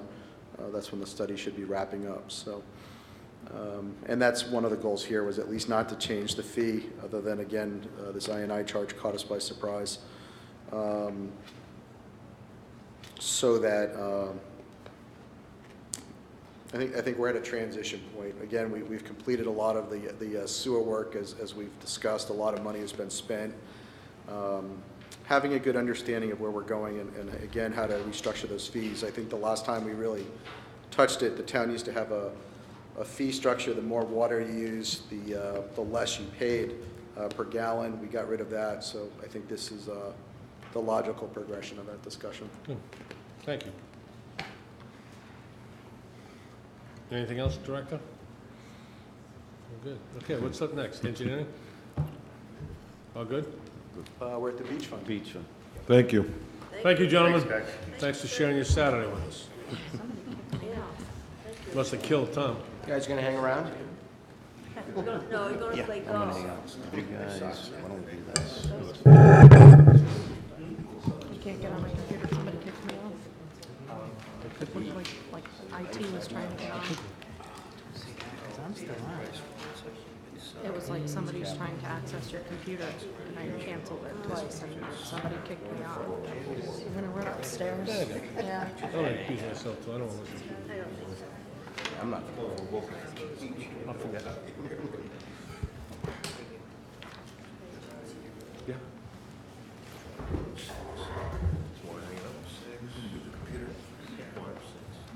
Why?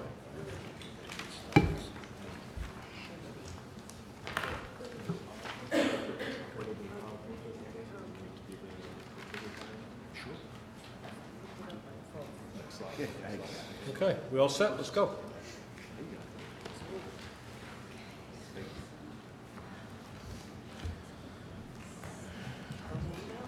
So, thanks for having us here.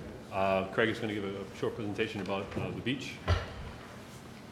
Well, just make sure you keep the mic close to you, please. Will do. You can pull the mic towards you. I like this. Council President, distinguished members of the council, thank you for the opportunity to speak about the beach for 2019. I appreciate that. The mission of the beach department is to create happy beach experiences and make a lot of money. After the first season as a beach manager, I got a new perspective, and given the number of people that we have on our beaches, which is between 5,000 to 7,000 when our lots are full, it made me realize that we are in competition for a share of wallet in the summertime leisure business. So I took a look at a common financial ratio of sales per employee to see if we would break out and how do we break out. Last season, we made $1.7 million for 15 weeks. If you annualize that, that comes out to $5.8 million, divided by our number of employees, and sure enough, in the next slide, we do break out against our competition. Dave & Buster's, Marriott, Carnival Cruises, SeaWorld, Six Flags, which are all activities where people choose to come during the summer. 5,000 to 7,000 people will fill all the Dave & Buster's in the nation. 5,000 to 7,000 people is 2.5 cruise ships worth of people across both of our beaches. When customers go to these locations, they expect simple quality standards of safety, courtesy, appearance, and efficiency. So a cruise ship captain, if he has one person in the water, that's a really bad day, whereas I can expect most of my guests to want to go in the water. So I have a very high safety standard to meet. Last season, we did really well on courtesy, we did well on safety, but we have more to do on safety, appearance, and efficiency. Some of the items we'll be looking at for efficiency is I'll be measuring, next slide, back a little bit. Back one?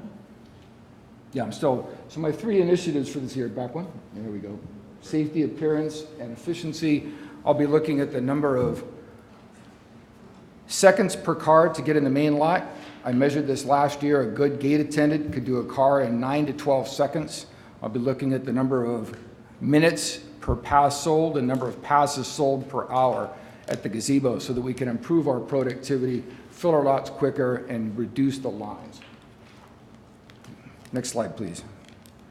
After last season, I took a deep dive into places that give great customer service, Disney, Southwest Airlines, and then I also focused on a resort in Miami because it had rich content on the employee job descriptions and what their customer service goals are, which led me to rewrite the position for gate attendant to customer service agent. Took some of the language from what a concierge does at a hotel and put that in the position description, and then have interviewed to that higher standard of expectation for all of my returning, now customer service agents, and all the new customer service agents. We want to give a higher level of service for the residents of Middletown. Next slide, please. Given the fact that we fill our lots earlier and we stay full longer, I took a hard look at with finance and human resources. They've been great partners. How many people do I need in the right places for how long? We came up with a positional hours in that labor analysis, and then we'll be staffing to that. I used a planning factor of, let's assume 4 days a week we'll be really busy. So for instance, on Tuesdays in mid-August, we were filling the lots at 1 o'clock. 3 days a week, let's assume we're not so busy based on weather. And then on rainy days, we can really bring down the staff to save on our labor expenses. So my biggest issue for coming up for 2019 and beyond is scaling to handle larger crowds for longer. Next slide, please. And the last one. What this shows is the NOAA forecast for New England for the summer of 2019. Average rainfall and 60% chance of above average temperatures, which means the weather report we're going to hear this summer is going to go like this. George, what's in store for the weather day? Nice. Another great beach day. Back to you, Bob. And that we're going to be able to scale and be able to execute our 4 quality standards of safety, courtesy, appearance, and efficiency for 2019. I look forward to your questions. I like your forecast. I do too. should translate into a really good revenue year. We might for have us. you do that every day on the website. You can That rain concludes after- everything for the you beach. can Thank rain you. at night. Camelot. Okay, any questions? Yes. Okay. So when I hear, this is the first time I've ever seen a beach budget presentation in my 16 years of doing this, so nice job. And you obviously, I don't know if you know the man, but it seems to me like you obviously went to the Steve Arndt School of Budget Presentations. So I like how you made some comparisons. I like the customer service aspect of it. I almost feel like I'm being led down a road, you want more employees, based upon some of the numbers you didn't come out and say that, it's just an assumption on my part, just how it made me feel. I think we're doing fine, I think you did a great job last year, and I think the leadership of the beach is certainly heading in the right direction. Can I answer the question? Whether you'd make a great weatherman, I hope it's true. I hope your forecast is true. So I'd want to talk more about some of the improvements that were made, what worked, what didn't work. And that's a nice presentation, but let's get right to it, you know, and what worked and what didn't work. I don't want to be wild, I want to talk about numbers and what you need, what the real needs are. Sean, did you want to answer something, or you want me to answer? I'm going to let Paul continue. What were the wins, what were the what do losses? I mean, we had a what do- committee that, not because I was in charge of the committee, and I had Rick and Mrs. Sa- was it Mrs. Sanos? Yes. Yes, and, Forget you could. and so, I just forget as I get older anyway, so, I'd like to know what the wins were, where we can improve, what didn't work, where we're going, that kind of, those kind of things. The wins were, if I may, authorizing 40 lifeguards. That gave us a deep bench throughout the season and enabled us to staff up to 4 lifeguards at Third Beach, because Third Beach completely fills in, plus allow us to have lifeguards on patrol. What didn't work and what I do need, and I'm recruiting to this year, is more people on the beach side, more customer service agents and more crew. It was very difficult to keep up the productivity on appearances with so few crew and so few customer service agents. The formerly gate attendants would have to go to lunch, I'd have to take crew, take them out of the parking lot, take them off of trash, take them off of bathrooms to relieve for lunch. We operated at bare minimum last year, so I felt that I could not do an adequate job of deploying my labor to keep the appearances where the customers expect them, particularly trash at the end of the paths and the bathrooms, and trash in the lots. So what I need is more people on the land side, the same authorization as lifeguards. Though the manpower aspect is number one above all else. Well, as you know, there's costs associated with that. I understand. So I would expect if that's what your need was, you came prepared to talk about that today. And what the cost is, what you need, you're not coming out and saying that, you're just saying you need more people. So what's the number? We looked at positional hours. Last year, I was authorized 75. If I get up to around 85 to 90, that will give me enough depth to run 5 days a week, 40-hour work weeks, and then augment with part-time people. It's a difficult labor market in terms of I have to allow for vacation, sports camps. I'm very strict on what I want for full-time and part-time for any employees that come on board. We want to get the most out of them, the most productivity out of them. Okay. I will just end by saying that my sisters, my family attend the beach on a regular basis, as you know, daily basis. And they have had nothing but good things to say about you. Thank you. And the job you've done down there. And I've always been under the impression that, at least in my business, when I think, tell my employees, when we're getting run over by customers, you know, and we think we're short one person, we're probably okay.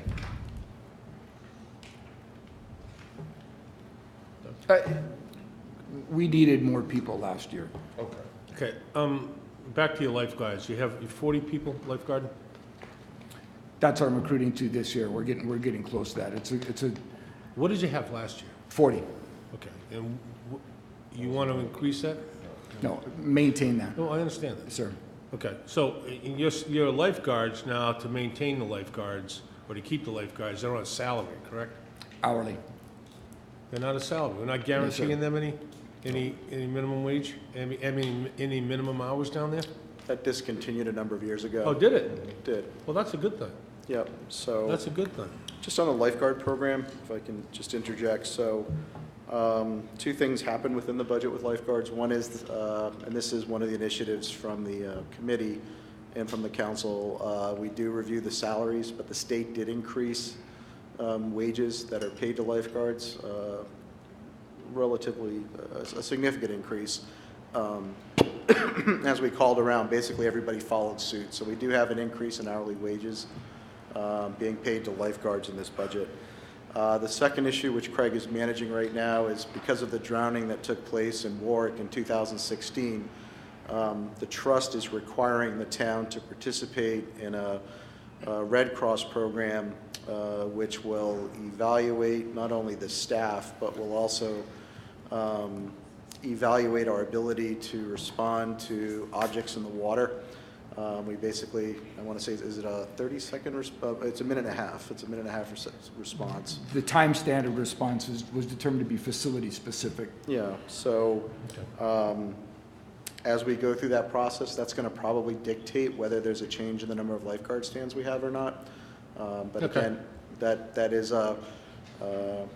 is being initiated by the trust based on public safety and insurability. Was that issued or recommended? That's required if we want to be insured by the trust. Okay. Yep. All right, so let's forget the lifeguards. Let's move past that. Yep. So on the personnel cost for the staff, beach operations, there is an increase in bodies. Part of that is related to actually not so much the trash, but Craig's made a recommendation that probably the most significant change is having another sort of a Joe Nunes pavilion supervisor type person down at the Rock. The area of the Rock doesn't really have an adult presence down in that area, and it is probably the most chaotic area as far as managing people coming in and off the beach. So there is the increase of a supervisory position in that area, and we have identified an adult who worked for us last year who will fill that position. So that should round out the team pretty well. So there is a small increase in head count for that, and then there's the normal salary increases. Under security, this is probably, if we want to have a discussion in my mind, based on the recommendations of the committee, town council, as well as our experience, it's on page 106 at the bottom. Our funding there, we went from in 18, 21,000, 19, 17,000, but the 20 proposal, $78,000. It's a $61,000 increase. And based on what the council desires to see for a police presence to address the use of alcohol and other substances on the beach, and to have the appropriate supervision, that's where the program is right now from a costing perspective. It is a significant increase. Last year, Craig spent a significant amount of time addressing these issues on the beach.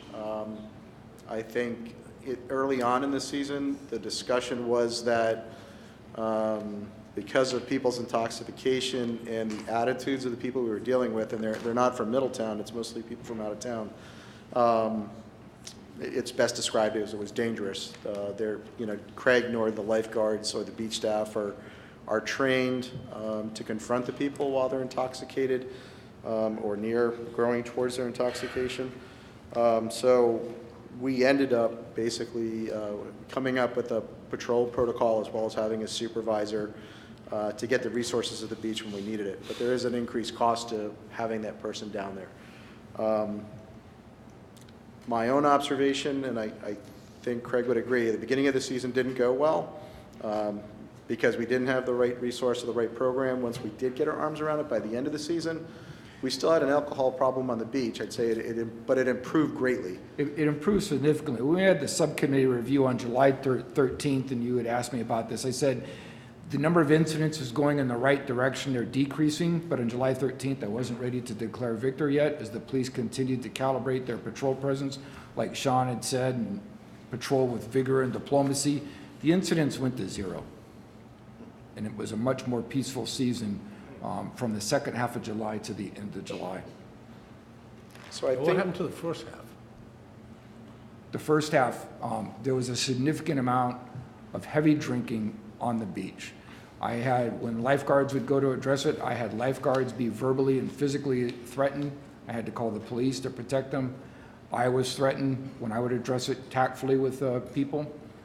I had 6 intoxicated males trying on female lifeguard t-shirts and swimsuits in the female lifeguard locker room on July 3rd, which required me to call. I need a lot of police down here to help me get these Well, guys out we of had a here. police presence there.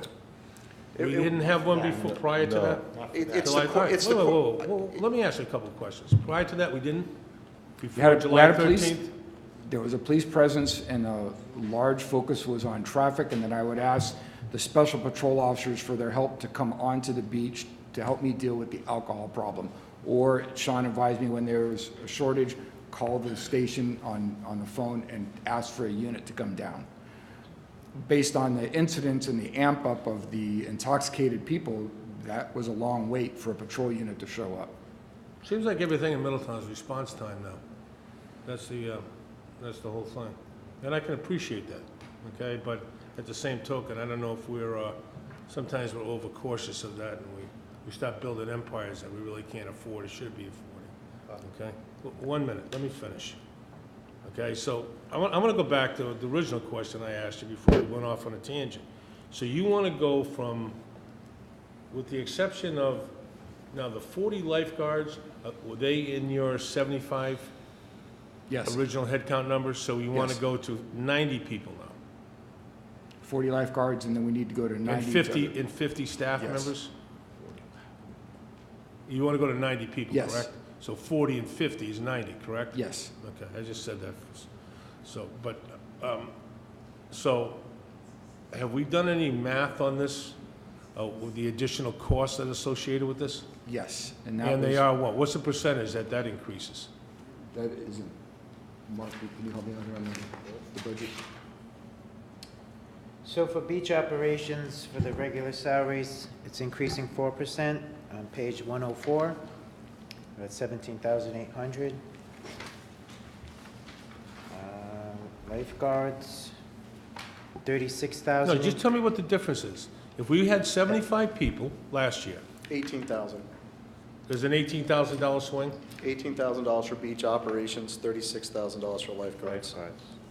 Okay. But the okay. lifeguards is mostly due to the pay scale. The additional 15 people equate to $18,000? I think this is the other problem, and this goes back to the same thing with the fire calls. We manage the beach by hours because every kid isn't a full-time employee. So when Mark and the office went back to look at this, it's looking at what is the point that you're staffing? Is it a non-peak time of the year or peak time of the year? How many rain days are there? And again, so based on so there's a head count number, but ultimately the number of hours increases so that there's a cost point of about $18,000. Okay. All right. Okay. Council Lombardi, you want to anxiously ask a question? No, not anxiously. It's No, go just ahead. Want to get something in. Go ahead. Get it So, in. last year when we sat as a committee, we talked about having a police detail walk the beach from day one. Why didn't it happen? It did happen. So again, what changed, so we had the original issue. We had people at the beach. As Craig said, a lot of the attention, the protocol was on the concrete side of the beach. And what happened mid-season and how the program evolved was to, more or less identify someone to coordinate that activity between the concrete side and the sand side. And that's when the situation improved. Basically that coordination, the police department relied on Craig to make those calls, which involved, basically Craig or one of the young people from the town, being on site to evaluate it as opposed to just having someone in uniform to do it. But the purpose of it, Mr. Brown, was that when the full council approved the recommendation from the subcommittee, it was that we were gonna have police presence on that beach all day long, walking the beach. And that's why, i.e., there's another $60,000 worth of money in the budget. So obviously, there wasn't. There wasn't last year, because those recommendations were, the budget was already adopted by the time you made those recommendations. How about after the budget went into effect? I'd have to look at what the actuals are right now. I don't have those with me. Well, what I'm saying is, there's a significant increase in the police budget down there because of the detail down there. And part of the agreement was that there'd be a police presence on the beach to deter some of this activity. And I'm gonna tell you, Greg, you've seen me down there. I've gone down there. I'm gonna tell you, I've never seen police walk on the beach.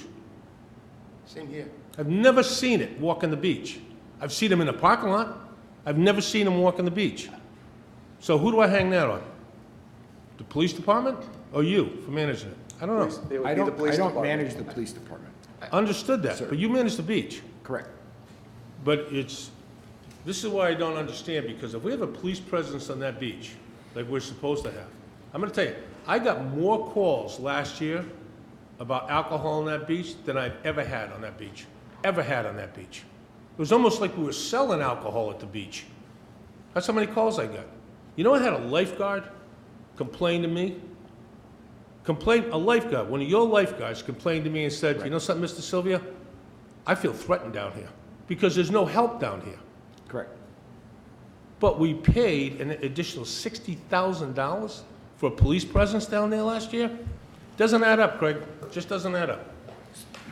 I just want to be clear, again, and I'm not trying to, Bobby's right, because when we talked about this, we talked about having retired police officers in khakis and people who had experience, and we said, no, we want a uniform presence, and that the detail, whoever was in charge of the detail down there, whether it was a sergeant or a lieutenant, would rotate people onto the beach.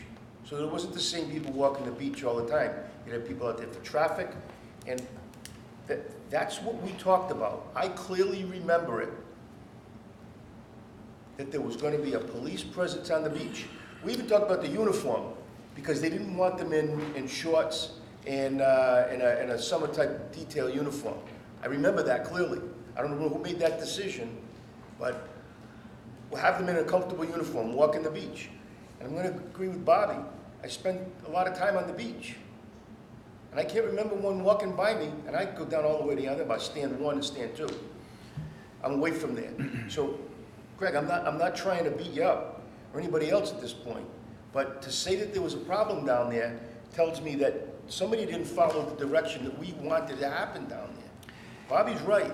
If every time I needed a police officer for visible alcohol and behavior issues, not the point. I informed That's the not police. the point.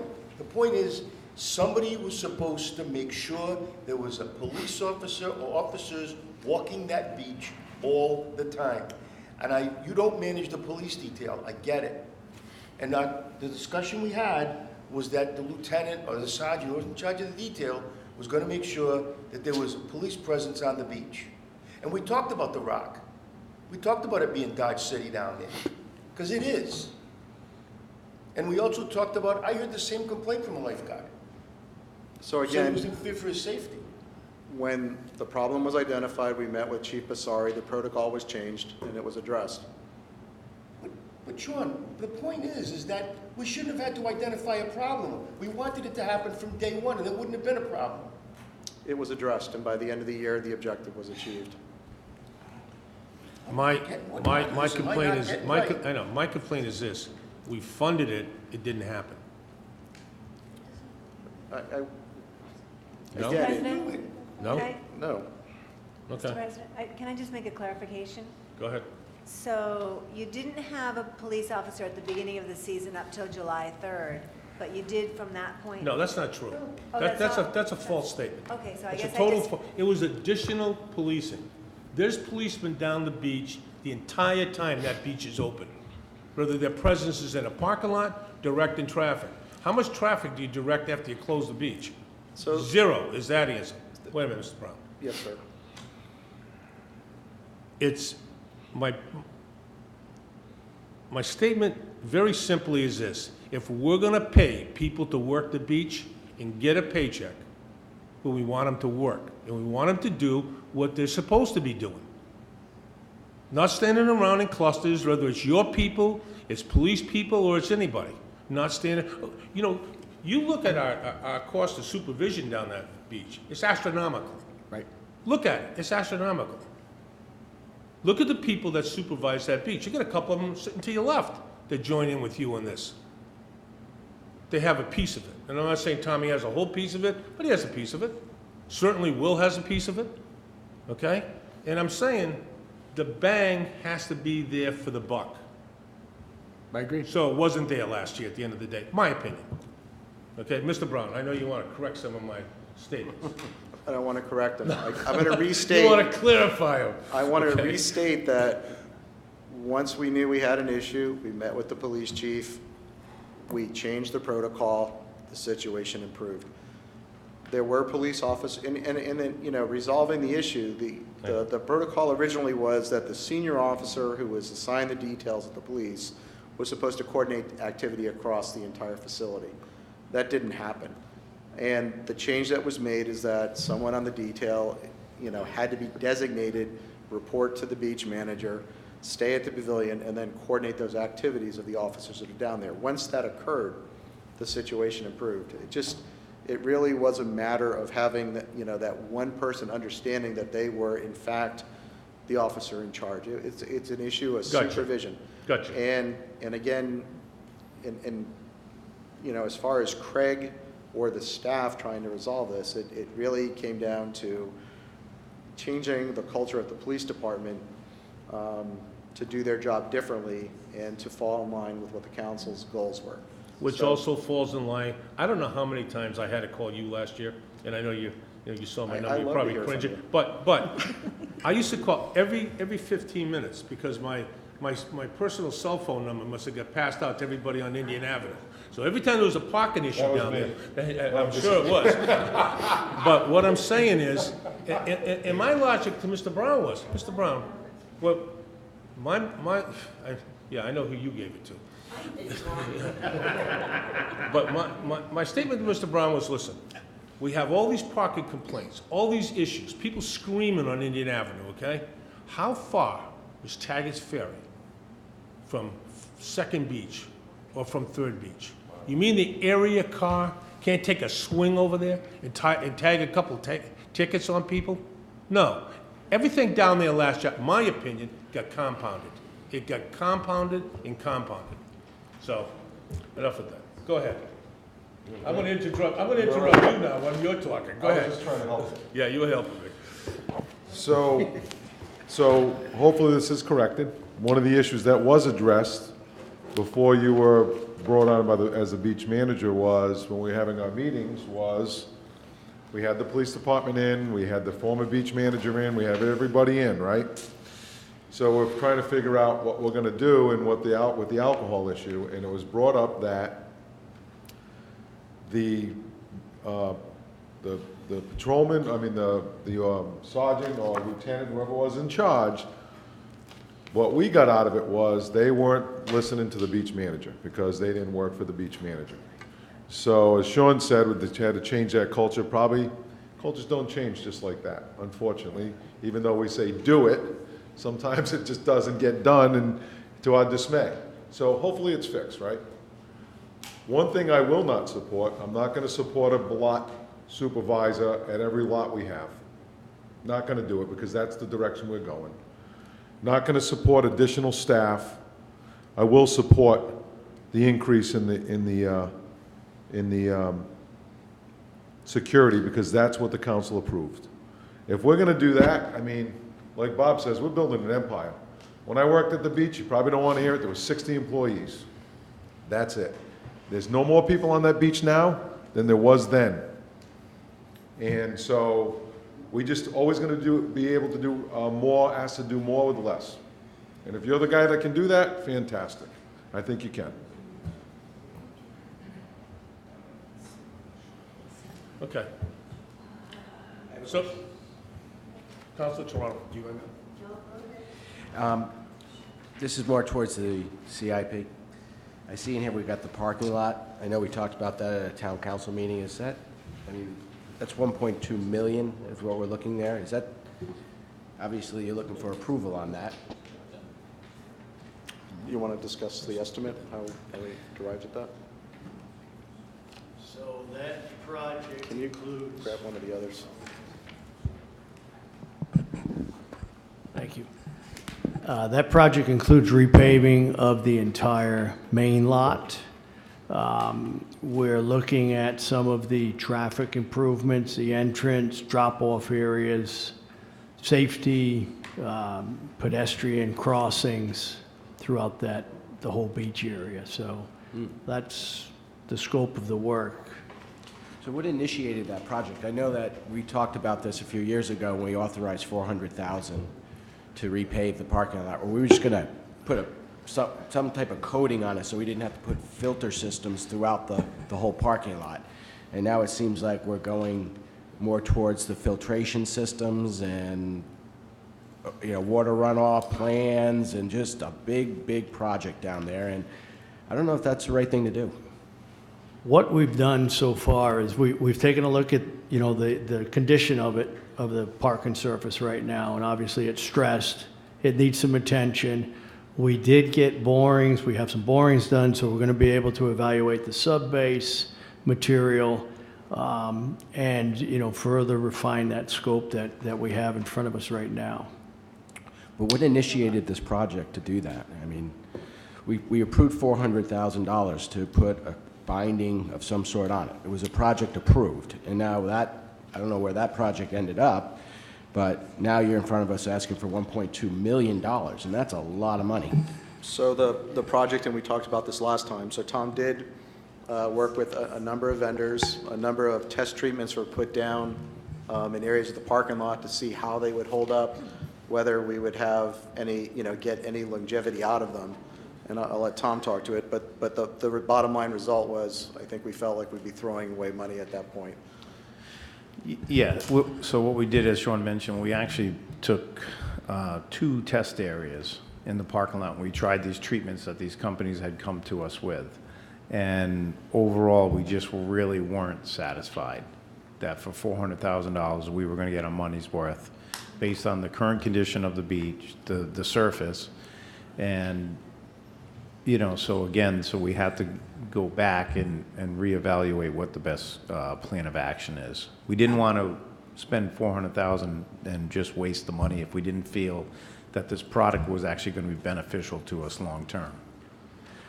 Right, so do we have a detailed proposal that outlays what the $1.2 million is going to be spent on? Or is that just a number they gave us? I mean, do we have a proposal that says we're going to do this, and this, and this is the timeline, and this is when it's going to be done? And that's a total $1.2 million. That's the engineering estimate. As Warren said, we've completed doing borings to see what the subsurface is. We have to put a bid specification together and go out to bid. And at that point in time, we'll have an actual cost for the project. All right, I just think it's I don't know, we'll leave it up to people. And then a $100,000 floating dock. That's the dock that the council and the committee wanted to install at Third Beach. We have our application has been received by CRMC. That will have to go through an approval process.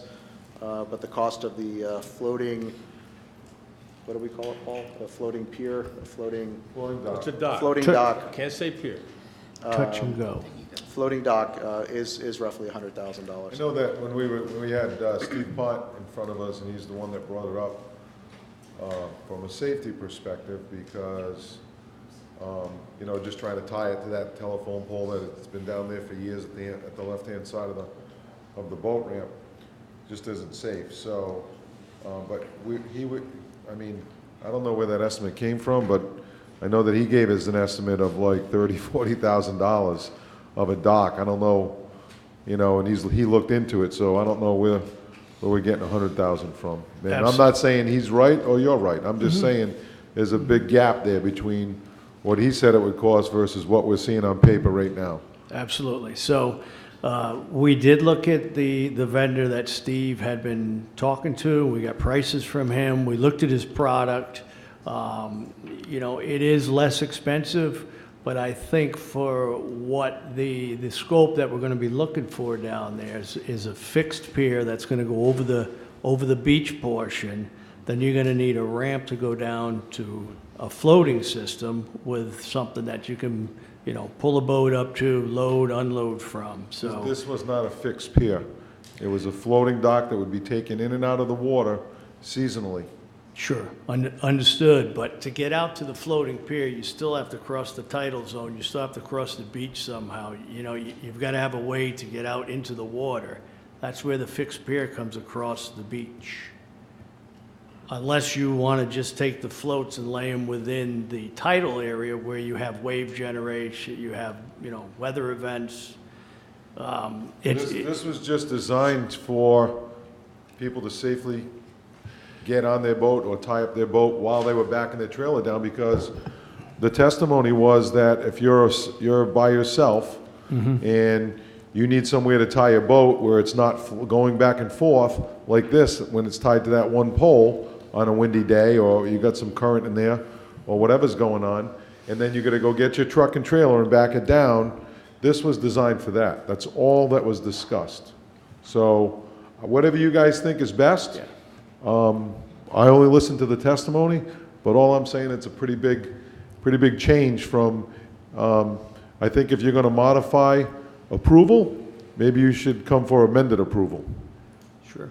We'll go back and revisit it with Steve and the harbor master and see what he's thinking. To get to the float, if the float's going to be offshore, if the float's going to be at the end of the existing ramp, you've got to have a way to get from the beach to the float. Or can't you just walk out there? It's not that far out. You can walk right down to that pole. Sure. Yeah, I mean, we want to build something from people to walk onto that now? That wasn't part of what we approved. Well, one of the things that was mentioned later on, though, Paul, was that the handicap accessibility of it. We have to Wasn't that take, mentioned in it? we do have Because to of what take we it had the to adhere ADA to? compliant. See, my big thing about it is that, do I think we need it? Yeah, for our residents. Yeah, I think we need it for our residents. I just have this image is that our residents aren't going to use as much as other people are going to use it. So, I think what we have to look at is if we're going to build a dock, and it needs to be functional, it needs to be safe. It has to be handicap accessible. It has, yeah. It has to be. I mean, it's, Gotcha. and I think it's a discussion, it was with Steve, the harbor master, Yeah. but as it gets to what Warren has to design, what we have to get to CRMC and approved, it's like a lot of things. The price, you know. Takes time. It takes time, and it takes, you know, there's additional requirements. Okay, that we're just- behind schedule, gentlemen. Are we ready to move ahead, Mr. Brown? Or are we still on the beach? I'm all set with the beach. Beach? Craig, I know it's your first time here in front of us. Welcome to the Shark Tank. Okay? All right? It's part of life. Just happy to be here. It's part of being a manager, part of presenting budgets. Okay? Gentlemen, thank you very much. Mr. Brown, who do we have up next? Refuse and recycling, which I think is pretty straightforward. Will is here. Craig's a good swimmer. He can get away from those sharks.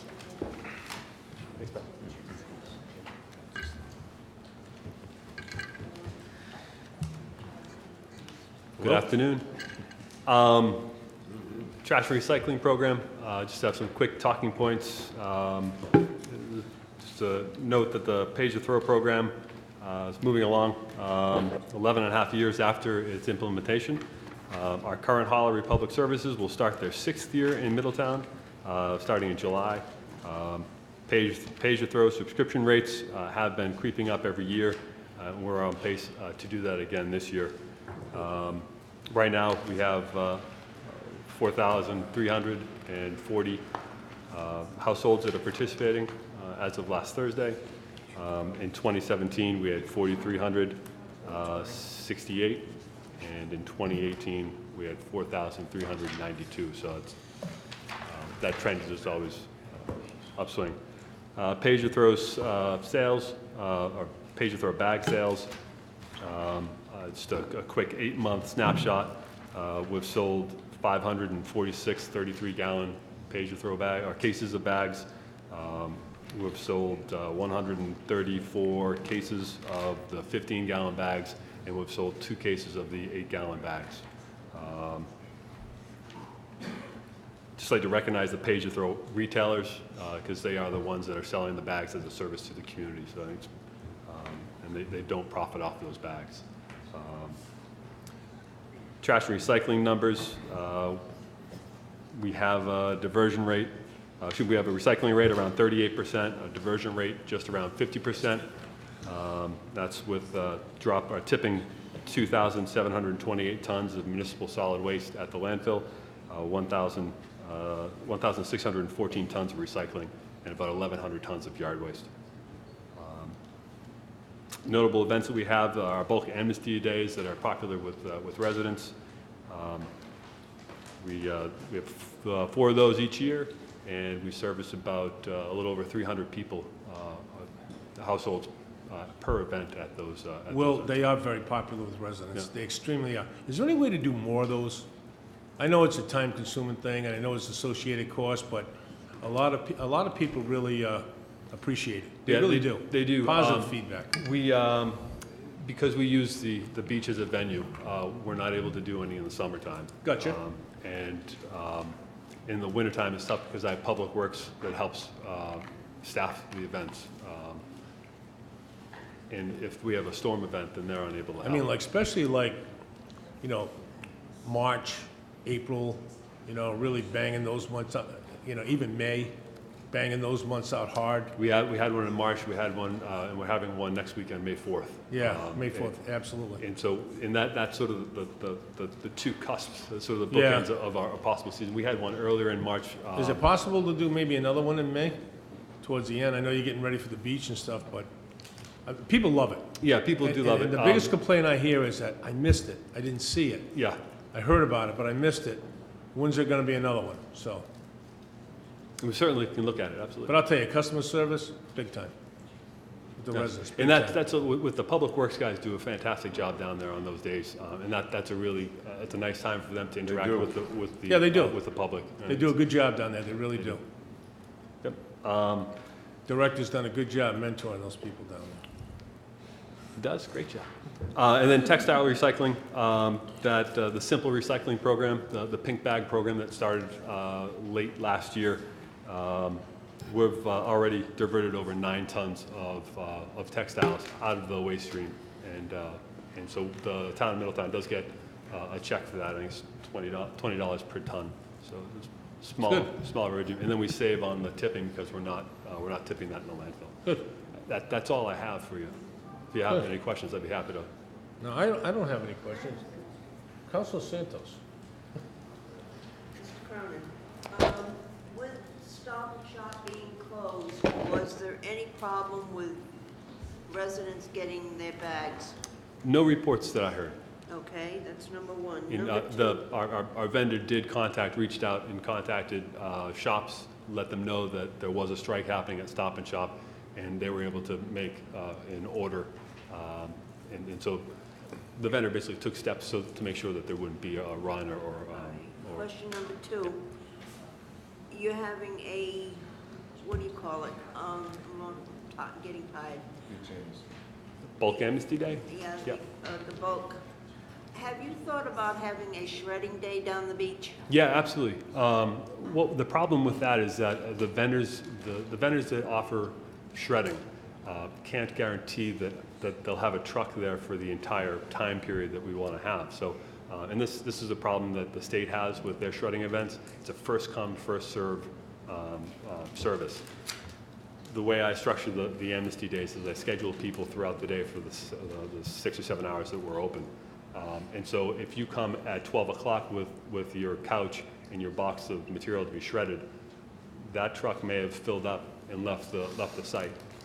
So I don't want to offer a service that I can't stand behind. I mean, the police department does it too, right? They do. And They they also have that same problem where it's a first come, first serve. Right. The program might run from 8 to 1, but if that truck fills up at 11, they're on the road. Yeah, I got you.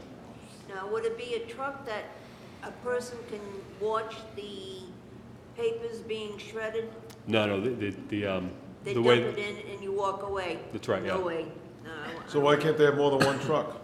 They could, it would be additional, you could have 3 trucks there, Perfect. When are they doing it? as soon as we want to pay for it. No problem. As soon as you want to pay for it. Yeah. Now, That's my the last- mentality. As soon as you want to pay for it. Councilor Santos, We don't go pay ahead. for it, the taxpayers pay for it. That's it. Exactly.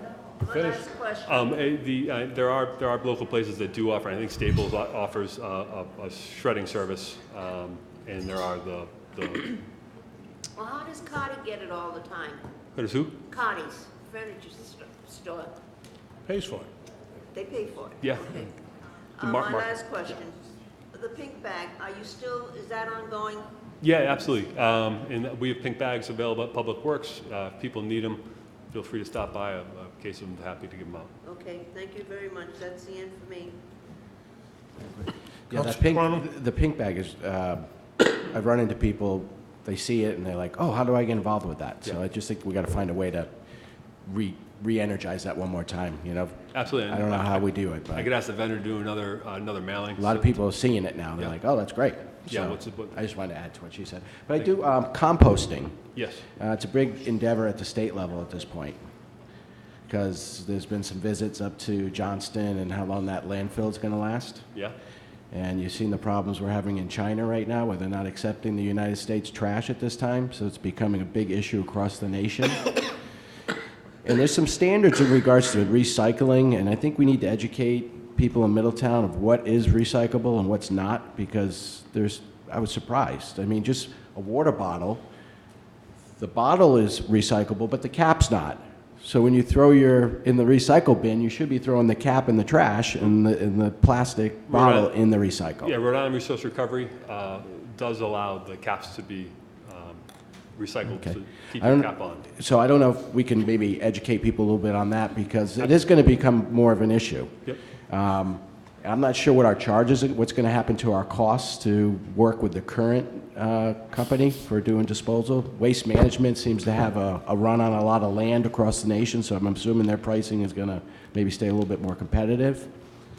But I just want to mention Clean Ocean Access is doing composting. So they have boxes where people can separate and put banana peels and things in another bucket, and they'll come by and pick that up. So is that something you're looking into at this time? Does that cross your radar? Absolutely, yeah. The Clean Ocean Access initiative was mentioned in my last 2 email notices, and it's posted on the website as well to help get that word out. So you'll be working on that? Yeah. Okay, great. Thank you. The only thing I would note with that, and Will has brought a number of initiatives forward, is that we, in our contract with Rhode Island Resource Recovery, are in some cases prohibited from diverting our trash. We are required by contract to send it to the landfill. So that is a restriction on the town. Thank you, Mr. Brown. Thank Vice you. President's got a question. I have a couple questions. So I know we put money aside for repurchasing of totes, right? Yeah. So where are we with that? And because we were looking to get to a certain dollar amount, and then we were going to see where we were as far as maybe reducing the user fee, the one-time fee that the resident pays per year. So where are we with that?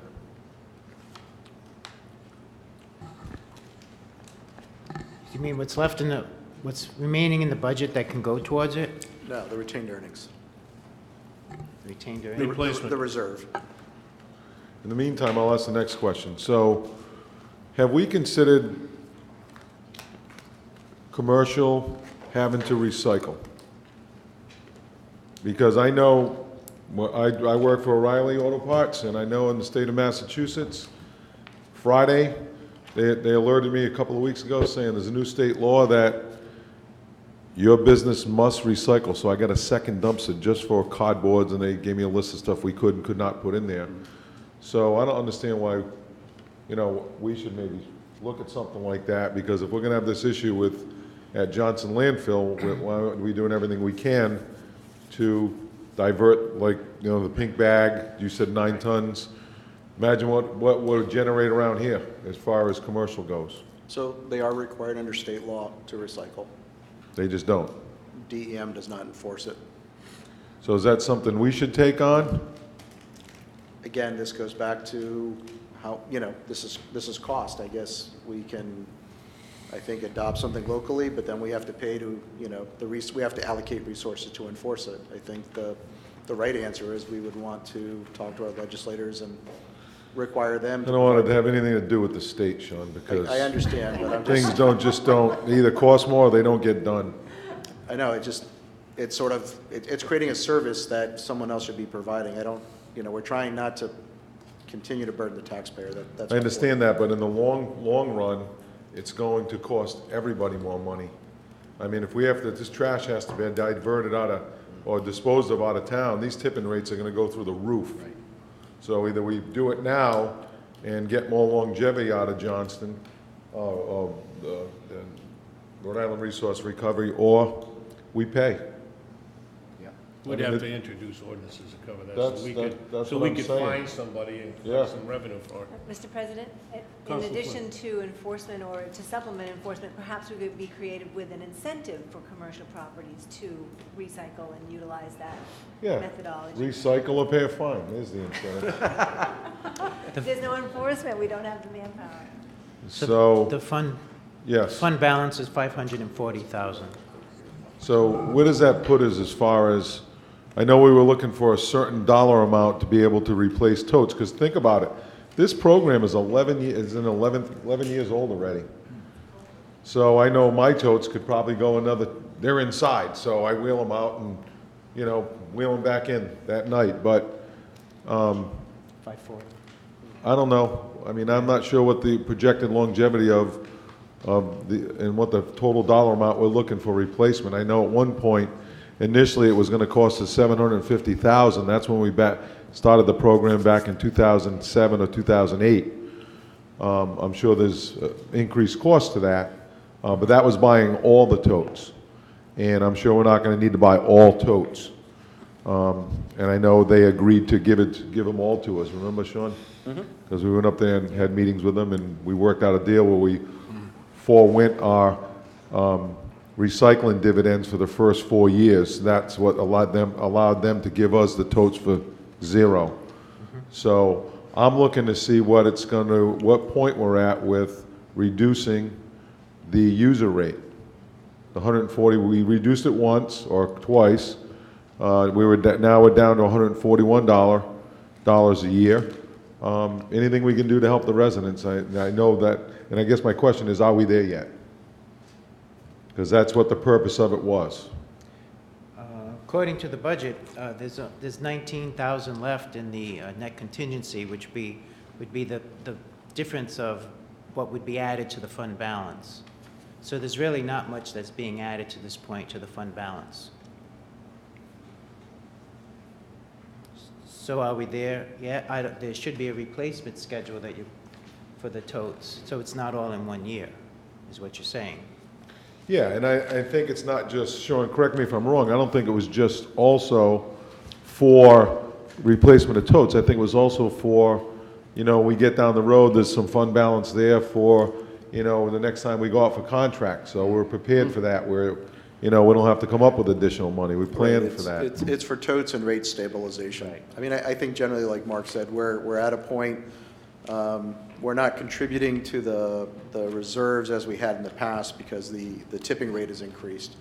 So we've been able to absorb that. So there's a diminishing return. I think as we get to the end of this fiscal year, we went through the third quarter results. All the bag sales we're on trend for the bag sales, but we'll see in June 30th where we are. Okay. I think down the road here, we'll have a better ability to answer where we are. Yeah, and the whole But I think Louis De Palma delta to this thing is increased participation. So that's where I go with commercial, is that if there's more increased participation, maybe there's a fee for that too. I don't know. I don't want to feed people to death. We don't have an allocation for commercial garbage. I understand. They pay a different rate. We don't. Okay. We're not in that business. Well, then we need to get more creative with our strategies to get a little more participation, because I don't believe we're still at that original number from 2008 that we're looking for. I'll say one thing, the quality of the totes has been, they stood up. Very, very good. It was great quality. They weren't cheap, but they were great quality. Yeah. I know mine is. Yeah, and I agree with Bob, Will. I think those amnesty days are a home run. Absolutely. Mr. President, one more question for Will. Go right ahead. Will, you know, I'm sort of big about this litter stuff, right? And when these trucks go around and they're picking up the totes, I've noticed that they go and throw in the trash and you'll see like papers flying out, and then they put the can back down and the can falls over. I mean, these guys, the guys or gals who are driving these trucks, are they responsible if papers are flying out of it, they get out of the truck and pick it up, and if the tote falls over, get up and pick the tote up? I mean, is that kind of part of their responsibility? Yeah, if they, if a glass jar, bottle falls out, breaks, they're responsible for cleaning that up. If it's a windy day and their paper goes, all across the neighborhood, I think there's some level that we need to say, well, yeah, you're responsible for that. They need to be reminded of it, because I've watched these trucks, they fill it up, right? And then they pull up and then they take the whole thing and they go and dump it in the back. And as they're dumping it, it's blowing this way and it's blowing this way, and then there's trash. Even dumpsters. I don't know who's responsible for commercial dumpsters, but you go drive by Quinnick Shopping Center down there and you can go by the dumpsters and there's trash everywhere. I don't know who's responsible for that. But we should have a finding system to make sure people are paying attention to this trash that's blowing around. Yeah, Because it's going in our drinking water. We spend all this money making sure that we take care of our drinking water. I just think it needs to be our priority to maybe talk to them and just say, they just put the tote down and it falls over and they just drive right off. I mean, they should get out and make sure it's back up right and that the trash isn't blowing around. So anything you can do to help with that, that'd be great. Absolutely. Thank you. Good point. Okay, thank you. Anything else? Any further questions? Councilor Santos. Mr. Toronto, a Yeah. remedy for that, that when the tote falls over, okay, you say they should go out and pick it up. I remedied mine. Come Christmas time, I give each one of them a box of chocolates. Come Easter time, I give them a box of chocolates. I have no problems. My totes are standing up and they're closed. So what you're telling me is I gotta start bribing the guy to pick up my I'm not totes? bribing them, it's giving them a appreciation of what they do. Either that or put rocks in the bottom and stand like that. Okay, let's move on. Thank you, Will. Thanks, guys. Thank you. Thank you. I'll give him, Mr. Brown? I'm gonna give him some candy. Did you want to take a 5-minute break? What's that? Did you want to take a 5-minute break or just keep going? I'll entertain that. Motion to recess 5 minutes. Second. Motion and second recess, all in favor? Aye. Reconvene. Second. Okay, we have motion and second to reconvene, all in favor? Aye. Thank you. Mr. Brown? The tax assessor's office, tax assessor's here. Good afternoon, George. How are you today? I'll just be brief with my comments. I have a slideshow, obviously. My mission here is threefold. We assess, we collect, and then we help the general public whenever they have any inquiries. As far as the budget highlights go, the proposed budget is $345,865. It's a 1% bump from last year, $2,818. 82% of my budget goes to personnel, 18% goes to operations.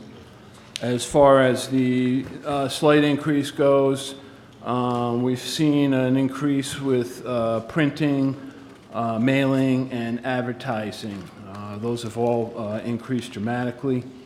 I'm also anticipating some increased costs associated with the potential claims for the appeal process. So there's, the general reval was last year. Appeal process season started in September, and now I'm into the final appeals for the Board of Review. I have 7 properties left, and some of those could be problematic, but I'm not anticipating any earth-shattering news out of that. As far as new things on in the office right now, I have a new employee, Christine Cassidy. She's a Middletown resident. The office is at Mrs. Santos' Urging is being rebuilt, the counter space, that's under construction right now. In September, we will be updating the CAMA system. That's what you people know as Vision, that's available online to the general public. That's where all our property data is stored. We're implementing that in September, and the good part of that is that they host my data in the cloud right now, and I have to call and tell them to update it, but there will be nightly updates in the data, so it'll be real time.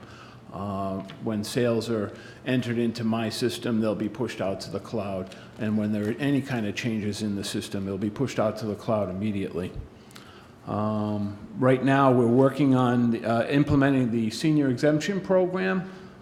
We've mailed out notices to everybody that might be affected by a change and urging them to consider their initial application and think about coming back to me. They just went out. I've had only a minimal amount of response from them now. And I've been working on various committees such as the Homestead, the RIPEC study, to look at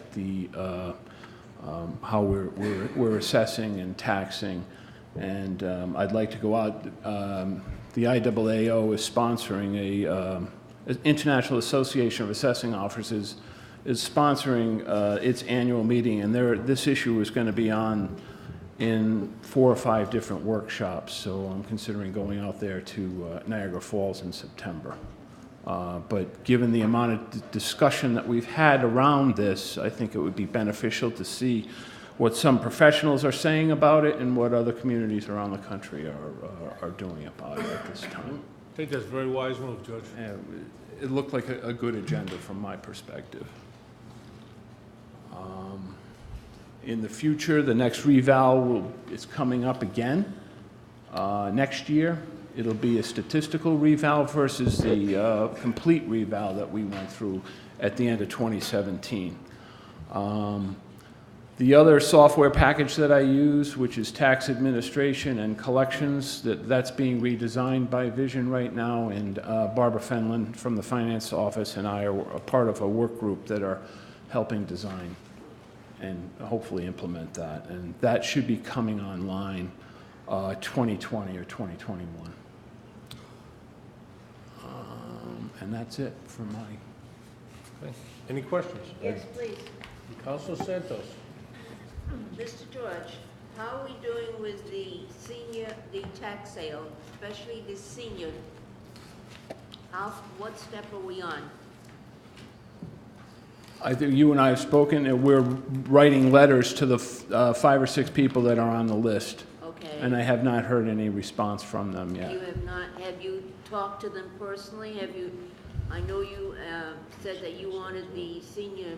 Right, I've spoken to the director of the senior center, and if we have an issue, then, hopefully they'll work with me and with her. We've had one call from somebody, yeah, and I have another person not on the list that I'm working with Arlene on right now. Okay, good. So that is on the top of the pile. Vice President. George, nice job with your budget. Thank you. Very nice job. Appreciate it. Absolutely. Any questions? Mr. President, I have one. Councilor Torrey. George, in regards to the senior exemptions, you mentioned you sent out a letter to people who may be affected by the changes that we approved. How many people do you know offhand? Oh, man. Did that go out to? I'm sorry, I should know that number. I can get that to Was you it a Monday. big? Do you know if it was 100 or was it a bigger number? It would be more than 100. Oh, okay. I can get you that number on Monday, but because you're talking about people that are moving from the flat exemption up to the basic exemption. So most of the birth dates we have, so I can move them over easily. It's just the folks that did not give me their income data. Right. And that's 900. Right. Okay. It's going to be quite an effort to get that word out. Well, yeah, we've got it up on. We've got the notice on the website. And we are mailing, putting the mailing out to folks that are aware of the situation, are in the program, so. Okay. I'm anticipating a good response. Okay, great. Thank you. Thank you. Thank you, George. Okay. Okay, Mr. Brown, thanks. Next department is information technology.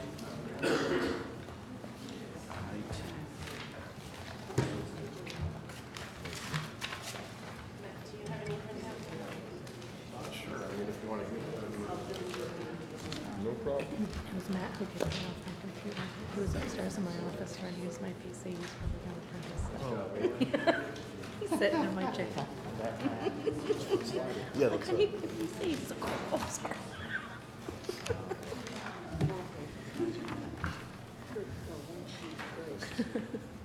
Gentlemen. I have to steal a computer. Good evening, Matt. Good afternoon. Good afternoon. You're looking at slide 1 of 17. No, I'm just kidding. You got a new assistant? Yeah, it was pretty cool, right? Wow. Yeah, there you go. Hey, Matt, you should really stick to technology and give up comedy. I'm pretty good, though. I mean, you know, you didn't like my Eagles jersey the last time I was up here, so I get it. That's right. You know. So we're looking at a 14% increase. Our software license fees are a major part of that.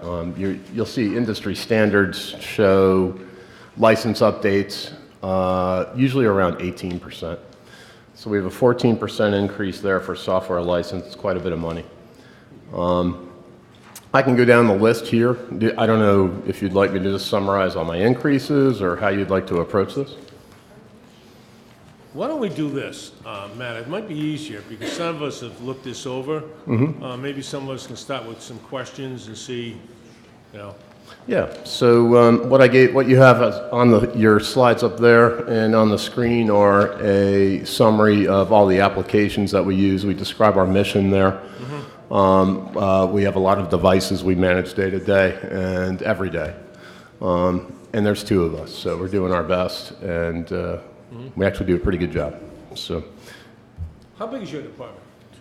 2 people. Personnel-wise. So, and if you look at this, and it's the first line item, there's a 7% increase to salaries. Why? Why 7%? Should it be as it should be more or should it be less? I don't really understand the question.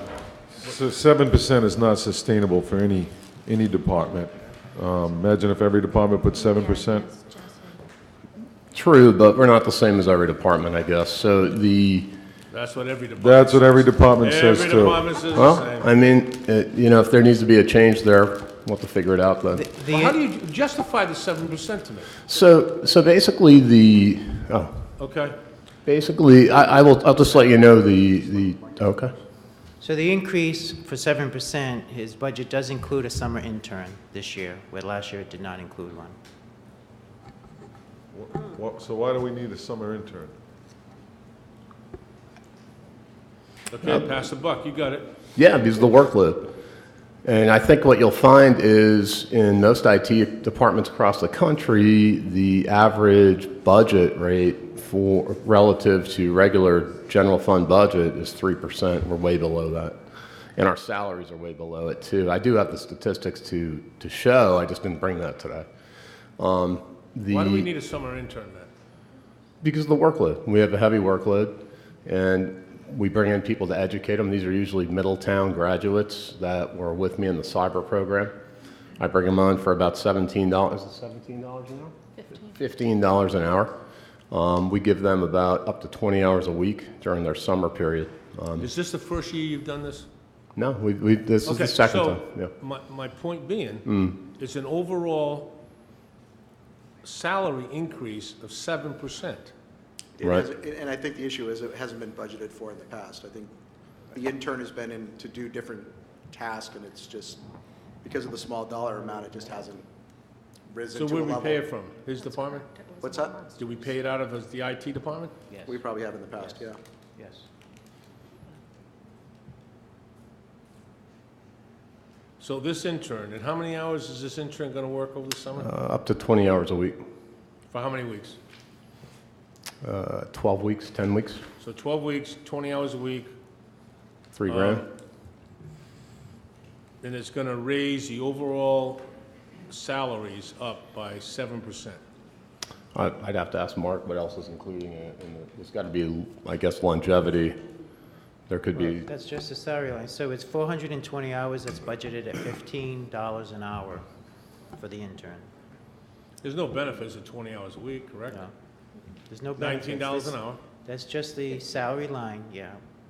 19 or 18? It's $420 hours at $15 an hour. $15 an hour? Yeah. Okay. So, back to what I was saying, we've allocated that funding before. I'm not sure where it came from before, if it came out of the IT department or not, but I'm still looking at the numbers saying a 7% increase. And that doesn't equate to a 7% across-the-board increase. To me. It includes the 2% for the For contractual. the regular members there? Right. So Matt and Nate. it's a 2% increase, and an additional 5% is this part-time person? That's- I don't see how that adds up. I really don't. Is this an allocated account? He is allocated. Matt, So did the they are allocation? allocated, Matt. So did the allocation change? Nope, same allocation.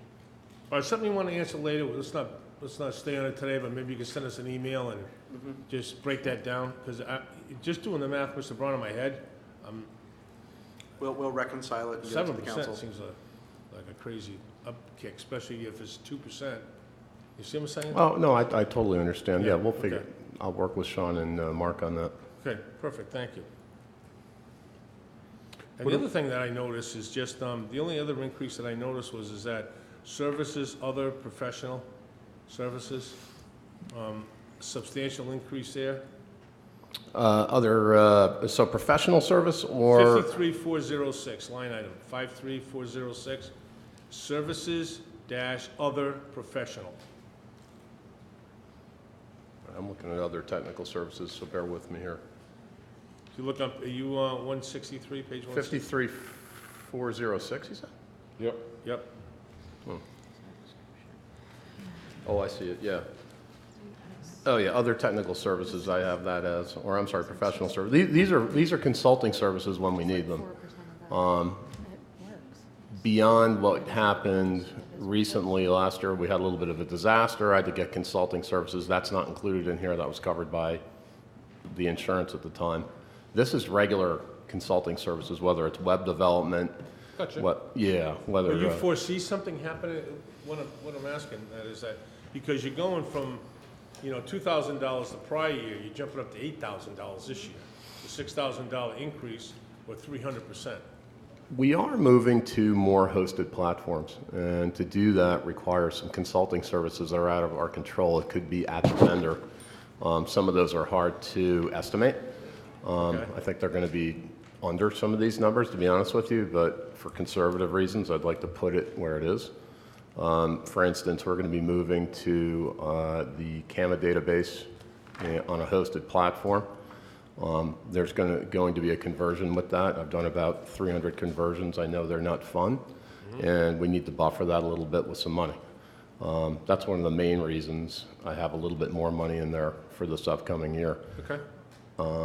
Generally, we for the applications that we run, the cost goes up. I mean, it's expensive to run. Well, IT is an asset, in my opinion. It's not a liability, so it's not necessarily, it's an investment. The investment goes up, if you will. So.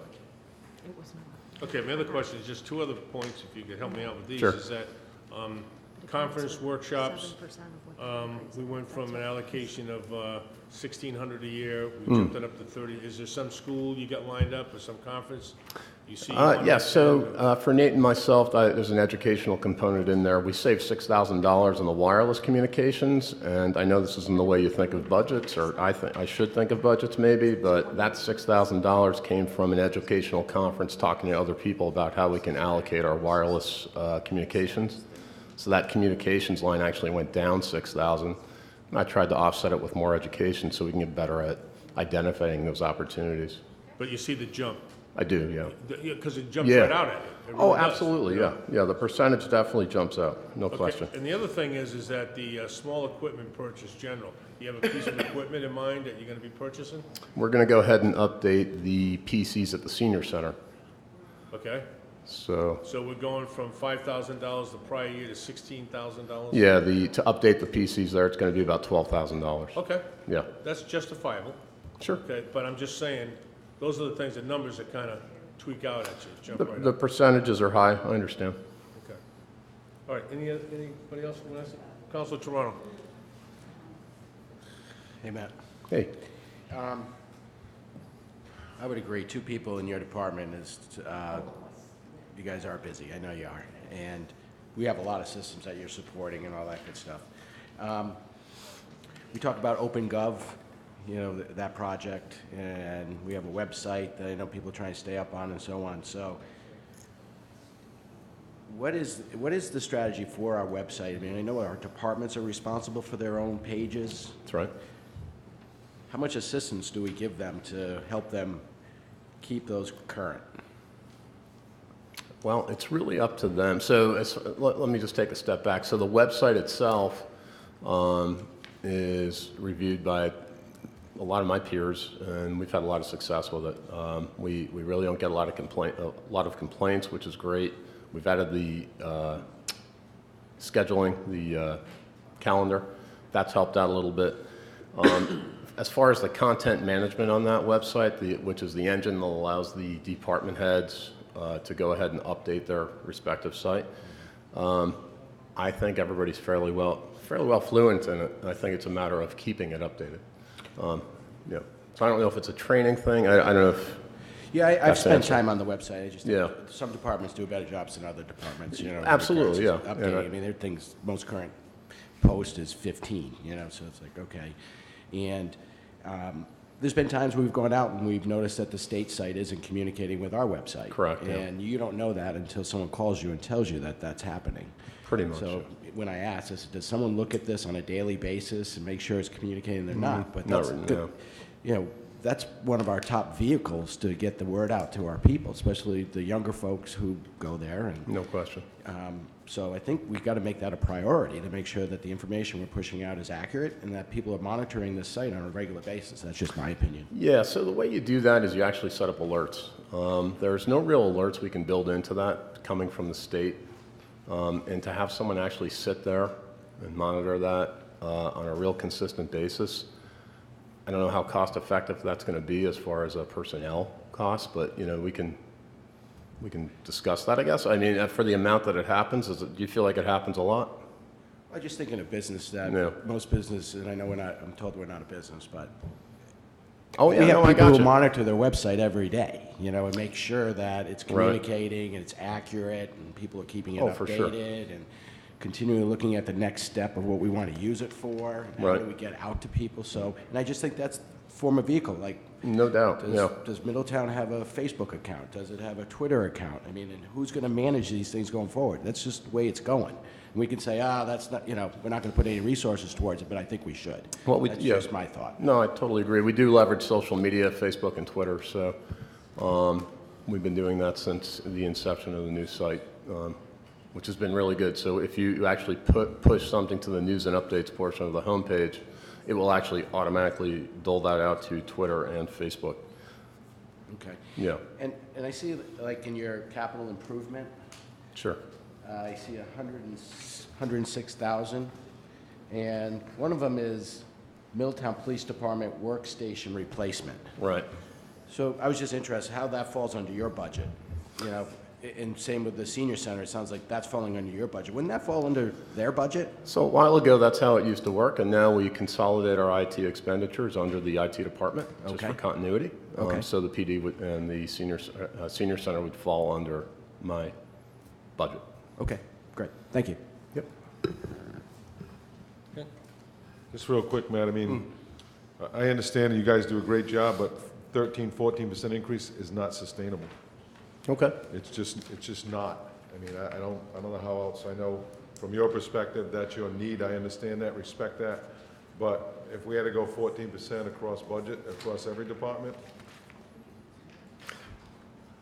Understood. I don't know if technology is mean? apples to apples, absolutely. I don't know that I could say that supplies for DPW is the same thing as technology. I do know what you mean. I Yeah, understand what you're saying. because it just keeps compounding year after year after year after year. I'm not saying you're 13% every year, but once things are built in, a lot of times they don't go away. So. True. We've been aggressive about our budget over the years, and I think, I do agree with what you're saying, although the IT budget's way, way below what the median is nationwide for same-size community. Yeah, I understand, Yeah. but we look at the taxpayers' ability to pay, not the Correct. median, what's across, so. Totally understand. 14%, I cannot support 14%. Gotcha. Council Flynn? So, two things. Do you have a specific project for your internship this summer? Yeah, no, it's a good question. So this summer, we're going to be deploying some more security using Microsoft products that we already own. The intern will be focusing on that primarily. Okay, and my other question is, we talk about reaching out to our citizens, and I know the school department has a listserv, you sign up for it and you get notices, and is that something that would fall under your department? Would that be difficult? Because that's where, kind of like a code red, if you sign up, you're going to get important information from the town. A lot of people have emails now, even the seniors, and if it could come right into their inbox, they would have the information about the additional senior exemptions, that type of thing. Is that something that could be done? I think the expenditure would fall under my department, but I have to defer to you as far as the reach out.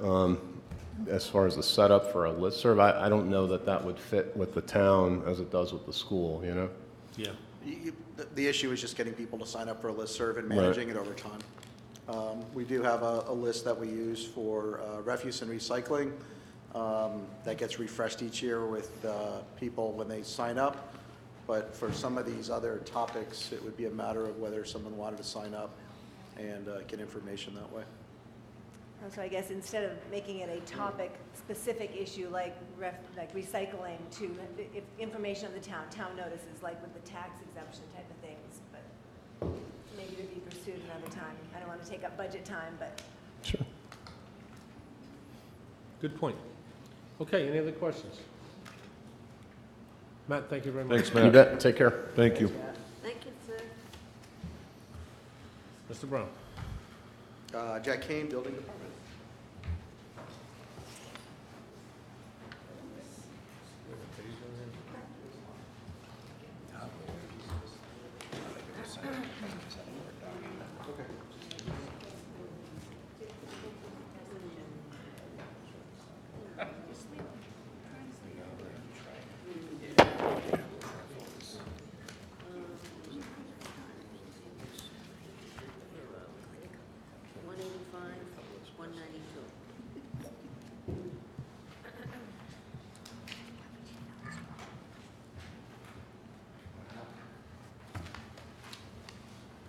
Mr. Kane, Mr. Brown, whenever you're ready.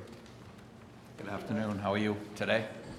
Getting late? Share your afternoon with us, Mr. Kane. No problem. What else would I be Your doing? Saturday afternoon. What else would I be doing? Playing golf. So, thank you for the opportunity to address the council today. Wendy just gave you a handout. I'm not as savvy as Matt and/or George or whoever else has a nice slideshow. You know you're for savvy you're at? I just saw your bottom line. Bravo, you're savvy. Well, some of that's not my own doing. That had to do with a personnel change, basically. Okay. But the document that you were handed just is a brief outline of our department. Obviously, our mission statement is there for you to review, and it's short and sweet, just to provide a high level of service to the taxpayer and ensure the health, safety, and welfare of the citizens. I kind of stole that out of the zoning ordinance. To summarize our request for the year, our budget basically it comes out to be $1,521 increase over last year, so essentially a 0%. Most of it was due to a decrease in benefits with the hiring of the new zoning enforcement officer. There was a major change there because we went from someone with a bit of seniority. So that really helped us be able to enhance things in a couple of other areas. Major changes in the budget, you'll see the one line item was for the professional services, other professional services, and that's used to pay the plumbing and mechanical inspector. Excuse me. That's a contracted service paid by the inspection, and we found that last year, the monies that we had budgeted wasn't enough to keep up with the amount of inspection requests that we had. So I felt that we needed to make sure that we could provide that service. When folks come in and get a permit, they expect us to be able to get there and do their inspection in a timely manner. So, and we do have a major change this year in that we have a new initiative for us is going to be that the state of Rhode Island finally got around to adopting the new building codes. It's usually a 3-year cycle, and this past cycle, they skipped, basically, so it's been 6 years. And what happens is we have to spend a lot more time trying to educate the contractors, sort of bring them up to speed. The same thing goes pretty much with every permit, because, you know, over a 6-year period, people get used to doing things a certain way, and we need to spend more time with them. And in addition to that, more time plan reviews wise to make sure that we're also up on all the changes. We have more educational opportunities available to us this year that will be paid for by the state, which is good, helping keep us up to speed with everything. But all in all, you can see that, you know, the budget request is bare bones. Any questions? I do. Okay. So Jack, I'm not understanding, I know you said I see the $50,000 increase for the services of the professional. You said that's a plumbing and electrical inspector? That's plumbing and mechanical. Plumbing and mechanical, so. That additional 1,500. So how can we go from 76,000 to 200,000 in a year or 2 years? I don't understand that. I'm not In sure. 2018, it's 76,584. For what? For which line item are you looking at? The one I just told you about.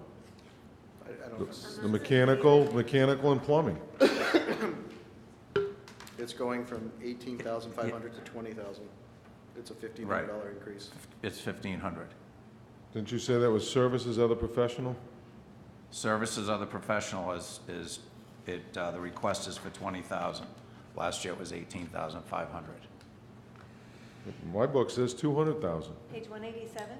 187. Page 187. No, 187. Oh, I'm sorry, that's wrong. I'm in the wrong damn department, forget it. We'll take it. Hey, I said, what page? She said 195. I said, okay. Ron, you got forewarned. He's ready. Mr. President? Sorry. Councilor Flynn. It's okay. And I just have to say that may not even be enough, You hung me out. to be honest with you. Those guys aren't cheap, and, you know, that's not a whole lot of hours addition with what's going on in Middletown. So, No, you said 195. you know, you're the professional, you're the Well- department head, it's your budget. I don't want to second guess you, but I don't see that that's, Well, and I enough. appreciate that, but one of the things we try to do is, there are a lot of permits and jobs that go on that require multiple inspections of different disciplines. So when there's a building permit, usually that's something that Peter will do those inspections. When there's an electrical permit, I do all of those inspections. So if there's an electrical permit in conjunction with a mechanical permit for, say, a boiler or something like that, I'll do both inspections so that the plumbing and mechanical services, we try to limit the number of inspections that they have to do.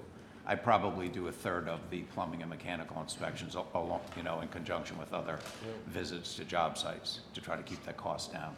which is a great benefit to Middletown. I'll also say that, you know, I know many people call the office and they get the machine. You know, they're not getting that customer service because that office is very, very busy. I just want to put that on the table. So how did we used to do it?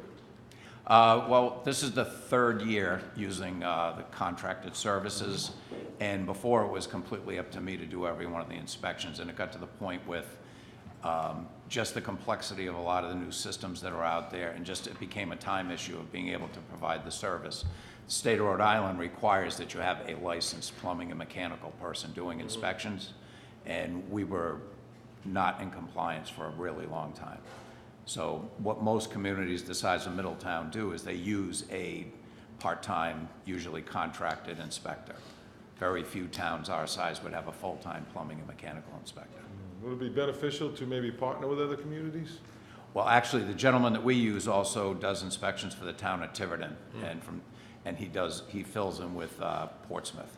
So there are a lot of these guys out there that do that. In particular, the guy that we use has been doing it for quite a few years. Okay, thank you. Councilor Lombardi. Jack, I'm looking at zoning enforcement, short-term rental notices, 163. Do you do those based on a complaint? Is it proactive? What do you do? Well, those notices are the ones that we are aware of, and we sent, last year, we sent out renewal notices, reminder notices to people. Anyone who was a registered agent with a short-term rental under their purview, what we were doing is trying to be proactive. So that was a reflection of how many of those notices that we actually sent out. That was the beginning last year of getting folks to register the short-term rentals. This year, it's going sort of a different route. What we'll be doing is reaching out to folks that haven't renewed. So if someone had a short-term rental last year, and if they don't show up as a renewal, we're going to reach out to them and say, hey, are you going to be, participating in the program again, or have you given it up, or, whatever the case may be. How do we find people that are not registered? Usually via a complaint. So we're not being proactive about that. Well, what we do let all the a lot of them are managed by real estate companies, so we do send notices to them as a reminder. It's a hot topic. Yes, very. Thank you, Jack. Any other questions? Okay, Jack, thank you very much. Thanks, Jack. Thank you. Mr. Brown. Sorry for the confusion. That's okay. Like I said, I'll take the money. Hang me. You teed him up nice, Councilor. She did. You teed him right up. Afternoon, Ron. Guess what one of your questions is going to be, Ron? I can guess, yes. Thanks. Why don't you just answer it now? I can't, nope, I'm good, I'm on 195. Oh, okay, good. I'm glad you know the page. You teed him up nice, Mr. Santos.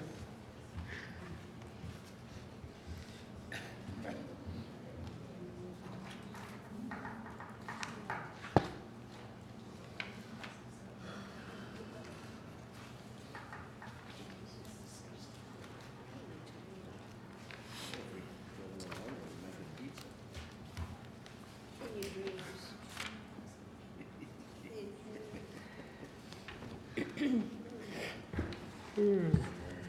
So good afternoon.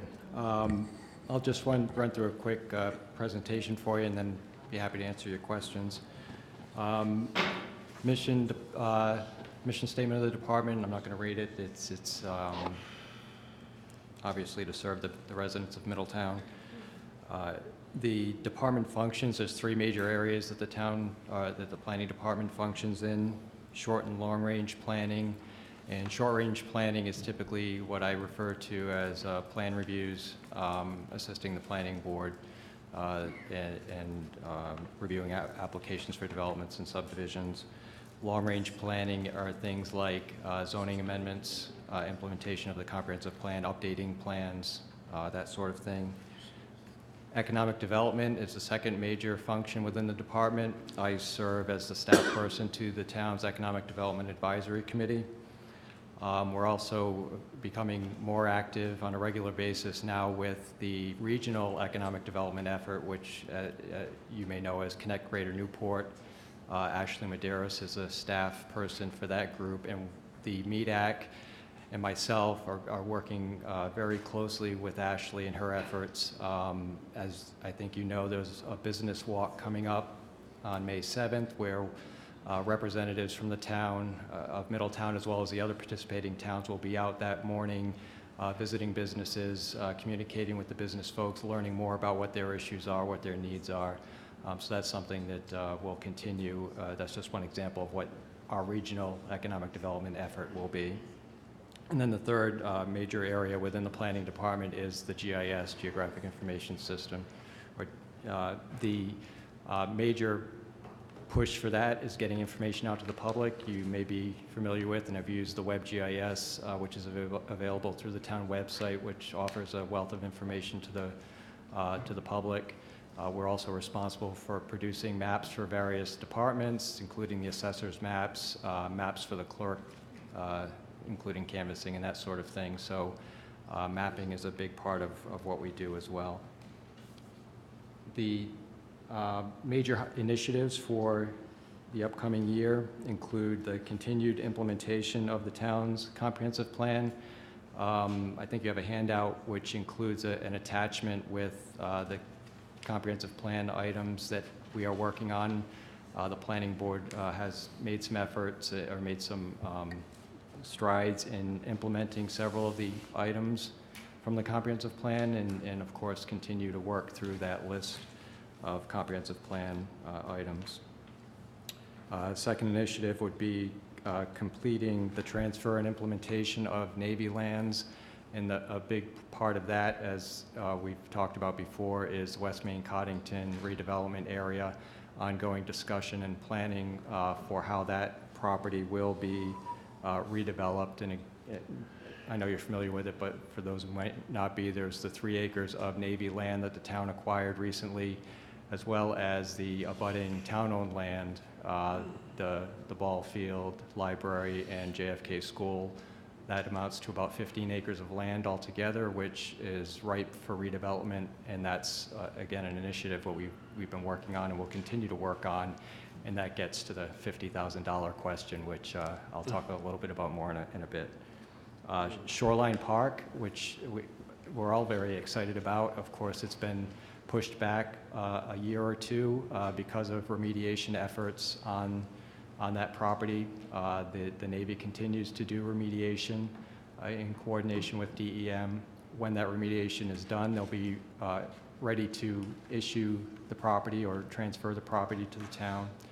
The latest estimate in terms of time frame for transfer is fall of 2020, so it's coming up in about a year, I guess. We'd be hopeful to get that property, and as we've talked about, the effort will include coordination with DEM to construct a fishing pier at that location, along with ancillary facilities, restrooms, parking, and that sort of thing. So that's another project that we'll be working on through the next year.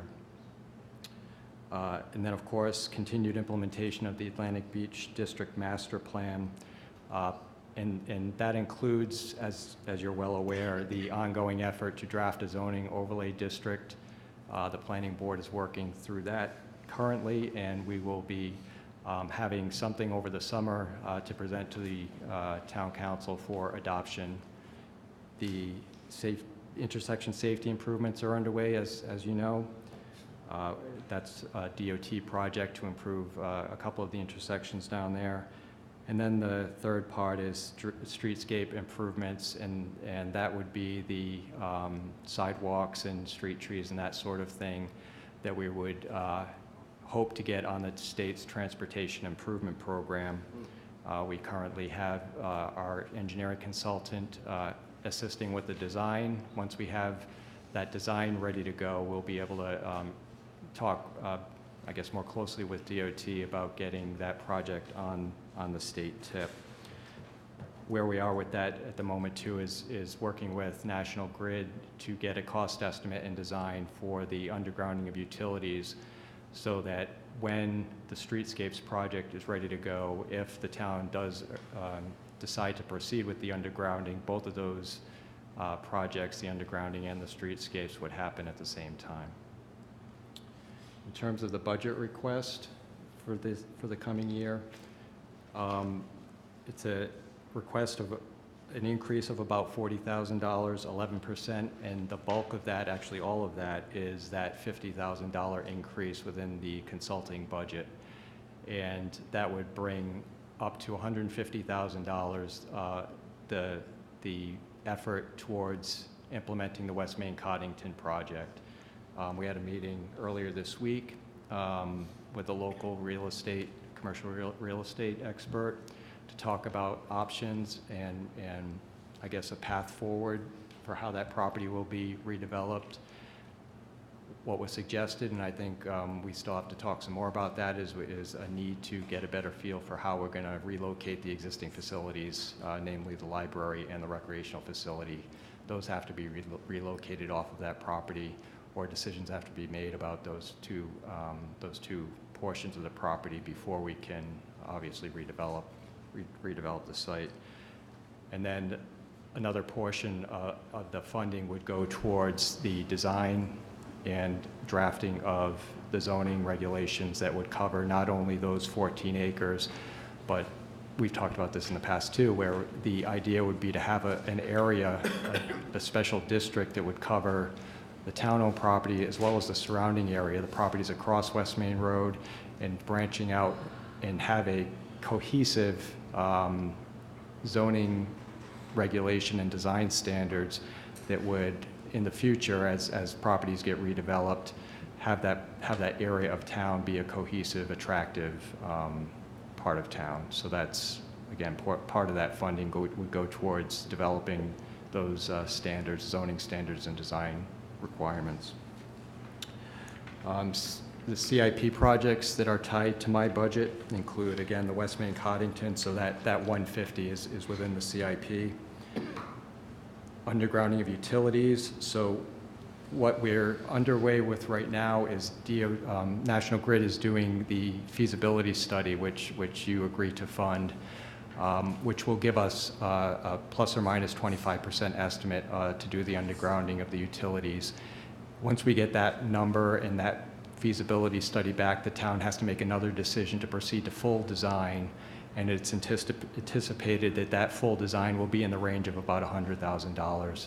So that's that number within the CIP, which would be covered through the tax increment financing district. And then the third CIP item in my budget is a request that was actually put in by the MEDAC to implement the improvements to Dunlop Wheeler Park that were envisioned in the Atlantic Beach District Master Plan. The estimate for design and engineering of those improvements would be $200,000. My understanding is that there's not necessarily any funding available for that at the moment, but it is listed within the CIP. So that's, I guess, very quickly in a nutshell, the budget, and be happy to answer any questions you might have. Okay, any questions? Yes, please. Councilor Santos. Ron, regarding the preservation of historic buildings, have you got a list on file as to what buildings are already on the historic register? We know of the buildings in town that are on the National Register, yes. Okay. So if are you referring to that new incentive program that the planning board is working on? Right. So the idea with that would be that and again, this is in the formative stages. We have a public workshop coming up this week to get some additional input, but it would be a new group that would be put together in coordination with the Historical Society, to formalize not just the National Register properties, but any of the properties in town that the town feels need to be protected or should be protected would be eligible for that incentive program. That's the idea. So there's no formal list at this time, aside from the National Register list, but we expect that the universe of available properties or eligible properties would be something that would be put together by a committee of the town, again, with a lot of input from the Historical Society. Thank you. Anybody else? Councilor Toronto. Hey, Ron. Hi. Thanks for putting this together. You got a lot in that CIP. A lot of cash in there. Yep. The Dunlop Wheeler Park improvement, you have $200,000. What exactly are we looking to do there? So it's really conceptual at this point, and that's why it's money for design. The concept out of the Atlantic Beach District Master Plan was to do it'd be mainly a landscaping project, improving the park. One of the, I guess, bigger, more costly components of that design was to have a pedestrian bridge crossing from the park to First Beach, basically joining up with the walkway that comes almost to the moat, to allow for pedestrians to walk through the park and then walk right onto the beach if they choose to. So that would be a more costly component, but the $200,000 is for the design of that project. Okay. All right, thank you. Okay, anybody else? Okay, Ron, thank you very much. Thank you. Mr. Brown? Thanks, Rod. Senior Center. Mr. Brown, do we have, were the department heads notified of times to show up? Yes. Okay, so, because I just noticed the seniors were sitting here for a long time, but it's because they came early apparently? No, you're running late. Well, I'm not running late, some of my colleagues are running late. The council as a whole is running late. As a whole, I got it. Okay. I don't know if Arlene has. Do you have Seniors. a presentation or- We're catching up. Something I want the council to have. Come on, I want you to come up here. You've waited long enough.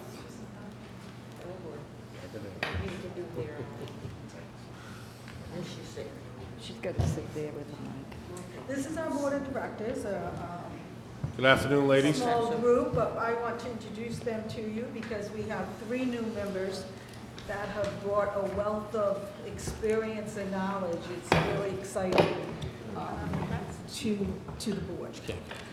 Good, good.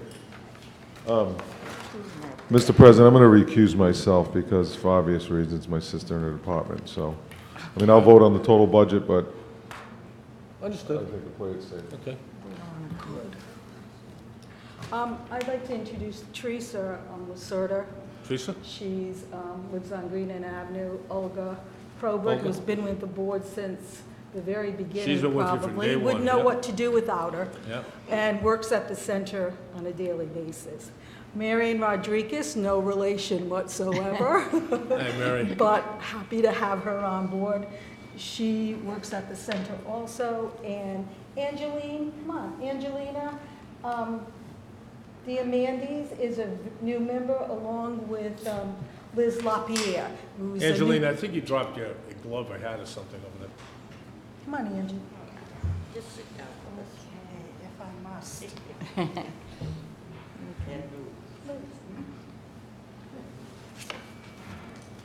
I think it's important to bring them up because I do too. we sit and we work so hard at the center. Their ideas are incredible to me, and I try to implement as many as I No, can. absolutely. But what I'd like to say, I've given you a very quick briefing of what, I'm not going to read the mission to you statement because the mission statement is on page 260 and you've been sitting here for a long time. But I do want to, I thought it was important to point out our accomplishments because we're a small senior center, so to speak, in the state's eyes. But we do large things at that center. We are very well recognized throughout the state for our center and what the services that we provide.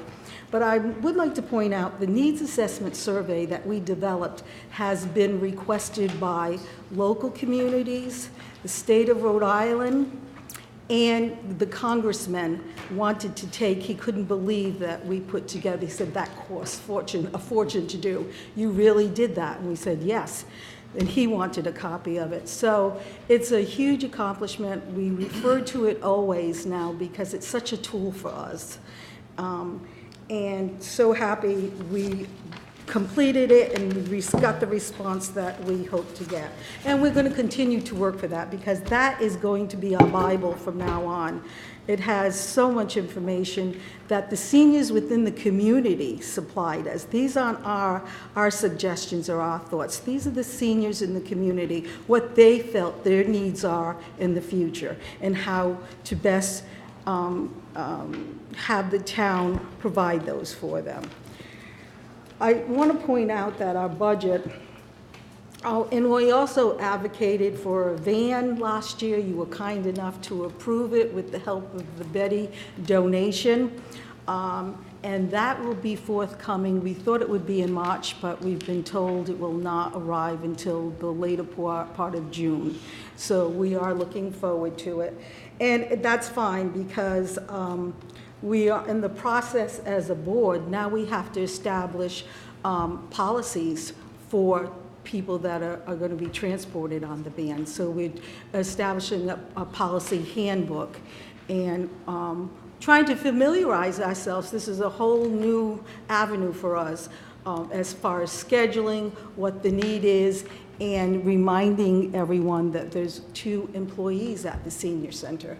So we have taken a leap, but we're excited to do it, and our seniors are looking so forward to it. When we were looking up policies for a handbook for transportation, we also noticed throughout the country, not locally, but throughout the country, there's some pretty nice policies that have been established for senior centers, for being a member and participating in the senior center. So we're looking at that also because as we read through it, we felt it would be very helpful to us on a daily basis. So that's what we're going to try to achieve next year. But I think one of our challenges is, I always say to them, I stretch us as far as we can stretch. I mean, we are really, we think of something and we want to implement it, but then we have to keep reminding ourselves, there's 2 people there.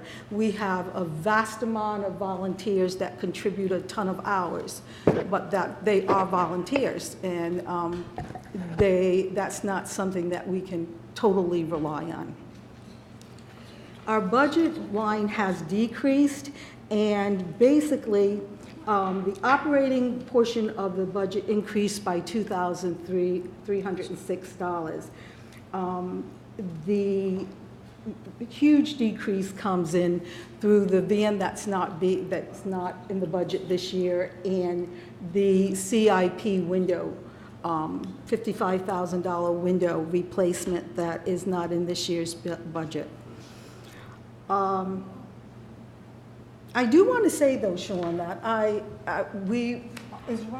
Ron left, but we did put in late because we just got the numbers, and the building in the back, the school building has been demolished, and we hope to put a pavilion back there so that we can extend our operating programs outside the building in the summertime when things get really busy at the senior center. So we will use that space for classes. We did put it in, Ron put it in for us, but I don't see it here because I think everything was printed into the community block grant. So that'll be on your upcoming docket in the community block grant. Gotcha. Approval. It's a similar pavilion like you see out at the Wyatt Road soccer fields.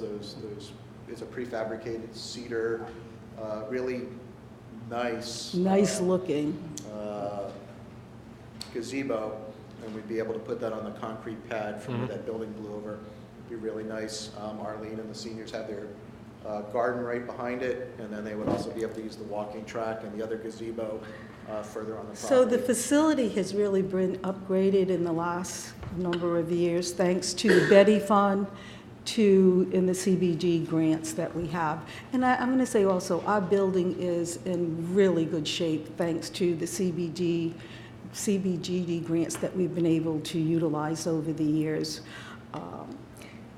Let me see, what else do I want to tell you? Oh, I just wanted to say also that the driver that we are proposing for the van, I tried to, when I put in something, a new figure into the budget, I always try to think of a way, how can I get it paid for without taxpayers' dollars?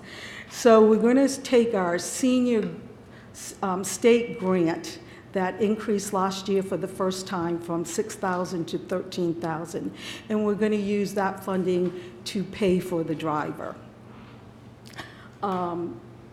Along with the legislators' grants from the Senator DePalma and Deborah Jarrow, they each, Senator DePalma gives the center $1,500 a year.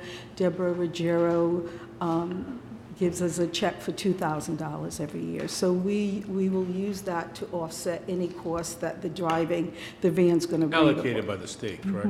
Allocated by the state. Not personally from them, right? Oh, they didn't give us, allocated by the state legislature. And the activity fund on a yearly basis, and I run through all our expenditures, and on a yearly basis, we contribute ourselves about $16,000 more or less every year from our fundraising efforts that we do at the center to the operating cost of our budget.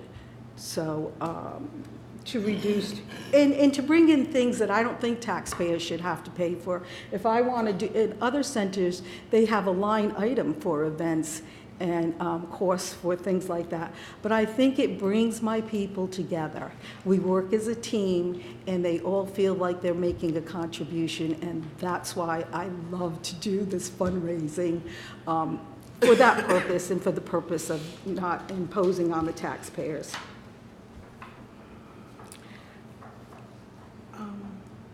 I just want to say this. I mean, our budget, as you know, I think we have a minus this year because of those two huge figures for the Vandy and the windows. But I just want to say that I feel, as I sat here and listened today, I wonder if I'm going in the right direction, trying to find funds and do things and stretch people to the max, when it's so easy just to ask for money. I heard it all day here. I'm like, what am I doing? What am I doing to these people? So I've sat back and kind of like taken a real look at what we've done over 22 years. I've been there 22, Chris has been there, I think, 25.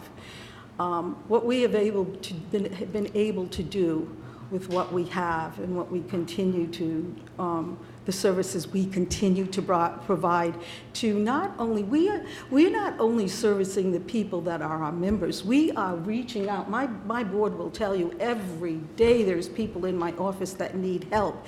And I'm always reaching out to different agencies and to the state to see how I can get and provide applications for them or help them fill out applications. So we're going way beyond our doors now. And I feel stretched. I'm beginning to feel stretched. And I want to continue to do this. I'm always looking for new projects. They tell me to stop, but I'm always looking for new projects so that we can make the center the best that it can be. And we can serve the people. Our people are fragile people, and they will not speak up for themselves. And I feel that it's our job to speak up for them, to make sure they get what they should have, what they deserve in their later years. And I feel very passionate about it, seriously. And because I just sometimes think we get overlooked because we make it look so easy at the senior center. All the things we provide. We have over 24,000 people coming in our doors every year as of last year. And it grows all the time. So we are serving a huge amount of the community and outside the community. And I think that, I feel that because we make it happen, we make it happen. They work with me. The entire membership is behind me.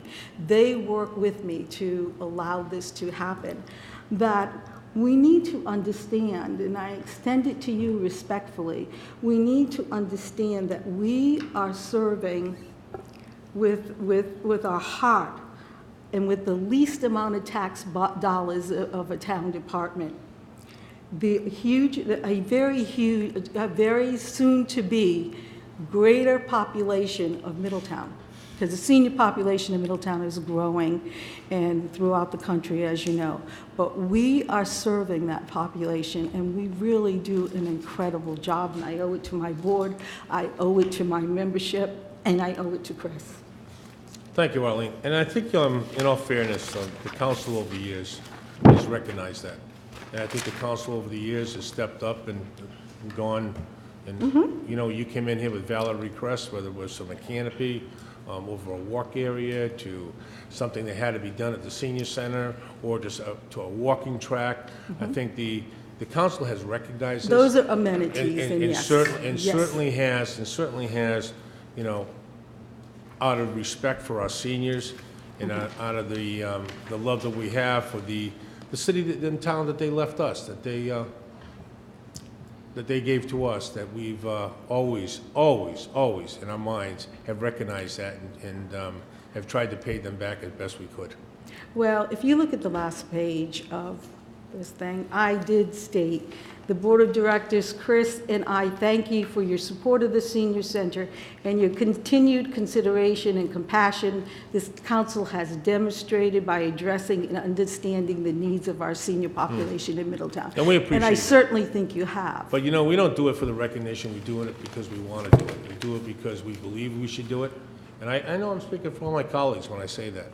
And most of us up are seniors anyways, you know, so it's something that, you know, we look at, whether it's from, you know, senior tax breaks to senior compensation to legislations we put in over the years for the seniors and what we continue to do, because we certainly owe them where we are today. And we acknowledge what they meant to us over the years and what they've contributed to our town. So, thank you. thank you. All right. No questions? You got a question? Okay, wait a minute. Councilor Lombardi first. Arlene, you know, I heard you say just now that you make it look easy. There's nothing easy about what you do. Thank you. And I know you lead with your heart. And it's just, you know, you do a great job. I've said this to you before. I really mean that. What I'm concerned about is that the compensation for the driver. So you're using a grant that you get from the state of Rhode Island, plus what Senator De Palma and Rep. Giugiaro has given you. The question I have, the concern I have, is the sustainability of those funds. So, so like, that grant may go away. You never know. You may not get the legislative grants. I want to see that sustainable, and I really believe, down deep in my heart, you could use that money for other things. I really think we should pay for that driver. I don't know what the number is, but what's the number? I think, what did we Was put it in, Mark? 13,000? 2 hours every day, $15 an hour, So we wasn't put it? $7,500 in the budget for the driver. Jeez, I really believe that, you know, this is something that if you want that program to continue year after year after year, and one of these times, you're not going to have that money. I can see it happen somewhere down the line. It may get cut out of the state budget. It may not happen. The grant may not appear. I really think we should put something that we money. should definitely take a look at. I really think we should put that money in the budget so you always have it. You work too hard for all this stuff. And whether that grant money and the money that you get from Deb and the money you get from Lou, you can certainly use that, I know, for other things. If we can find a way to put the money in the budget for the driver, I think we ought to do that. And I'm going to tell you again, I admire you guys for everything you do for our seniors.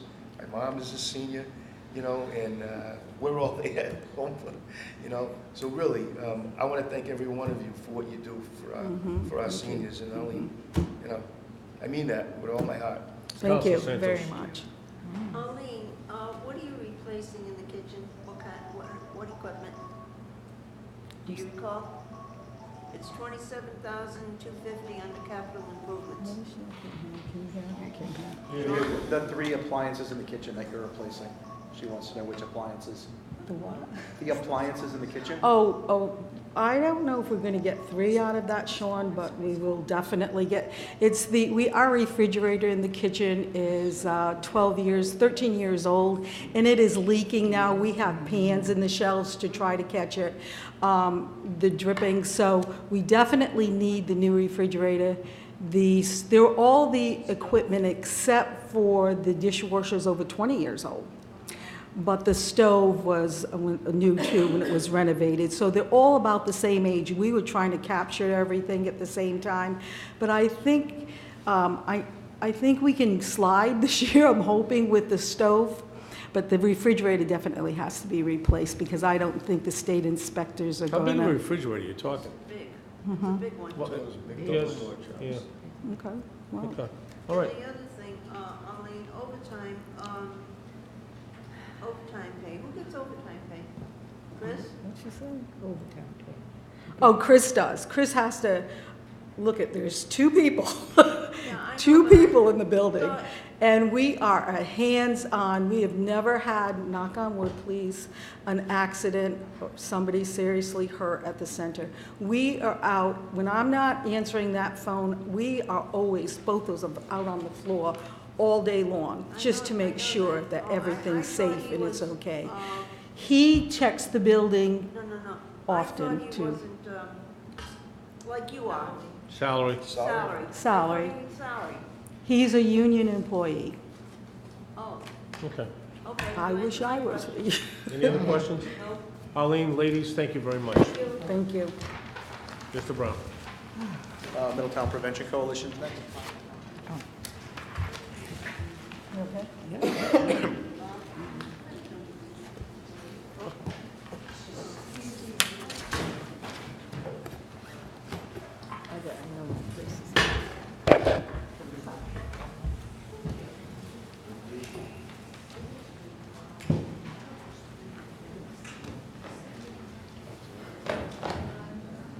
Could you give those to the clerk? She'll pass them out to us. Thank you.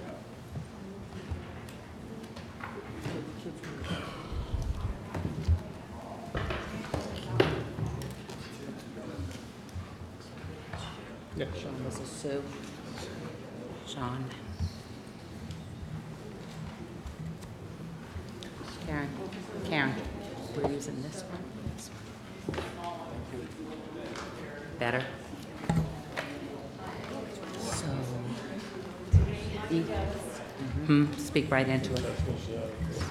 So, Ethan and I will use this. Why don't you two use that one? Hey, keep them up good today. That's my own fault. I should have looked at my top.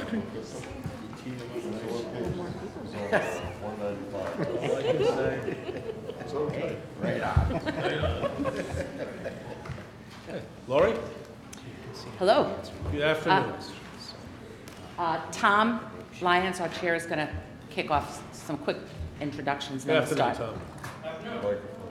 Tom. We need a mic. You gotta grab a mic. So if there's a mic around, pass it over to whoever is speaking. Please keep a mic in front of you. Okay. Thank you very much. Thank you, members of the council, for giving us the opportunity to present our budget today. I'm Tom Lyons. I'm chair of the coalition. And in addition to the Islanders Committed Kids, which you've met and we'll hear from again, we have Lori Verderosa, our director, Jay Cathers, who's our vice chair, and Sue Whitney, who's a member of the coalition, manning the keyboard.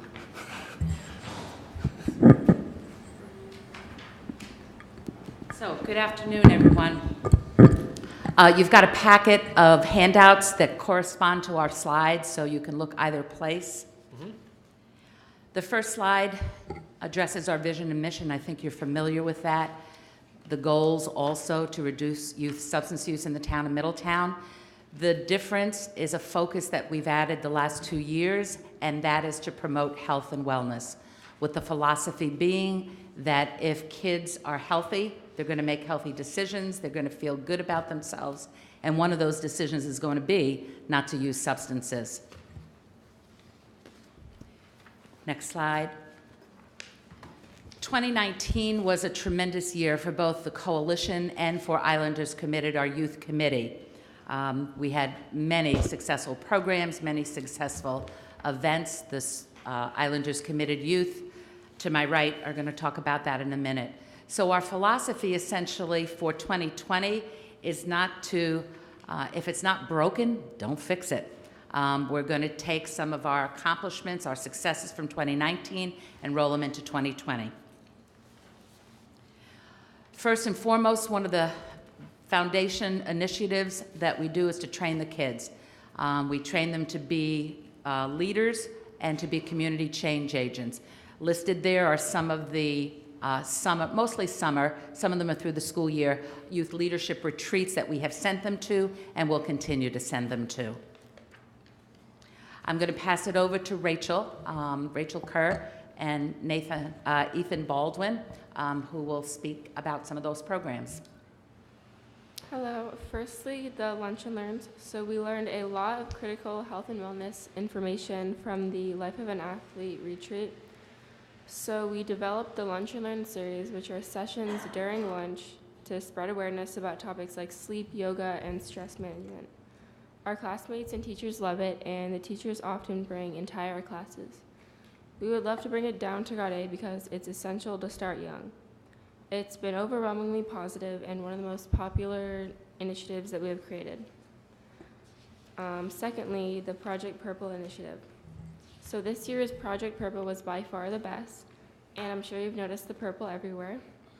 We are making healthy choices, and we want the community to notice and join us. So if you look at your Project Purple postcard, there were 9,000 sent out in town to spread awareness. We hosted the second annual volleyball tournament, which was a very huge success and raised a lot of money. And the Family Day event was this year's 10th annual Family Day, and it was a great family bonding event. And just take a look at the pictures and you can see that everyone was having a great time. That's right. We organized events such as potato sack races, sandcastle competitions, marshmallow roasting, bonfires, face painting, awesome music, and good food. Our community needs more family events, and we are the ones that can do it through both for the community and the schools. We are all about improving the atmosphere at Middletown High. We decided to kick off every new school year with motivational style assemblies. We find great speakers who are fun and energetic to set a positive tone for the year. The title of this year's assembly was Creating the Champion Within. Through our trainings, we have learned how to educate and advocate. We influence and make things happen at the local, state, and national level.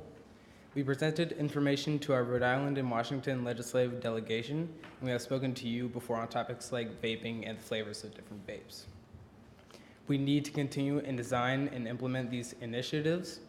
Thank you for your continued support, and you allow us to keep this momentum going. Thank you. And you did a stellar job this summer, too, with the events down the beach. Thank you. Kudos Thanks. to you. You really did. So all of this success that we've just shared with you, both statistically speaking, which Lori will review a little bit, and anecdotally with the events, is at risk a little bit. We are facing a virtual and very real cliff in the coming year with our funding. Our primary source of funding historically has been through grants, and the biggest grant represents about 75 or 80% of our budget, is entering its 10th and final year, leaving us with a significant gap in 2020. We've been proactive over the last year or so, knowing that this is coming, exploring options to make up the difference, but we do have a very real concern about our viability going forward. Our goal is to build sustainability, and has been, through independent fundraising and sponsorships for some of the great events that we just shared with you. We've been working recently with the Van Buren Foundation. We've been fortunate to receive fund development training, and we'll be working directly with their facilitator going forward, specifically with us, to develop a fundraising strategy. But the reality is that we will likely need to have the help of the town to go forward from that point. We've had preliminary conversations with some of the personnel in town and town resources talking about our options. One of the things that we are considering is possibly looking at accessing funds from the beach, whether it be from beach fees, parking fees, or the sale of merchandise, which are a couple of new programs that we're looking at. I know from speaking with a lot of you individually that you all believe in what we do, and that you see the value in what the MPC delivers, and you know that we're making a difference. Our concern is that at the state level, the state has made it clear in recent years that they're pushing back the financing responsibility back on municipalities. And so we're going to be looking at some changes and challenges coming forward. So that second to the last budget on the bottom, bullet on the bottom, town budget. If you flip in your budget books to page 271, please.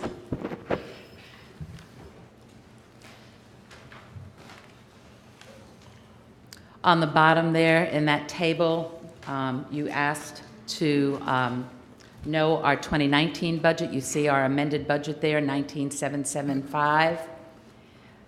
There is an increase this year. If you look at the FY20 proposed budget, we are requesting $27,673 from you, approximately a $7,900 increase.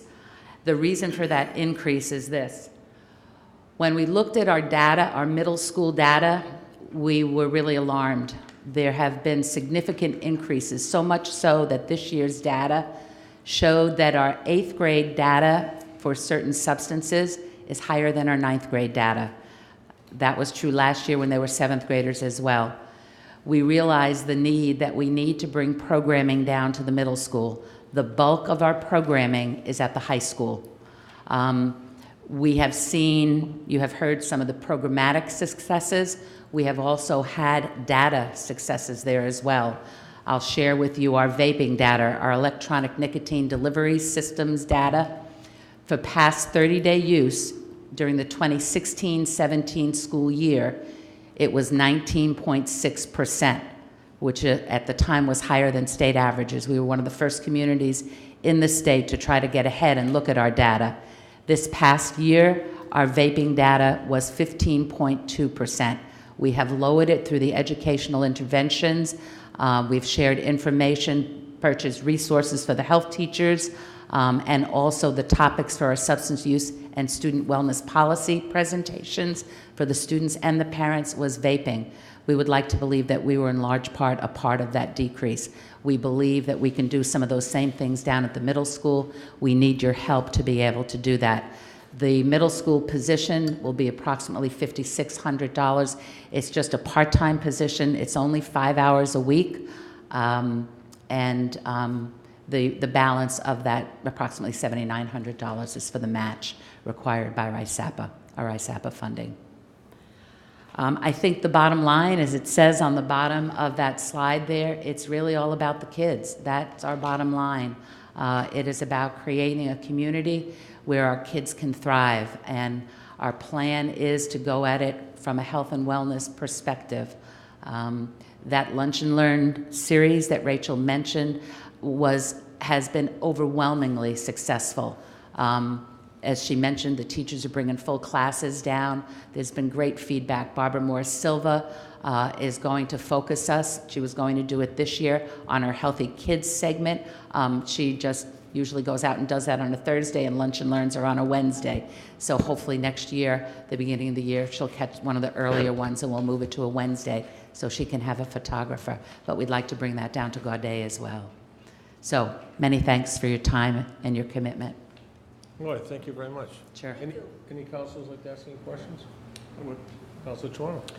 Thank you for what you guys do. That's awesome. Great presentation. Appreciate you guys. Thanks. It'll go a long way in life getting up here and speaking like this, so it was very good. You guys did a great job.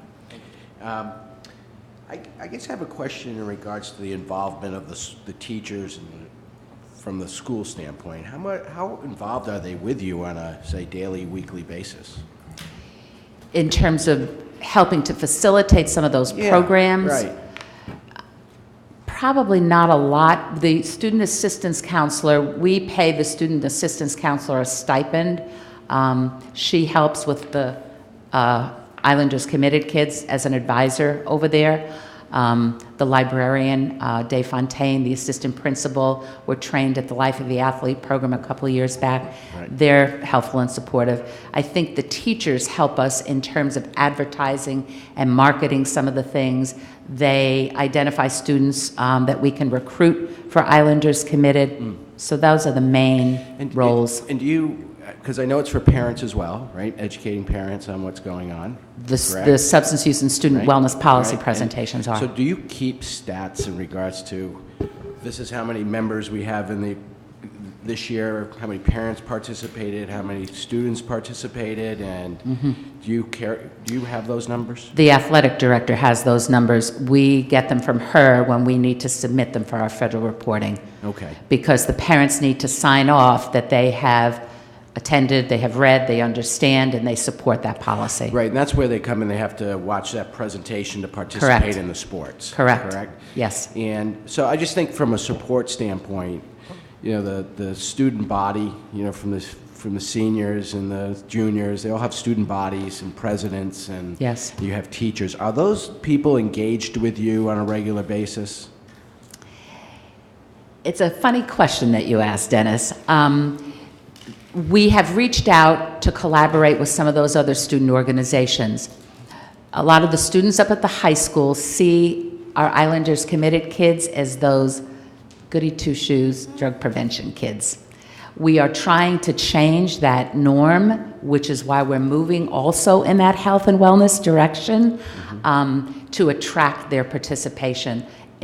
I'll be honest with you, it's been a bit of a challenge. Yes, and I think your move to go downstream a little bit, maybe getting to the children at a younger age will help escalate it as it moves through, Exactly. through the years kind of thing. So I think that's probably a good move there. Exactly. But I think maybe in an initiative, and maybe we can help from a council standpoint in regards to the school participating in this. I mean, because it's a good investment, and it's important, but I don't think they get the support from the teachers and things along those lines. So I think it's important that maybe there's an initiative that we can maybe help you with to help support that. I think they support us in terms of conceptually and stuff, Dennis, and in those ways that I mentioned. I don't want to convey that they don't support it. No, but I mean, like, so if you go to the senior class and you have a president and a vice president and they're standing there and the leaders of the football team and the basketball team, if they're all behind it and they're coming to these meetings and they're supporting it, then they'll bring kids, their peers with them. And I'm just wondering, is there that interaction today? It needs improvement. Okay, thank you. We've lost some of our athletes. We have a couple left, but we've lost some of them. Because I know how much work you put into this program, all of you. And, I've seen the work you do. And so I'd like to see more participation. But So would we. I do think it's an important part of why we want to get down to Gaudet, because you build the relationship and the foundation for the success of that at a younger age, and you get their buy-in when they're still a little bit more open to it. A lot of times by the time they get to their senior year, they have already formed their own conclusions. Right. Just as an FYI, to piggyback this conversation, both Rachel and Ethan were recruited as 8th graders. Okay. So we do go down to the 8th grade. We'd like to bring it down into 7th grade. And do you see the same thing in other communities? I mean, other community programs like yours, participation level-wise? I think some of them have greater participation, to be honest with you. And we're actually bringing in an advisor from Charahoe who's done a great job over there to have him come in and work with the kids. I think we have some of our Islanders committed. Our Middletown kids are, and I don't know that we're different from others, are really involved in lots of things. They've got jobs, they've got schoolwork, they're in AP classes, so there's tons of homework and stuff. They're spread really thin. Right. And it's hard. We struggle with where we're going to have the meetings, advisory, after school. Right. Okay, thank you. You're welcome. Councilor Flynn. I think this is so critical. You're not emphasizing it enough, in my opinion. I have to be honest with you. 5 hours a week, not nearly enough. If money were no object, we would go down and grab these kids. We would make this the place to be, the group to be part of, and catch them while they are young. Along the same lines with Councilor Lombardi's, let's get our seniors transportation and make it sustainable. We cannot let these young children go pass us by. I really feel very strongly about this. It's not enough. It's not. You're not going to make an impact with 5 hours a week. And we need to make that impact. We as a council for our community and our kids. They are barraged by peers, by media. Truly. Thank you. That's how I feel. Thank you. Any other questions? Bob? Councilor Lombardi. So, our seniors and our young people, we need to invest in both. Yes. And I know what you do. I sat with you guys before I was in the council and right up until this term. And I know the sustainability piece of it. It was coming a long time ago. We talked about this. We did. So we need to figure out how we can help you. But I got a question for you. The student assistance counselor at the high school, you pay a piece of that. No, not really. We just pay that $2,000 stipend. The stipend. For her to work with Islanders Committed. Work with them. Yeah. And then, And I would, if I may interrupt, Rick, she's just a part-time person. We are one of a few schools in the state that only have a part-time student assistance counselor. That's where I'm going. Yeah. So, Child and Family Services, right? Is No, Rhode Island Student Assistance now, Rhode Island Student for the last Assistance couple of years. So, how many hours? 21, 3 days. 3 days a week? Nothing at the middle school. Nothing at No the middle student school. assistance So at the middle There's no school. way for them to reach out to at the middle school, at all. Nada. That's troubling when you look at what's going on today. Yes. It's a real problem. If I may add something too, that I was sharing this with Sean and Rosemary and the principals. Our student health and wellness survey that we do, we ask the kids, what are some of the reasons that kids are using substances? And they have said stress. When we query further in the focus groups, what are some of those stressors? What they said to us this year, both the 7th and 8th grade focus group and the high school focus group: anxiety, depression, PTSD, bullying and harassment, loss, etc. So A lot of mental health issues that are not getting met. there's a ton of it out there. I see it where I'm at too. Yeah. So the other question, I guess, is, I just really lost my train of thought. I'm having a moment like Paul had earlier. When, Sorry. but anyway, look, I'm just not gonna go crazy here. I just think that we need to figure out a way to make sure that your group continues your good work. Sustainability is an issue. I know you were talking to me earlier, a few weeks ago, about how you're looking for funds. Can you tell us where you're going and who you're looking at? Yeah. We submitted a STOP grant to SAMHSA. SAMHSA is the funding source for DFC. STOP grant is an enhancement grant. You have to have a DFC in order to be eligible for that. So we submitted what I think was a great application to them. However, there are only 20 grants that get funded nationally. What we put in there was their focus is underage drinking. And so we put in there to work closely to put together a town gown committee, essentially, and that is to work with the local communities. One of the other data points that we learned in the focus groups is that the older kids, the seniors, are drinking with some of the college kids in some of the houses, around Middletown where the college kids are living. So what we wrote into that was the town gown committee as a for example, where we're pulling Salve, CCRI, and the police departments together to really take a look at trying to come up with solutions to tackle that. Well, thanks for what you do. I think we need to invest in our kids just like we need to invest in our seniors. And, I'm sure that everybody up here believes that. It's just a matter of how we make it happen. So, thanks again. Thank you. So, the grant's up next year, September 2020. 2020. So we only have 3 years of DFC funding in the next fiscal year. So there's no indication it'll continue? We cannot, you're not eligible. We've met our max. We have 5 years of funding. We're in our second 5 years of funding. Okay. So Sean, how would this program be funded? That's what we're investigating now. I've been working with Lori over the past few months and have started a discussion with Jake. We are looking at whether we can diversify some of the revenue in the Parks and Recreation Fund. I guess one of the conversations we've had over time is, part of this is marketing, but I think part of it has been sort of the success of the Prevention Coalition is turning this to a community wellness initiative, trying to get rid of the P and make it a W. So looking at the fact, again, we've been talking about the idea of recreation and wellness, that the Parks and Recreation Fund might be an avenue for providing some of the funding for the program. The other initiative that Lori and the Prevention Coalition have taken on is going through the workshop program with the Van Buren organization, which is focused on how to develop revenues from outside of the town through endorsements or sponsorship or other fundraising. So I think as they sort of bring that study to close, there'll be some recommendations there.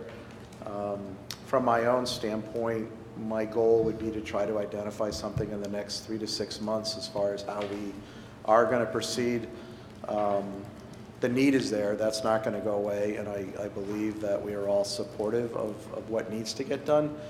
The one concern I have, and I use like an AIPC as my concern, is that I think it's important that you know, through this dialogue and the ones that we'll have in the upcoming months, is that we stay focused on what we want the mission of the Prevention Coalition to be, because there's a lot of grants that will just send us off onto tangents, and that really isn't good for the town, and it's not good for the volunteers that have been working hard not only to work with the community, but to gather the data that we need to make good decisions, like the program at Gaudet School. So this is a high priority project for I think everybody over the next months. We all agree on that.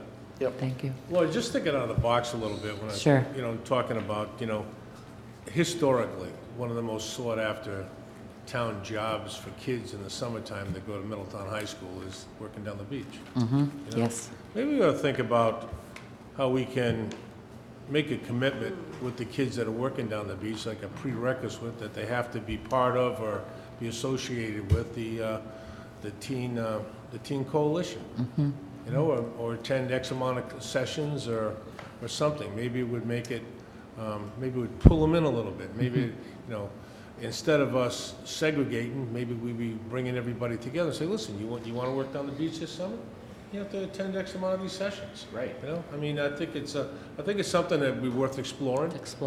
I think it's something that would be worth, entertaining. And again, one of the most sought after jobs, and it has been for a lot of years for kids, is I want to work Second Beach in the summertime, So, Right. Anyways, thank you, Lori. Yeah, you're welcome. Oh, go ahead. So, my question is, when I look at this, and don't get me wrong, I'm all for the program and finding ways to continue on, but we're asking for a 12% increase in salaries. And that's not sustainable. So on one hand, we're worried about whether we're going to have a program or not, but we're requesting a 12% increase in salary. That position. You know what I'm saying? Yeah. Is that all that position, or is it, that's a lot for 5 hours a week? No, what I said was some of it is 5,600 approximately is just that 5-hour-a-week position, and the other 2, give or take, is the match required by RISAPA, and there's a $400 operating expense line item. That's 7,900. I understand, but you know where I'm coming from? We're worried about a program, but then there's a 12% increase on, the two don't kind of go together. Something to think about. And then there was a regular salary increase, and I'm not sure what that was, whether it was yours. Was it like a 5% increase? No, it's 2. 2%? 2. Okay. Department heads are 2 All right. across the board. Okay. Councilor Toronto, you had another question? No, I'm good, thank you. Okay. Anybody else have any other questions? Okay, Lori? Thank you Ladies and gentlemen, thank so you much. Thank you very much. Thank you. Thank you. For your support. Very informative. Thank you. Thank you very much. I'll entertain a motion to adjourn. Motion to adjourn. Oh, Mr. Brown, do you have anything else? Motion to. We have a number of departments still. Okay. They're All right. quick. Like- No, that's fine. Let's do them. We were going to catch up quick.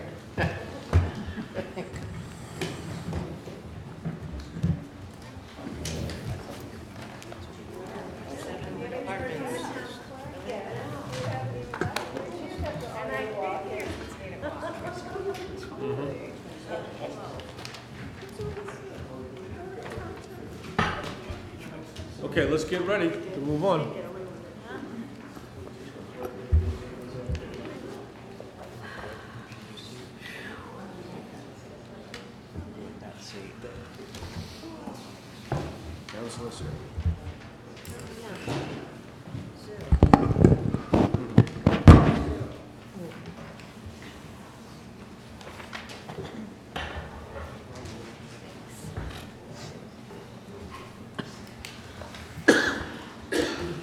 Mr. Brown.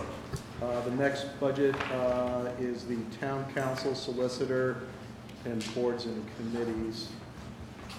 Very quick review of it. The fiscal year 19 budget was $375,000. The proposed budget for this upcoming year is $307,000. Basically, what we're seeing is an increase in costs related to the solicitor's department, $8,000. We're anticipating Peter's work remaining at a constant level. That would include both the stipend for the solicitor as well as the conflict solicitor. And given that we have ongoing labor discussions with fire, we're anticipating that there may be an increase in the labor area that falls within this department. Under town council, there's a number of deductions. The first is $11,000, which is non-recurring costs related to the inauguration or the seating of the town council after an election. There's a $53,000 decrease from the town council discretionary fund, which were expenses related to the anniversary, the 275th anniversary of the town. And there's a $14,000 decrease in canvassing related to the canvassing board, and that's related to non-recurring election activities. So that's a quick summary of that department, and I'd answer any questions you may have. I have just one quick one, Sean, and we've had this conversation, and I know we need the expertise and the discipline of, you know, labor attorneys and our attorneys, and I know you do, but I just wonder how many times we're paying for overlapping services, you know? I know we want to keep our solicitor in the loop, but at the same token, you know, the clock's running for him as well as running for our labor attorneys, so, you know, and we've had that conversation. And I know you police it as well as you can, but I know it's tough too. We do a lot of the work in-house. Cassandra's got her feet on the ground, so again, some of that work will end up on her plate. She and Maureen are doing the bulk of the preparation for the fire arbitration. It's not we're not relying on the attorney's office to do that. So the only thing I'll say, and you know, knock on whatever this table's made of, is, you know, it's been relatively quiet. If there's any legal issues, I talked to Peter about this. I think you know, we are talking about some land acquisition for open space. Mm-hmm. We do have some large development kind of ideas that are out there, both the town and private entities that we might bump into. But I don't anticipate any major litigation. Good. But I don't want to. You know, I'm hoping. I'm not looking for any excitement. And just on the labor, I will say I have been successful in meeting with the fire union president, even with the arbitration going on. So we are in the process of establishing a dialogue, and ultimately, at least with this year, and this year's a good example, we were able to roll the Public Works and Town Hall contract without any negotiations, a small level of negotiations with the library. So it's just a staffing issue with the fire department that we're stuck on. But if you go beyond that one issue, when you look at the proposals, we're not that far off. So good. Excellent. Any questions? Well, okay. If everyone doesn't mind, I'm just going to stick with my slides because I sort of feel good about the fact that you're in a good mood right now. Page 275 is non-department specific. Mm-hmm.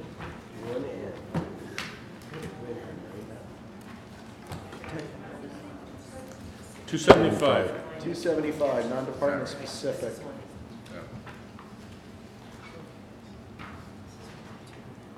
So these are expenses that don't get allocated out to the different departments.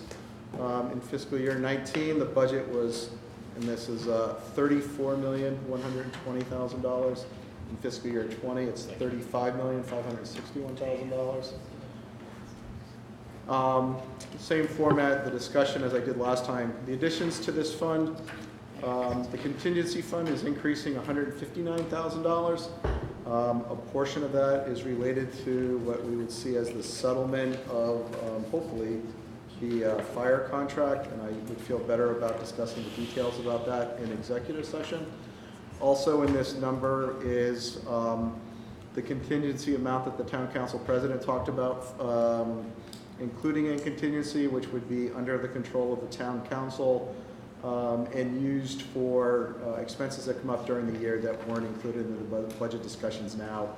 And when you think about it, oftentimes we're talking about, you know, unanticipated things that happen 15 months from now. So the council president wrote a memo. The finance director submitted on the last budget docket for information, some additional information on how we can control that dollar amount. And if there's more discussion on contingency, again, I think I would ask the clerk to just schedule something for the next executive session and we can walk through it. The transfer to the school department, $1,060,000. That's a 4% increase of the appropriation over the prior year. You heard from them this morning. We only got, so we had the financial statement in the book for you that was distributed, and we only got our first comparative financial statement last night. So I really can't provide you much insight into what's going on there. But I'm sure that's something that we'll continue to discuss. For our OPEB, the annual required contribution, there's an increase of $843,000 over the prior year. That is the town's strategy as we continue to reduce our costs. You can see it later on in the private retiree plan, which is the John Hancock plan. We continue to add more money towards the annual required contribution for OPEB. That liability right now is $26 million. Our funding status is 35%, which while that doesn't sound great, is really great because it's a 30-year amortization to catch up on that dollar amount. So we're cumulatively contributing a little over or right around $2 million in extra money a year to get that liability where it's not going to saddle, residents in the future. So that program, which has been in place for a number of years now, is working really well. Hydrant services, an increase. If we follow the PUC filing, it's $130,000. In executive session, we discussed that number might be able to be reduced some, but there is a $130,000 increase there.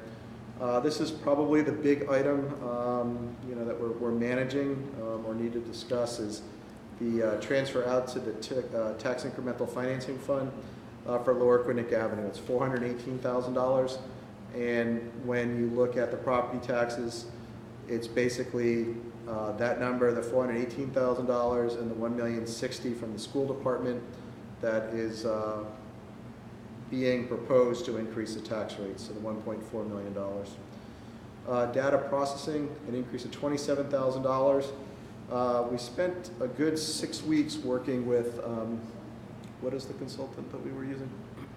I can't remember the name. It's Mike Komorowski. Mike. Is it General HR? Right. We've been working with an HR consultant, looking at our... Not Ken Bettenhouse, was it? Yeah, it's Ken's group, Okay. but a different person within his Yes. group. We've been meeting with them and meeting with the engineers from ADP, reviewing our schedule and workflow.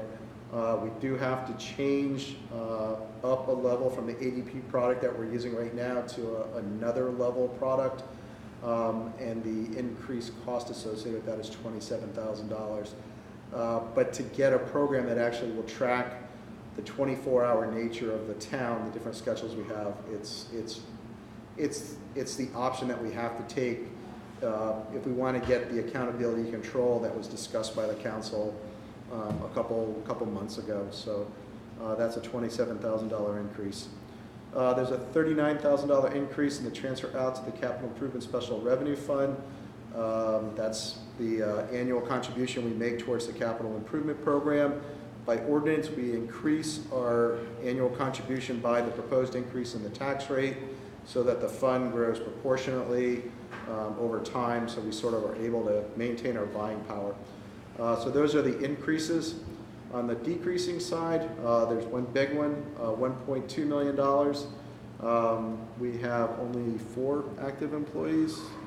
No, there's more. Hancock, 7. 7. We have 7 active employees in John Hancock. The fund itself is fully funded, so the funding is finally falling off. So that's one of those decisions made 20 years ago that finally we're seeing an end to. And then there's other adjustments of $3,000, which takes us down for that department to a proposal of the total cost of $35,561,000. Sean, excuse me. Yes, ma'am. Under data processing, increased costs associated with upgrading payroll software. I thought ADP did the town's payroll. It does. So it does 2 things. You have software and you have payroll processing services. You have what, please? Payroll processing services, which is what you're talking about. ADP does our, I like your glasses. haven't looked up there. Those are cool. I'm sorry? I like your glasses. Okay, go ahead. Yeah, anyway, we have to increase the product that we're using, which is causing an increase in overall in the fees. But we are still using ADP. It's just that in order to account for a 24-hour operation with the scheduling that we have to use a different product. Is that a one-time fee, or is that a SaaS? That's an annual fee, I believe. Yes. That's annual? Yes. That's pretty expensive. EDP is expensive. Do we get a good discount on that? We did get discounts for it when we How much? enrolled. 30, 40%? No, not 30 or 40%. It's more of a service cost again.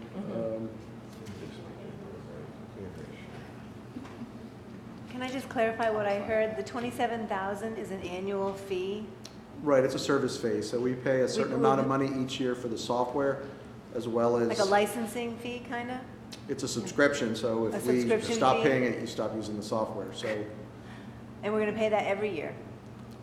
it's 27, that's an increase of 27,000. The total cost, A delta Increase. of 27? What Yes. percentage of that, of the base was that? Could I just ask? He's going to tell you right now. I'm sorry, I was a little slow. He's getting the number right now. The total data processing fee is 91,000. So Is that that's, with the 27? that includes the 27, yes. So like 25, 30%? Is, okay, Mr. Tech, is that standard? Pretty high. It depends on the program, yes. Okay, I have another question. You say a payroll software. It's Microphone. used by the people here, by whom? Who's it used by? everybody. It's used by everybody? In other words, everybody does their payroll to the finance department by a software program? Everybody, well, yes. Holy Toledo. It's a time card. Okay. But we'll have things, you know, for certain employees, we'll be able to use a geofence. They'll have to sign in with their computer. We'll have greater accountability control over people's time. We'll know what overtime is, actual overtime, not what's just entered into the system, not assumptions. So you are going to be, you punched in at 8:02, you punched out at 4:04, you know, there's no room for, oh, I worked a half an hour overtime. You didn't. So that, we're Right. trying to Keeps control honest costs people that honest, way, no get controls. accountability, having people, individuals sign off on their time cards that, Yeah. like, yes, I worked these hours, because right now with the few people that are inputting that time, there's no paper timesheets that people are signing off on, so this is them signing off on the time worked. We're paying for actual hours, not assumptions. Gotcha. Is there a cap on the increase each year? No, There's not? no. So they can raise it as much as they want? Yes. Just like they've been able to now. Well, I just know that's I offer a product as a SaaS offering. One of the things that everyone always negotiates with me is the cap on how much it can go up each year. So might be something you want to talk with them about that they might do for you, so that you can say, hey, it's not going to go up any more than 2% each year. Because right now, if you don't have that in there, they could come back and tell us it's going up 20% next year. So just a thought. And I'll reach out to my contact and I'll just throw that idea out It's there and usually see what better she says. negotiated before you do the deal, though. So I'm not sure what they're going to do for you. We haven't really, It's an annual yeah, contract, right? it's an Oh, annual, okay. like, we haven't locked into any series of time, we can stop at any time, we haven't given them any money for this yet. Oh, okay. Oh, good. Then you can We negotiate are, it yeah, still. we're not liable to any extra funding until we go live.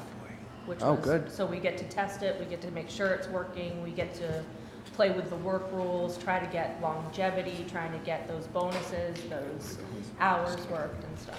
And the 27K is just for the software. Is there a cost to the services? How much we're paying to implement it, or is it we doing Mark, it can all you give her the ourselves? mic? For the cost of the implementation, you mean? Implementation. Well, this is all going to be part of it, that 27,000 27 includes the it. implementation? The only additional is bringing in training for our people. We have accounted for some additional funds for that one-on-one training for our payroll processors, basically, so that we can get that buy-in, so that we can have the success and get that culture change that's going to be needed to make this work. Is that a trainer type of thing, where you're going to bring it in, train one person here, then who's going to train our Nope. people, or we're going to send everybody to training? Nope, I want to send the department heads to training. I want to send those payroll processors, for example, Lisa Sisson, Lisa Reynolds, those people who are hands-on. I want them to get in there and have training. I don't want it to be virtual. I want them to see it. It doesn't mean that they won't be able to train the rest of the employees, but I want those people that are inputting time, reviewing time, to have that training. Is And that we've training- accounted for that. Can you record that training and put it on our website, so if our people have to go back and look at it, they can? Yes, we should be able to have that, as well as printed resources, for the different learning styles. Software these days is supposed to be pretty intuitive, so let's hope that it's pretty intuitive, that people will Yeah. be able to pick up on it quickly. And sometimes it's more of a savings if you do train a trainer type of thing, but we'll let you figure that out. But Yeah, and that's all, again, that's not an agreement that we've signed yet. We kind of have that on the back burner, determining how best to implement that, taking those things into consideration. And you might want to consider seeing if there's other people in Middletown that are actually using this service already, or people in the, maybe locally, so you can start a little networking, so we don't have to pay someone to give us the answers. You might be able to call somebody and say, hey, you're in the town, you guys run this, can you bounce ideas off each other, kind of a users group. So if they can give you a couple names of people using it, that would be good. And I have some. Perfect. Thank you very much. Just skipping over to support services on page 169. The amended budget right now is $406,000. The proposed budget is $314,000, so it is a decrease. Running through the differences, additions, there's a $23,000 appropriation that is new.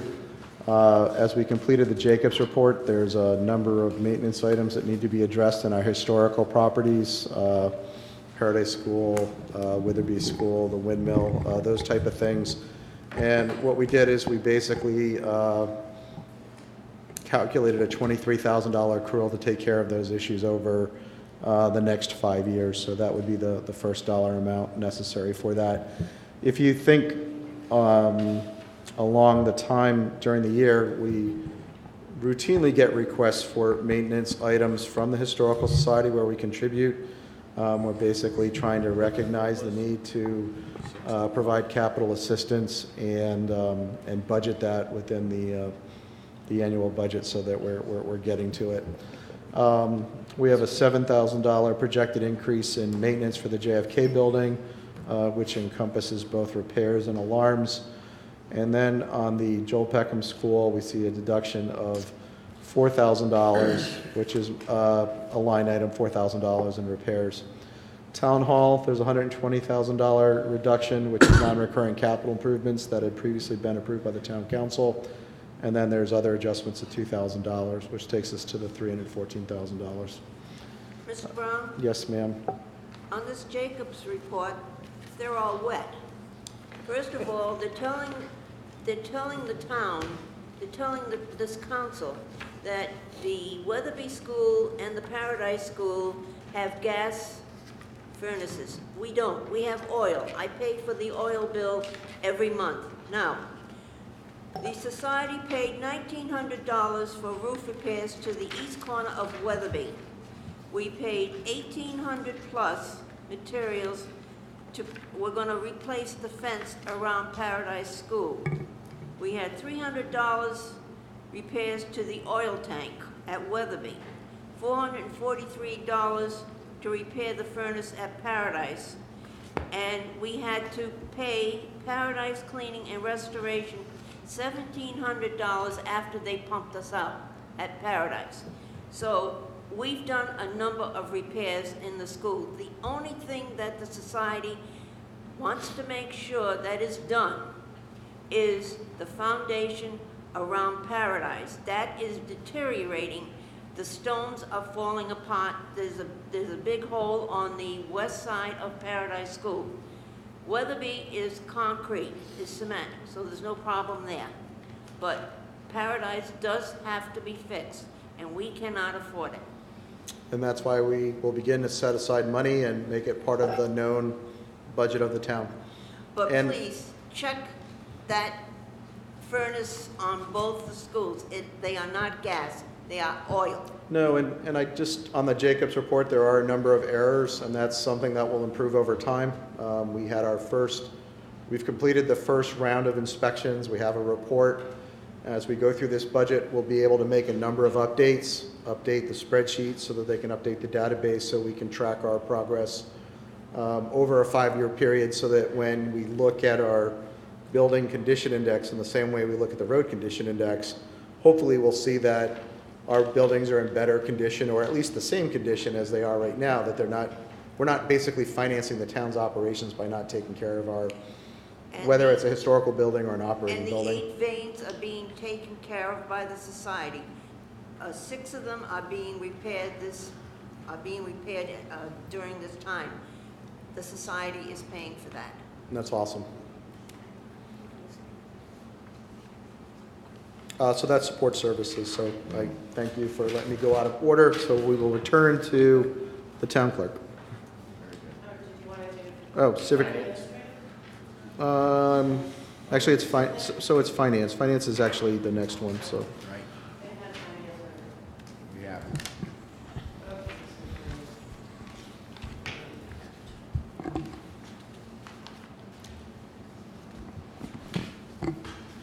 Finance?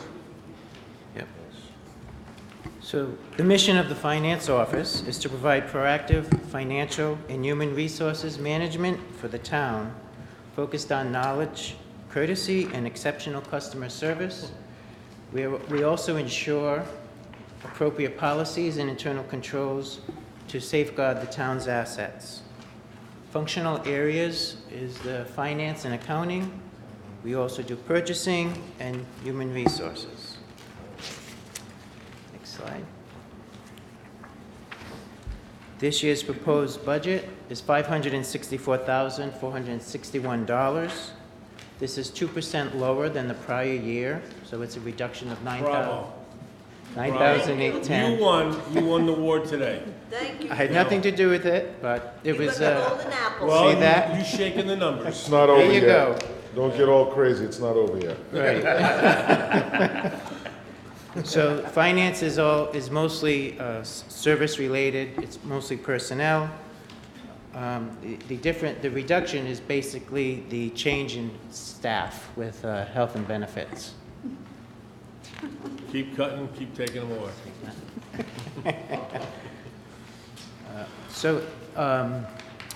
Part of the finance budget does include training for the upgrade in the software, so that's in the human resources line item for professional development and training. So it does include it in that line item. That increases $9,000. Not all of it is for the ADP system. There's also training for staff, for the townwide as well. It trains the staff townwide. Some initiatives that we have is the first one is enhancing the payroll reporting and increasing the efficiencies, as Sean already mentioned. Develop a more robust transparency portal. We're always trying to find different ways for transparency. Whether or not it's staying with OpenGov, we weren't too happy with the way the budgeting module went this year with OpenGov. We tried to do the personnel and it really didn't work well.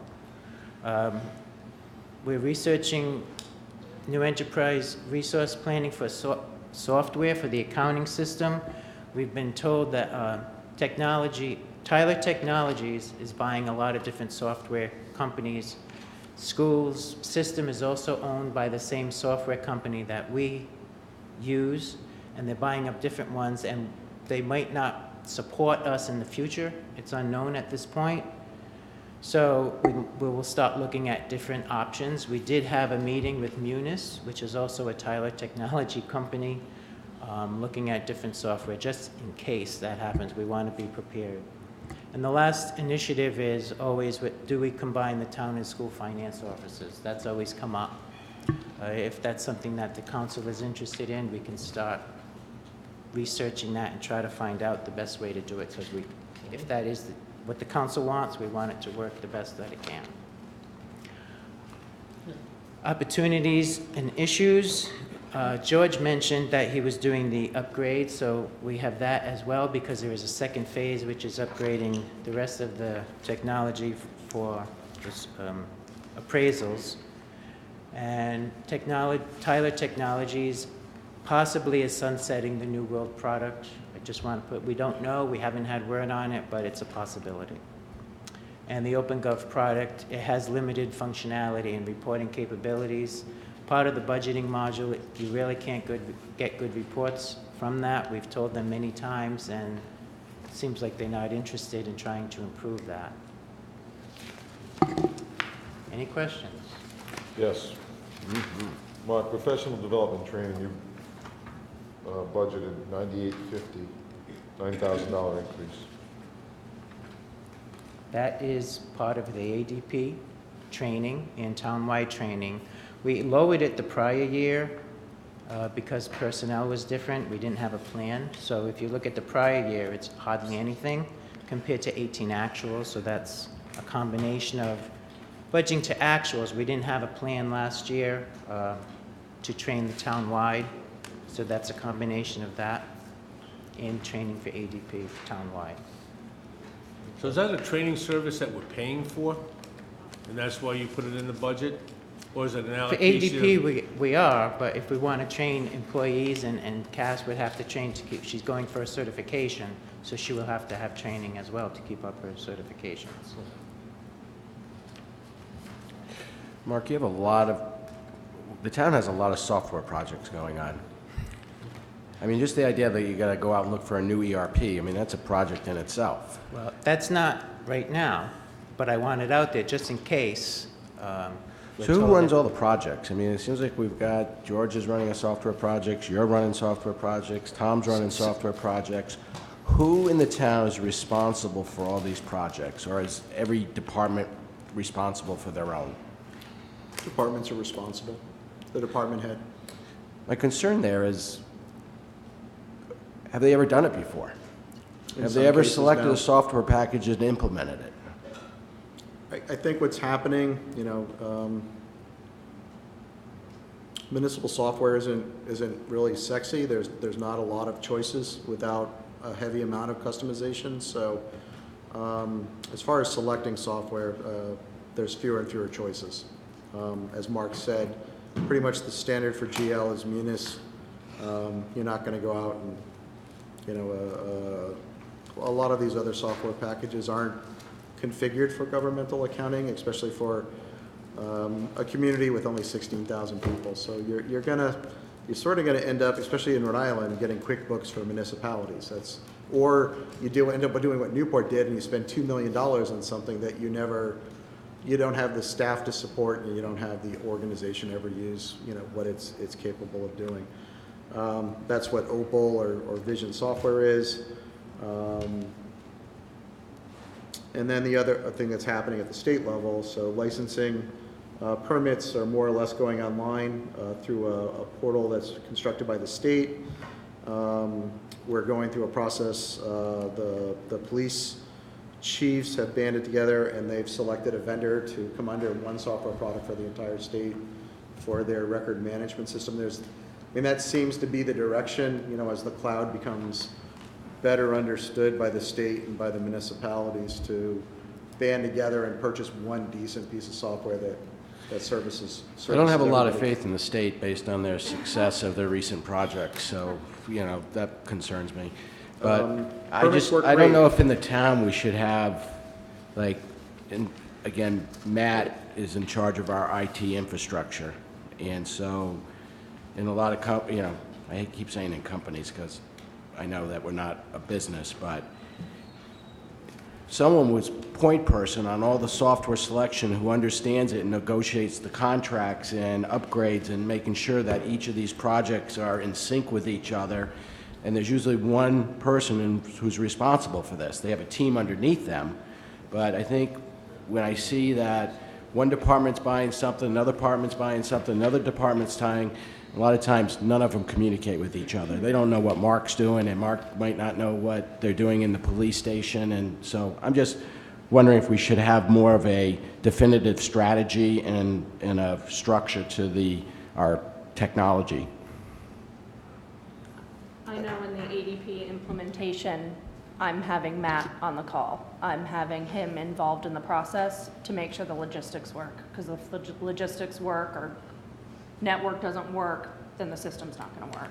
So he is in play. I understand what you're saying, and that's not exactly the same, but he is definitely involved in the process. No, it's important because you've never bought, let's say you never bought software before. You wouldn't know to ask for a cap on the increases, or know that maybe you can get a 40 to 50% discount off their list price. Because that's pretty much industry average. So if you don't know that, you might not ask.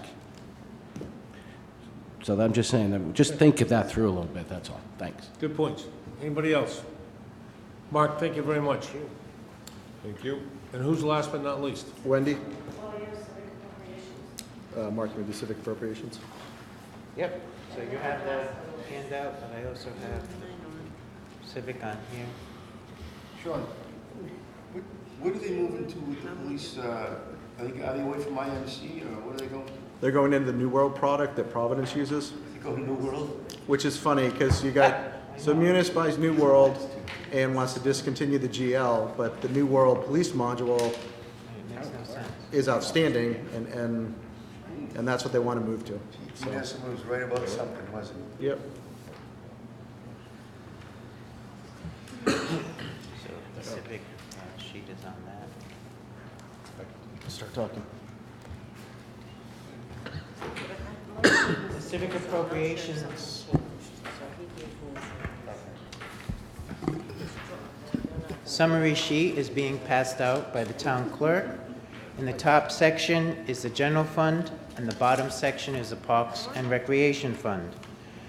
You'll see there's the whole packet that was emailed, and it's also, I believe it's online. If not, we can put it on. That gives you the page number that's of the packet. The next is the organization that's requesting money. The next column is the fiscal year 19 approved, which that is the column that the budget is based on. So whoever was approved, that's what the budget is based on. So, and then the fiscal year 20 request, that is all of the organizations, what their request was. So on the general fund, we did have a new one, which was the Meals and Wheels of Rhode Island. They're asking $1,500. On the bottom section, we have the Parks and Recreation Fund. And again, it's the same setup. We did have a new one. We had Star Kids Scholarship Program on the bottom for $1,000. And we had City of Newport's Recreation Department, which was a new one of $16,842.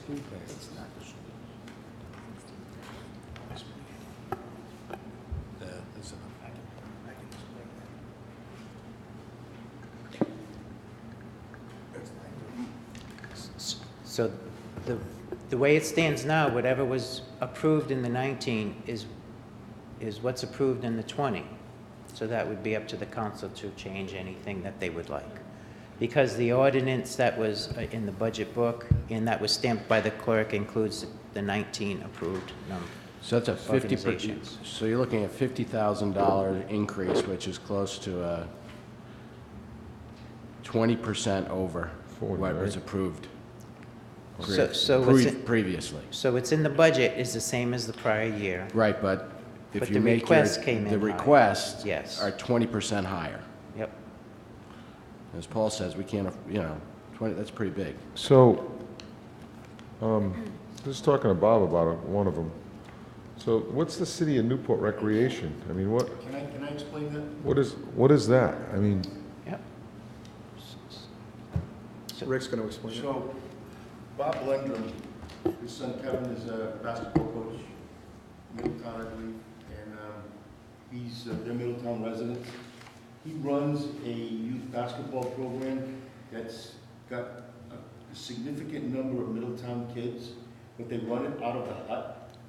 And there are tournament fees, there are, bring these kids to tournaments. It's a little bit different than the Randy Butler thing. This is a program where they bring these kids to tournaments. They're all young kids. If you look at the application, it explains it better. I think it's best that you look at the application before you really, it's because it's being run at the hut. Well, I mean, I look at it, and I look at Boys and Girls Clubs in Newport County. I look at Butler Basketball. I look at, now a new one, City of Newport Recreation. I mean, it just continues on. I mean, can't some of these combine some of their services? I mean, What I would suggest, when I looked at this, I thought the number was high. I know they called me, they asked me about it. They gave me numbers as to what it cost to run the program. They also gave me numbers as to how many Middletown kids, which is a significant number. They're all youngsters, mostly elementary school. why don't they do it in Middletown? Well, I think it's a space issue. And, the hut, it's a space issue. I mean, it's a good question why they're not running it in Middletown, but you don't get anything for free in Middletown. School department wants to charge you for everything. Doesn't look like we're getting it for free in Newport. This program is strictly to support the kids. I understand that, I'm not saying. Listen, you know what I would say? Cut it in half. Don't give them the whole thing. But they need some operating money, and there are kids. They just happen to be at a program that's being supported in Newport. I will fund it if it's in Middletown. Question or comment? The Council description says Middletown Gymnasium divider curtain. Is that a typo? It's a typo. I think they're asking for a That's divider. that was listed on the project title. So could I just throw in there that Gaudet, is that what we're talking about? Or are we talking about high school? Which school are we No. talking about for the divider? Gaudet's already got a divider curtain. Who does? Gaudet's already got a divider. So it's gotta be the So high it's the school. high school then? I think you ought to look at the application. We need to Mark, you have clarify. it? Wait a minute, I let's do vote. have it, yes. Go ahead, Councilor Flynn, No, go I ahead. just think it needs to be Finish. clarified. I think Sean, do you that want to Council click Lombardi's right. We on should probably 60, look at the application on that because number? there's some It'll bring the disconnect here application up. with Which one? information just with the summary Where it sheet says there. 67, under the number, yeah, That's up to Gaudet. there's the application. Yeah, that's It's a on good your program. screen. So, Oh, my. Thank you.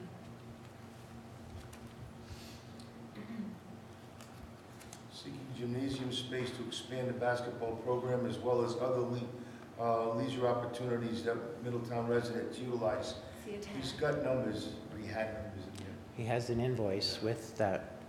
Right. So 362 total participants. Of those 362, 194 were Middletown residents, 53%. Okay, so fund 53% of it. I just said, give them half. But I'd like to see it in Middletown. It's hard to, I would love to see it in Middletown, Yeah. but they charge the Butler basketball group $700 to rent the damn outdoor basketball courts Divider curtain, $8,000.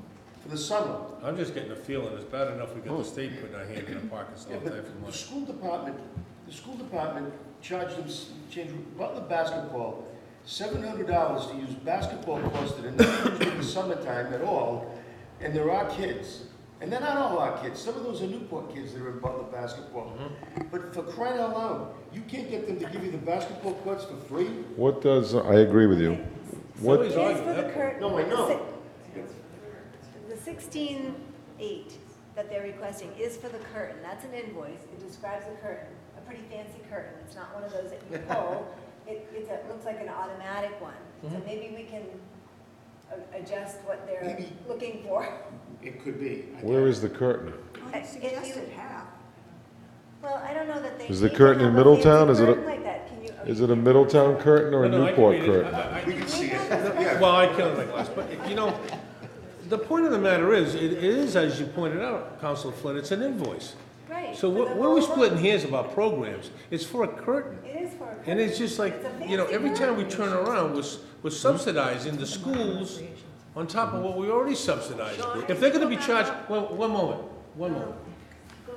Councilor Santos, one moment. If we're gonna if the school department's gonna be charging people $700 to rent to lease a basketball court out that's not leasing, then let them pay for the curtains. I don't think they need one that fancy, So, I'm just saying. If you look I at, could be wrong. if you look at below where it talks about the participants, it's house league and/or free clinics. 154 says that $4 for non-residents.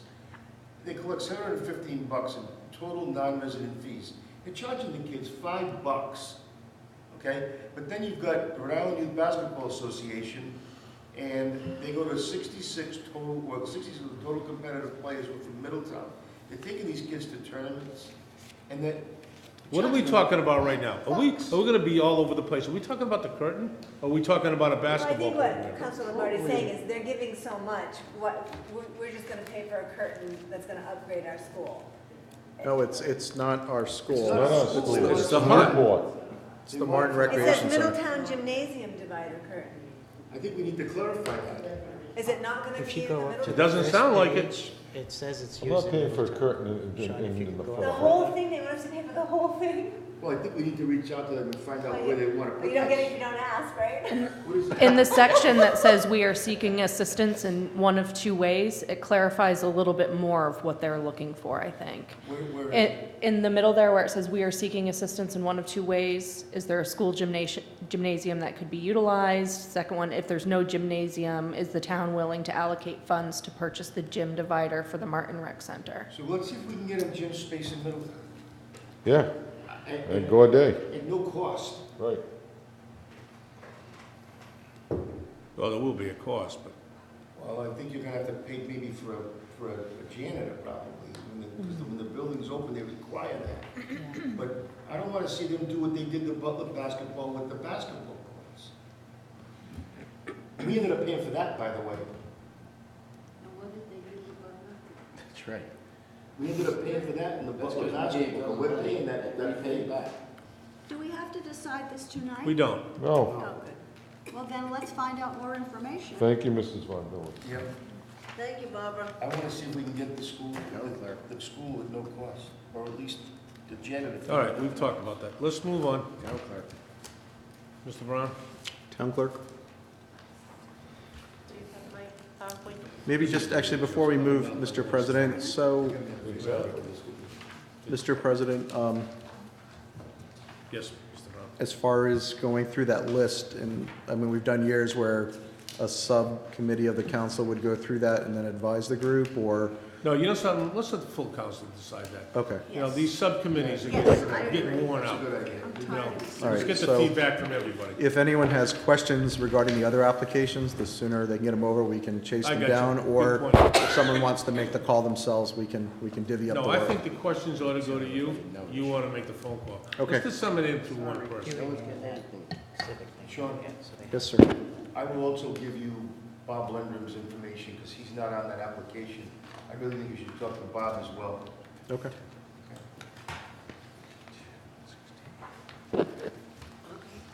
Did you want to do yours, Sean? No, you want to go. I'm just getting my, going, because we're almost done. Do you have a Sean? Did you give me a presentation? Yeah. Oh, Yeah, shoot. I emailed it to you. That's why I was asking if you wanted to do yours. I was going to pass yours out. One sec. I can take it personally.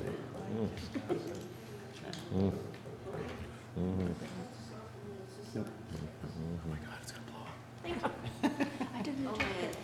Okay, so the first page is the mission, which I don't think you need me to read to you, so we'll move right on to the second page, which gives my proposed budget, and there's an increase of 1%, which is basically it's the notary license renewal, which is a whole $80. Probate stipend for the conflict judge. Most of the increase is because of the potential special election in the fall, which we may have to have a special election due to the marijuana bill, saying that the town would not like marijuana to be sold here in Middletown. But we don't, that legislation hasn't passed, so it's just, we're budgeting for it in case we have to have it. Let's see, I have no changes in personnel. I have one project in the CIP, which is the stone repair. It's almost completed. They're taking all the old stones and fixing those old stones. And we have our What old stones are you talking about? older stones, like in the section 1, section 2. Oh, in the cemetery. The cemetery. Oh, okay. That's, yeah, the stones, that's the only thing I have in the CIP. Okay. It's $5,000, and it's been there for the past 4 years, 5 years? We've been chipping away at it. Yeah, we do a little bit at a time. Madam Clerk, we've got some old cemetery stones down in the basement of Paradise. Do you want them? No. No, I have enough stones, thank you. No stones, no bodies. What was that last remark? I didn't hear it. No stones, no bodies. Well, we don't know if there's a body. They don't want to We know. don't want to know. We don't. How about, are you asking for a clerk, a full-time clerk for next week for the election? From what I understand, during the election, I would need help during the election, but as I understand it would be it would be a full-time clerk. She'd come in full-time, but then go back to part-time. Isn't that correct? Why not? There's no recommendation for a change in personnel. That's what I know. Okay. So the potential special election in the fall, then we have our presidential preference primary in April. We've been working on our online licensing. Actually, we're almost at the end of that. It's almost completed. And we've been continuing to update the cemetery records in our cemetery software. If you want to go to the next slide. Our issues to manage would be the changes in legislation, election changes. The Secretary of State has submitted some bills which will actually cost the town more money. Board of Elections has submitted some bills which will basically do the same thing but not cost the town as much money. Secretary of State wants us to have it early voting, but she wants the early voting so that you'd be open basically the 2 Saturdays and Sundays prior to the regular election and a few nights a week. The Board of Elections will give us the iPad and everything to run the election, and then people can come in, vote, and it's just during normal business hours. So we would work that out of our office with no overtime. Can you handle that? We would need more help, absolutely. I mean, because you have to have 2 people on staff all So the time. have we done a cost assessment on that? How much it would cost to do that? How much it would cost for... The extra help to handle the voting, the extra voting availability? When I was doing my budget, I think Mark had done, did you do some work, or did Cassandra? Remember when I called you, Cassandra, about changing like Grace from part-time to full-time? Do you have those numbers, or do you not have those numbers? I can get them for you. But we can discuss that later. Yeah, that's not a problem. So we have those election legislation. We also have licensing of food trucks. The state's going to license the food trucks. Can't hear me? And we also have open meetings legislation that's coming up that's the state would want us to send our recordings to Secretary of State's office to put it on their website, which would actually cost the cities and towns more money, and they want it done within a certain amount of time. And I don't know what the penalty is if for some reason the recording didn't work. Then we also have shortening the time for access to public records. Some of our other issues are recruiting poll workers for the upcoming elections.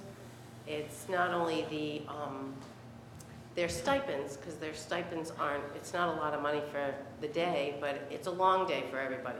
So, and you really can't split the day because you don't know if the other person's going to come in or not. Right. Right, and you don't get enough people to even split the day. So, and then we just have our potential special election. Mr. Brown, just a food for thought, and probably this is just the wrong time to do it, but it's part of the budget process. You know, in speaking with, we had the beach in here today, we had clerk's office in here today, and other departments. Have we ever thought about maybe multitasking, grabbing one or two utility players, so-called, that can play a couple different positions? You know, during the summertime, maybe they can be, because I know we have a couple supervisors or monitors down the beach and get paid to watch the money and count the money. But if we work that into a position where during other parts of the year, they would help out in other departments within the town, you know, make like a baseball utility player out of one or two people, that you could move that workforce availability to busy areas of the town. We have elections coming up. They could help out in the election. We could multitask a few people. Just a thought, just throwing it out Well, there. we can look at that. So, I mean, I'll give you a good example is Why not? April Steen, who's We need the 'em. business person at the beach. You know, she left the beach and helped Will with the refuse and recycling with the stickers. So it's really, you're just looking for sort of that next piece, so. Next piece, yeah, good idea. Or helping Maybe Matt we during can the get some summer with help the computer stuff, in areas so. where we need them at crucial times of the year. A roving clerk. Float. It's a float. That's what I was. What's wrong with that? That's nothing wrong with what you were. Okay, anything else? Just the town administrator's department. We're done. Wendy, thank you, that was good budget, thank you. You were under, so that's another bravo. Town administrator's department, mission, you guys are familiar with what we do. Maureen and myself respond to the residents, visitors, businesses, looking for the most effective way to use the town's resources and make sure that the town conducts itself in an ethical and transparent work environment. Basically, my responsibilities cross the entire organization, so it is rather broad for one person to cover everything that happens, but I think I have a pretty good feel on how it works at this point. The budget request, my budget currently is $291,000. There's a $3,000 proposed increase in compensation and benefits, which is mostly Maureen. It's mostly Maureen. I have a $20,000 increase in the operating budget for a total proposed budget of $314,000. No changes in personnel, no changes in the capital improvement program. What I'm requesting in my budget this year, and I think it's something that came out of a retreat that came up with all of the department heads, and I think it's something that the council's desire to do is we're basically looking at strategic planning, but doing a survey of the community to get a database picture of what the community's needs and perspectives are about the services that we provide. What I'm suggesting is that we use the ICMA National Research Center's National Citizen Survey, which is the standard survey used throughout the country. That's a scientific survey that they administer. It has a cost of about $17,000, roughly $20,000. But I think it would help greatly with evidence-based decision-making, strategic planning, our future capital investment, budgeting, performance management. And I think where this sort of started with the department heads was community engagement, which was one of the major issues that we discussed when we spent the day together, is how do we find a way to get the community more engaged, and how do we get those opinions into the workplace. And that sort of fits in with what I see as the priorities of my office in the upcoming year, or what I'd like to work on. The first is strategic planning. As I said, we did go away for a day just in the past few months, and there were a number of initiatives that were identified, one being this idea of doing a community survey. The second was looking at measuring performance of departments, sort of along that line of engagement, communication. As I sit here today and with the past couple budgets, revenue development is our biggest challenge. We spend a tremendous amount of time in here on spending money on little things, trying to figure out how to cut little things, how to reallocate the chairs on the Titanic. we have a revenue problem, and we've had a revenue problem. Revenues are flat. What I hear and what we're all pained by is the idea that the only revenue that we think that we can develop is the property tax rate by increasing it. I'd like to think that over the next 12 months, I can open a dialogue with you to look at other revenue streams. So that, I think, is one of the most critical items for us, which is partly why, like the sewer fund, I think that's important, looking at how we can diversify that or find new ways to develop fees within it, but we need to do the same in the general fund. Along those same lines, and this is also something that came up a little bit today, maybe not directly, is I need to work with Mark and the finance office to do a more formal cost of services study for the town. At one point today, I asked about allocations. We really need to do a real strong documented look at the cost of services within the town. And I'll use an example. We talked about IT. We said, Matt, your IT budget's unsustainable. But if you think of IT is at the top of the pyramid of costs that goes down to the organization. And because of the way that we've accounted for it in the last 20 years, you know, we look at that as the cost center, but really it's computers for the senior center. It's computers for the police station. It's software for this one or software for that one. We need to complete that cost of services study, not only for Matt, but my time, your time, things like that. Not a major lift, but it's something that we need to complete, document, needs to become part of our budgeting process. It's also going to be critical with the state because we have the state doing things like with the building permits, coming up with their own ways of allocating costs and then limiting our ability to seek fees from people for services. I mean, if you went by what the state tells you a building permit would be, you'd use taxpayer dollars to subsidize the construction of the Cambria Hotel. That's what they're out, you know, basically telling you. They don't want to recognize the full cost of providing some of the services we do that only certain people benefit from. So that is a critical priority for me, I think, and it sort of fits in with these things I'm talking about. And it's going to become a priority for Mark as it ultimately ends up in the budget.